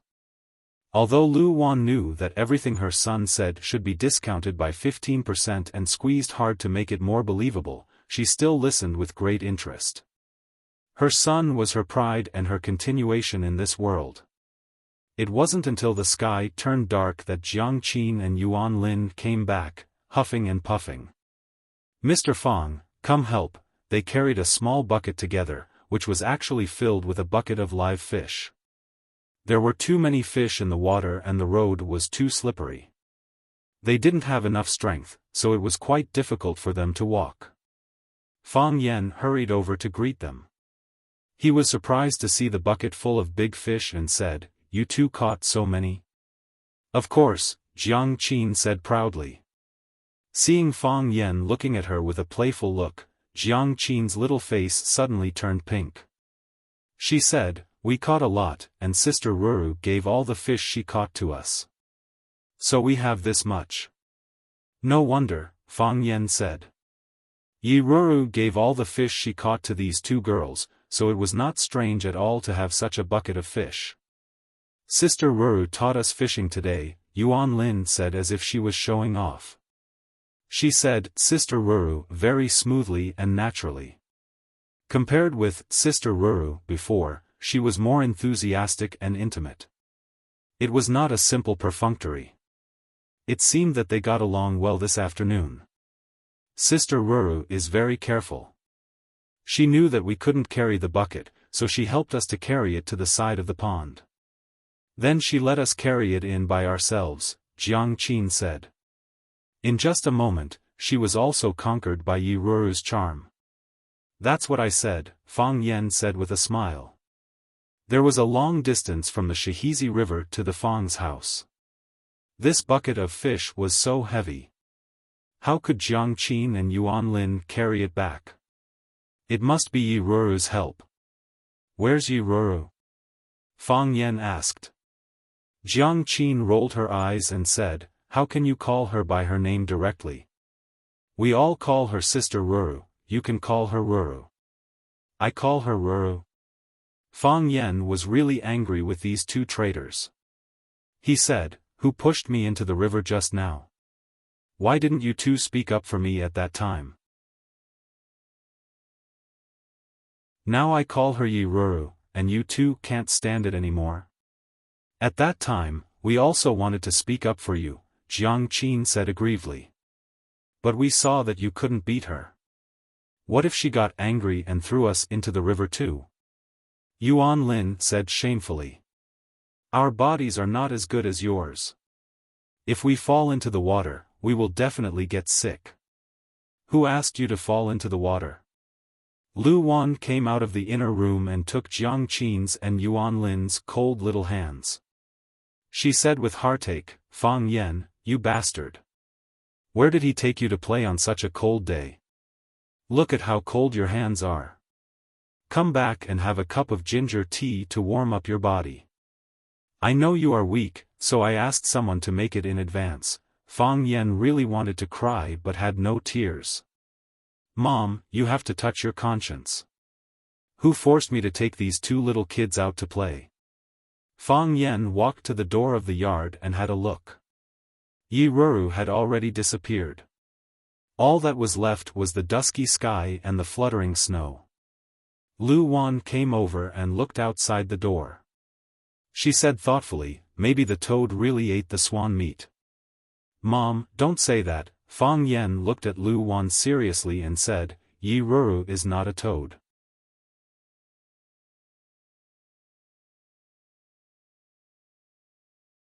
Chapter 358. Children don't despise their mothers for being ugly, and mothers don't despise their sons for being cheap. In the world, parents are the group who love their children the most.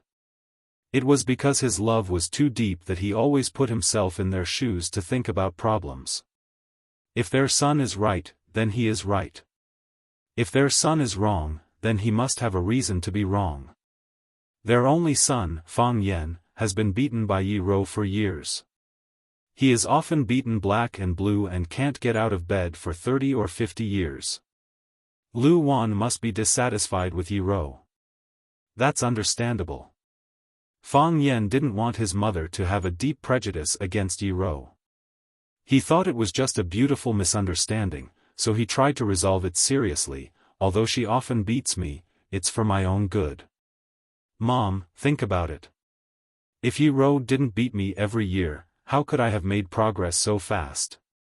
How could I have realized the heart of Tai Chi earlier than the old drunkard? At that time, everyone said that he was a rare martial arts genius.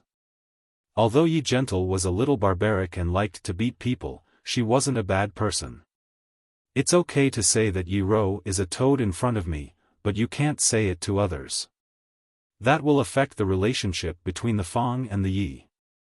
You know, the relationship between our two families was not very good before. I just went to melt the ice, and the Yi family seems to be willing to accept our kindness. Besides, you can't describe your son as a swan. I'm a red-crowned crane at most. Slap. Fang Yan was slapped on the head. Lu Wan, a gentle and graceful woman, couldn't stand her son's extreme narcissism and shamelessness. She put one hand on her waist and pointed the middle finger at Fang Yan's head with the other hand, scolding, "Who said Yi Ro is a toad? When did I say Yi Ro is a toad? I said you are a toad and Yi Ro is a swan. What kind of swan are you? Is there a swan as ugly as you? I'm going to die of anger because of you." "Mom, calm down." Fang Yan saw his mother was angry, so he quickly comforted her. "Yi Gentle is not a toad, okay? I'm worried that you might have such thoughts and that you don't like Yi Ruru. That's why I want to talk to you and get rid of the contradiction and knot in your heart. Since you said she's not a toad, it proves that you don't have any contradiction or knot in your heart. Isn't that a good thing? What conflict would I have? What knot could I have in my heart? Am I an ignorant village woman? Or do you think I'm stupid? How could I not know what Yi Ro has done for the Fang family? Am I not grateful? I'm a useless mother, and I still need a little girl to help me educate my son." Fang Yan blushed and said, "Mom, don't say that. We were just sparring, and I lost to her a few times. Why would you need her to teach your son? What? Are you ashamed now? Why haven't I seen you blush before? Didn't you say that you wanted to take revenge? Didn't you say that you would marry Yi Gentle as your daughter-in-law and beat her every day? Didn't you say that you would let her give birth to dozens of sons for you and make her ugly and disgusting?" Fang Yan opened his eyes wide and said, "Did I say that?" Lu Wan nodded and said, "You lost the 7th competition and one of your legs was broken by her. You drank too much in the backyard with underestimating enemy. When you were sent back, your mouth was full of such drunken words. It makes me angry." "Who sent me back?" Fang Yan asked. "Hero and warrior," Lu Wan said. Fang Yan was relieved and said, "That's good. No one else heard it, so it couldn't be passed to Yi Gentle's ears." Lu Wan sneered and said, "Hero and Yi Gentle sent you back together." That day, Gentle was also drinking with underestimating enemy. "You hugged someone and said such drunken words, can you stop doing such things?" Fang Yan only felt a chill on his back and a burst of fear in his heart. He said, "Yi Gentle, did she say anything? What do you want her to say? According to her character, she wouldn't say anything, would she?" "Of course. She turned around and left. She didn't even say hello to us," Lu Wan said. "After your leg was healed, she found an excuse to beat you, I remember." Fang Yan slapped his thigh and said angrily, "I remember. She broke my leg in the competition and I had to lie in bed for more than 30 days to recover. Later, I couldn't lie in bed anymore, so I secretly invited Yi Fengsheng and Li Xiaotian to the back mountain for a barbecue. We roasted a chicken. It was a pheasant, but she said that the chicken was lost by her family. I told her that it was a pheasant and couldn't be lost by her family. Besides, even if it was lost by her family, it was stolen by Li Xiaotian and the others. Because my leg was injured and I was injured, I was only responsible for eating and didn't catch the chicken. In the end, she still beat me, so, after Li Xiaotian and the others carried you back, when I bandaged you and applied medicine for you, although I felt you were very pitiful, I also thought you deserved it.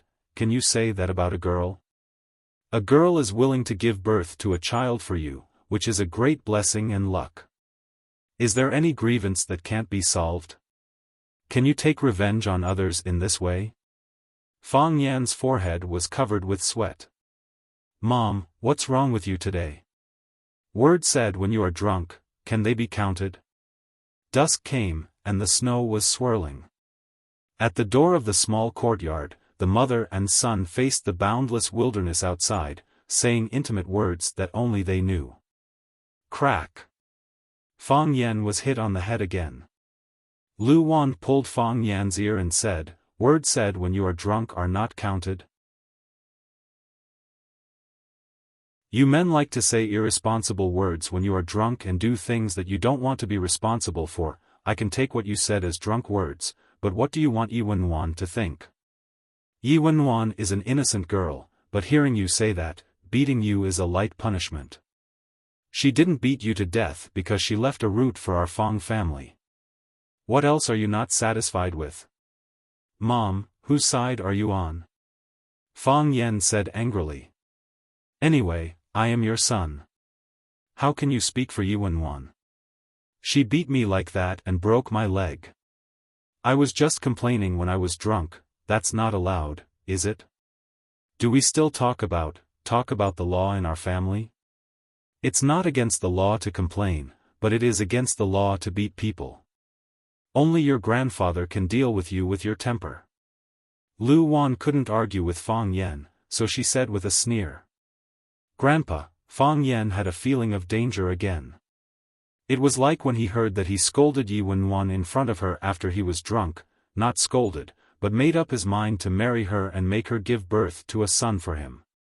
It was more dangerous than hearing that. What did he do? After your grandfather heard about it, he drank 2 liters of shadaozi alone. After he was drunk, he yelled that his grandson was promising, Look, Grandpa is also on my side, which means I did the right thing, Fang Yan said. Of course. Your grandpa went to the Yi family after he got drunk and proposed marriage to them. He said he wanted them to marry Yi Ro to you as their daughter-in-law. Lu Wan couldn't bear to see her son's complacent face, so she kept saying something shocking. Ovo. Fang Yan was really stunned this time. Not only was he stunned, but he was also frightened by the news. Grandpa, he went to Yi family to propose marriage to Yi family? He hoped that Yi family would marry Yi Wenwan, their most cherished and cherished treasure, to me? Grandpa, how could he do such a thing? I understand, everything is clear now. No wonder the relationship between Yi family and Fang family became worse. No wonder Yi Wenwan almost beat me to death in the following competition. No wonder, Fang Yan thought of another thing. At that time, Yi Wenwan was also there to watch the duel between him and the Japanese sword god Chiba at the top of one sword peak. When his life was in danger and he was temporarily at a disadvantage, Fang Yingying and Fang Haohan couldn't help rushing to help, but they were stopped by Miss Yi. According to Fang Yingying, the way Miss Yi stopped them was very impolite. Yi Wenwan shouted at that time, which basically meant that if he died in the battle, she would go to challenge him. If I died in the battle, the old drunkard would go to challenge him. If all the masters of our Fang family died, there are other heroes of Wuxia to challenge him. It's not your turn to die.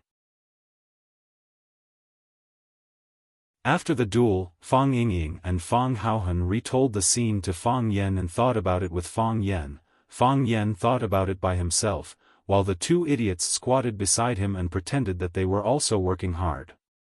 What did Yi Wenwan mean by that?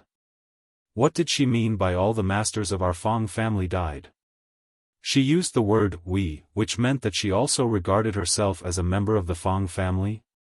Or was it just a slip of the tongue and they were thinking too much? Of course, Fang Yingying and Fang Haohan expressed a lot of dissatisfaction with Yi Wenwan's words.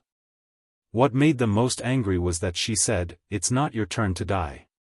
What does that mean? We are also masters of the Fang family, okay? Why can't we die? If we want to die, we must die. If we have something to do, we must die. If we want to die, we must die every day. Fang Yan was stunned for a long time.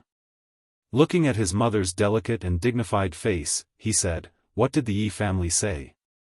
Lu Wan sighed softly and said, at that time, Yi Daoxian, the second most hot-tempered of the 3 tigers of the Yi family, was also at home. He said that they wouldn't agree to let Yi Wenwan marry you unless the waterfall on Green Mountain flowed backward, the river didn't freeze in winter, and the toad ate swan meat.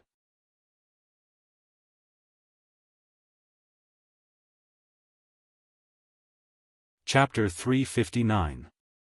The waterfall flowed backward, the river was not frozen, and the toad wanted to eat the swan's meat. Any of these 3 conditions could make people very embarrassed. What's more, they put forward 3 conditions at one go, and all 3 had to be fulfilled at the same time. Fang Yen was very calm, and Fang Yen was not angry at all. He looked at his mother Lu Wan with a bitter smile and said, "How much does the Yi family hate me? How could they put forward such harsh conditions?" "You can't think like that," Lu Wan said. "If I were Yi Ruru's mother, I would not agree to marry my daughter to you. Mom, are you my mother or not?" Fang Yen stared at Lu Wan and said, "Am I not good?" "It's not that you are not good, but you are not good to Ruru." Lu Wan looked at her son lovingly and said, "Everyone in Swallow Dock knows about you and Phoenix. You like Phoenix, and your grandpa went to the Yi family to propose for you. The Yi family did not do anything to your grandpa because he is not in good health. If the other families in Swallow Dock dared to propose, they would probably throw you into the pond at the door to feed the turtles. The Yi family is born to be prouder than the other families, and you know it." Fang Yen sighed softly and said, "Grandpa is really a bad matchmaker." "I thought so before," Lu Wan said. "Now I think he is really far-sighted.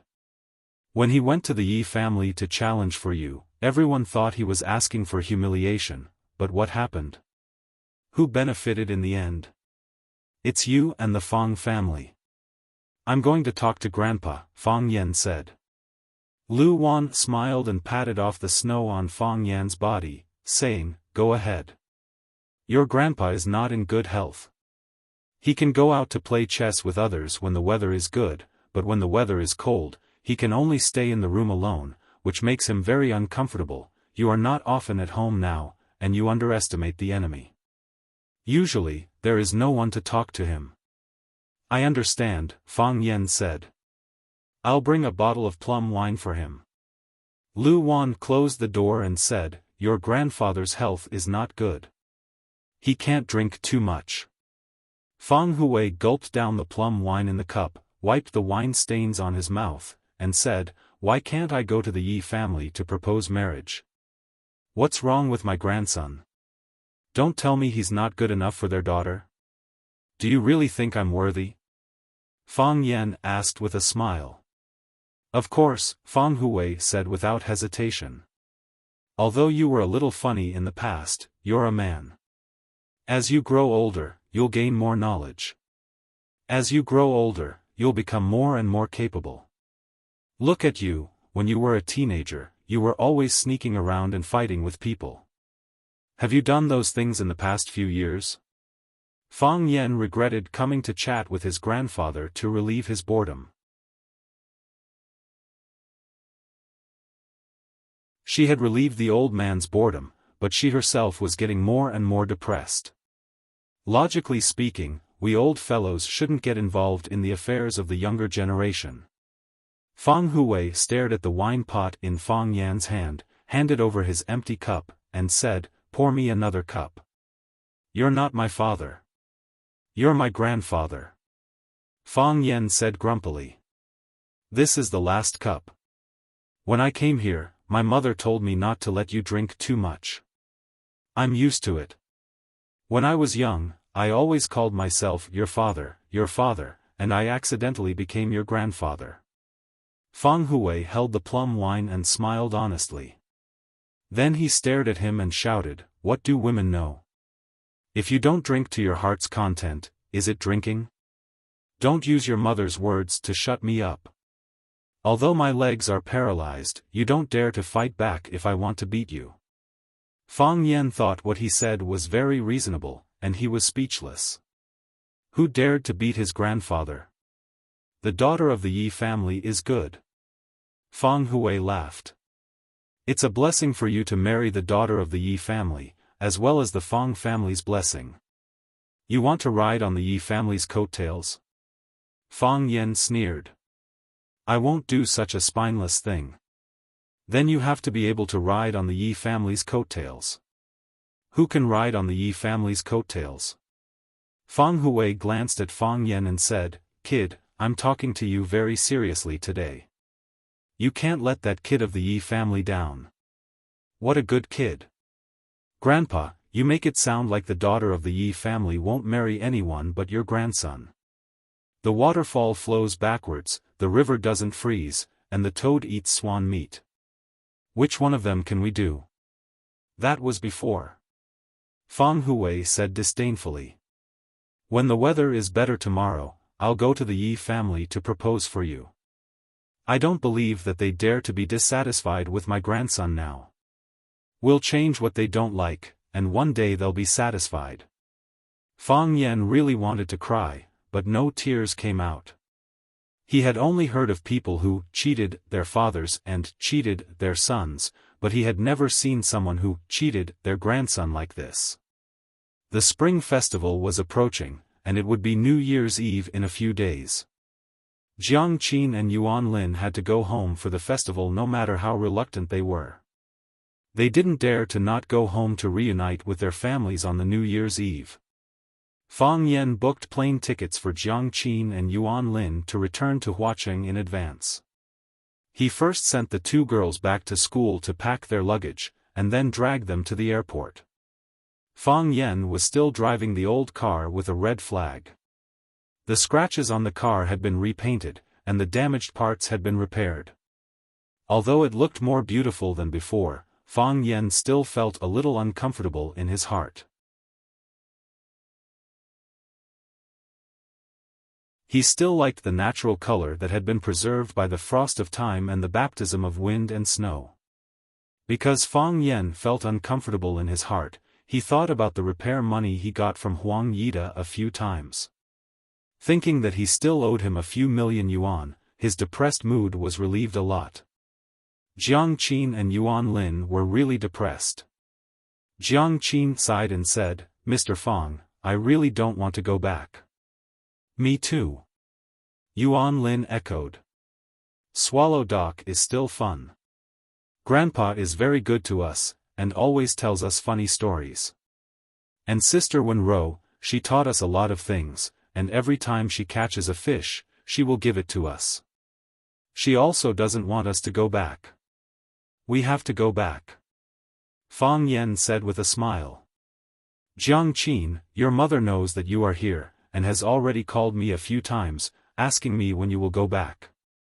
If you don't go back, I'm afraid Sister Li will kill her way back to Yanjing. It's better to kill her way back. Then we will all stay in Swallow Dock to celebrate the festival. Jiang Qin said happily. Yuan Lin also wanted to say the same thing, but her mouth opened, but she couldn't say it.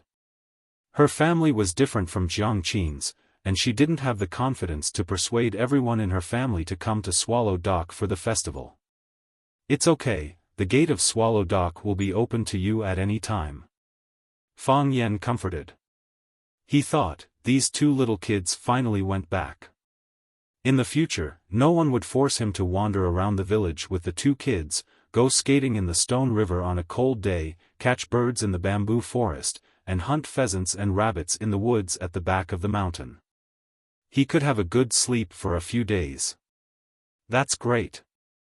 Then we will go back to school early after the Spring Festival, and then come to Swallow Dock to find you, Jiang Qin said excitedly. Yuan Lin's eyes also lit up, and she said, I think that's good too. That's not good, right? Fang Yan said awkwardly. Then it's decided. Jiang Qin and Yuan Lin said happily. After sending Jiang Qin and Yuan Lin through the security check, he casually tossed them a handful of tears of extreme sadness, and then drove back to Yanjing City in high spirits. After getting off the airport highway, Fang Yan was about to turn directly to the road to Swallow Dock when the phone in his pocket rang. Fang Yan took out his phone and saw that the caller ID was Yi Fengsheng's number. Fang Yan stopped the car by the roadside, pressed the answer button and asked, "Fatty, what's up?" Run, no, Fang Yan, where are you?" Fatso's Yi Fengsheng's voice came from the other side of the phone. "I just got off the airport highway," Fang Yan said. He thought, I have to find a way to erase the nickname Run Fang. It would affect my glorious and great image too much. I went to your house to find you, and I knew you were in the city. That's why I called you. Are you in the city now? Wait for me in the city, us brothers can have a gathering. Where is the gathering? Fang Yan asked. Go to Nanshan Hill for dinner first. Li Xiaotian will arrange tonight's event. Yi Fengsheng said. Fang Yan thought about it. He didn't have anything to do at home, so he said, okay, I'll wait for you guys at Nanshan Hill. Okay. See you later. I'm already on my way. Yi Fengsheng said. Fang Yan started the car again, and ran towards Yanjing City that was covered by the wind and snow. Nanshan Hill was a restaurant, and it was also the place where Fang Yan and his buddies often gathered. Fang Yan parked the car at Nanshan Hill's parking lot, and Yi Fengsheng also rushed over in his domineering Land Rover. Yi Fengsheng very proudly honked his horn as a greeting to Fang Yan. After the two parked the car, Yi Fengsheng moved his fat butt and ran over. He put his arm around Fang Yan's shoulder and said, let's eat first, I'll take you out to see the world tonight. If you want to drink or look at women, you don't have to call me. You know, I'm not that kind of person. Fang Yan said. Yi Fengsheng glanced at him with disdain and said, my sister beat you like a dog, and you still want to chase after her. Do you think I'll look up to you and say good things about you in front of her just because you said that to me? I'm telling you, that's impossible. In our hearts, you will always be Run Fang, you really won't? I really won't. I just like your stubborn attitude. Fang Yan hugged Yi Fengsheng back and asked, where are you taking me tonight? Do you know Wuxia? Yi Fengsheng asked excitedly. One of Wuxia's 7 addicts, Wuxia. Fang Yan's eyes also lit up. You're tuning into the Xiaofan's Wuxia Tales YouTube channel. Don't forget to subscribe and join us on this journey to catch the most captivating stories.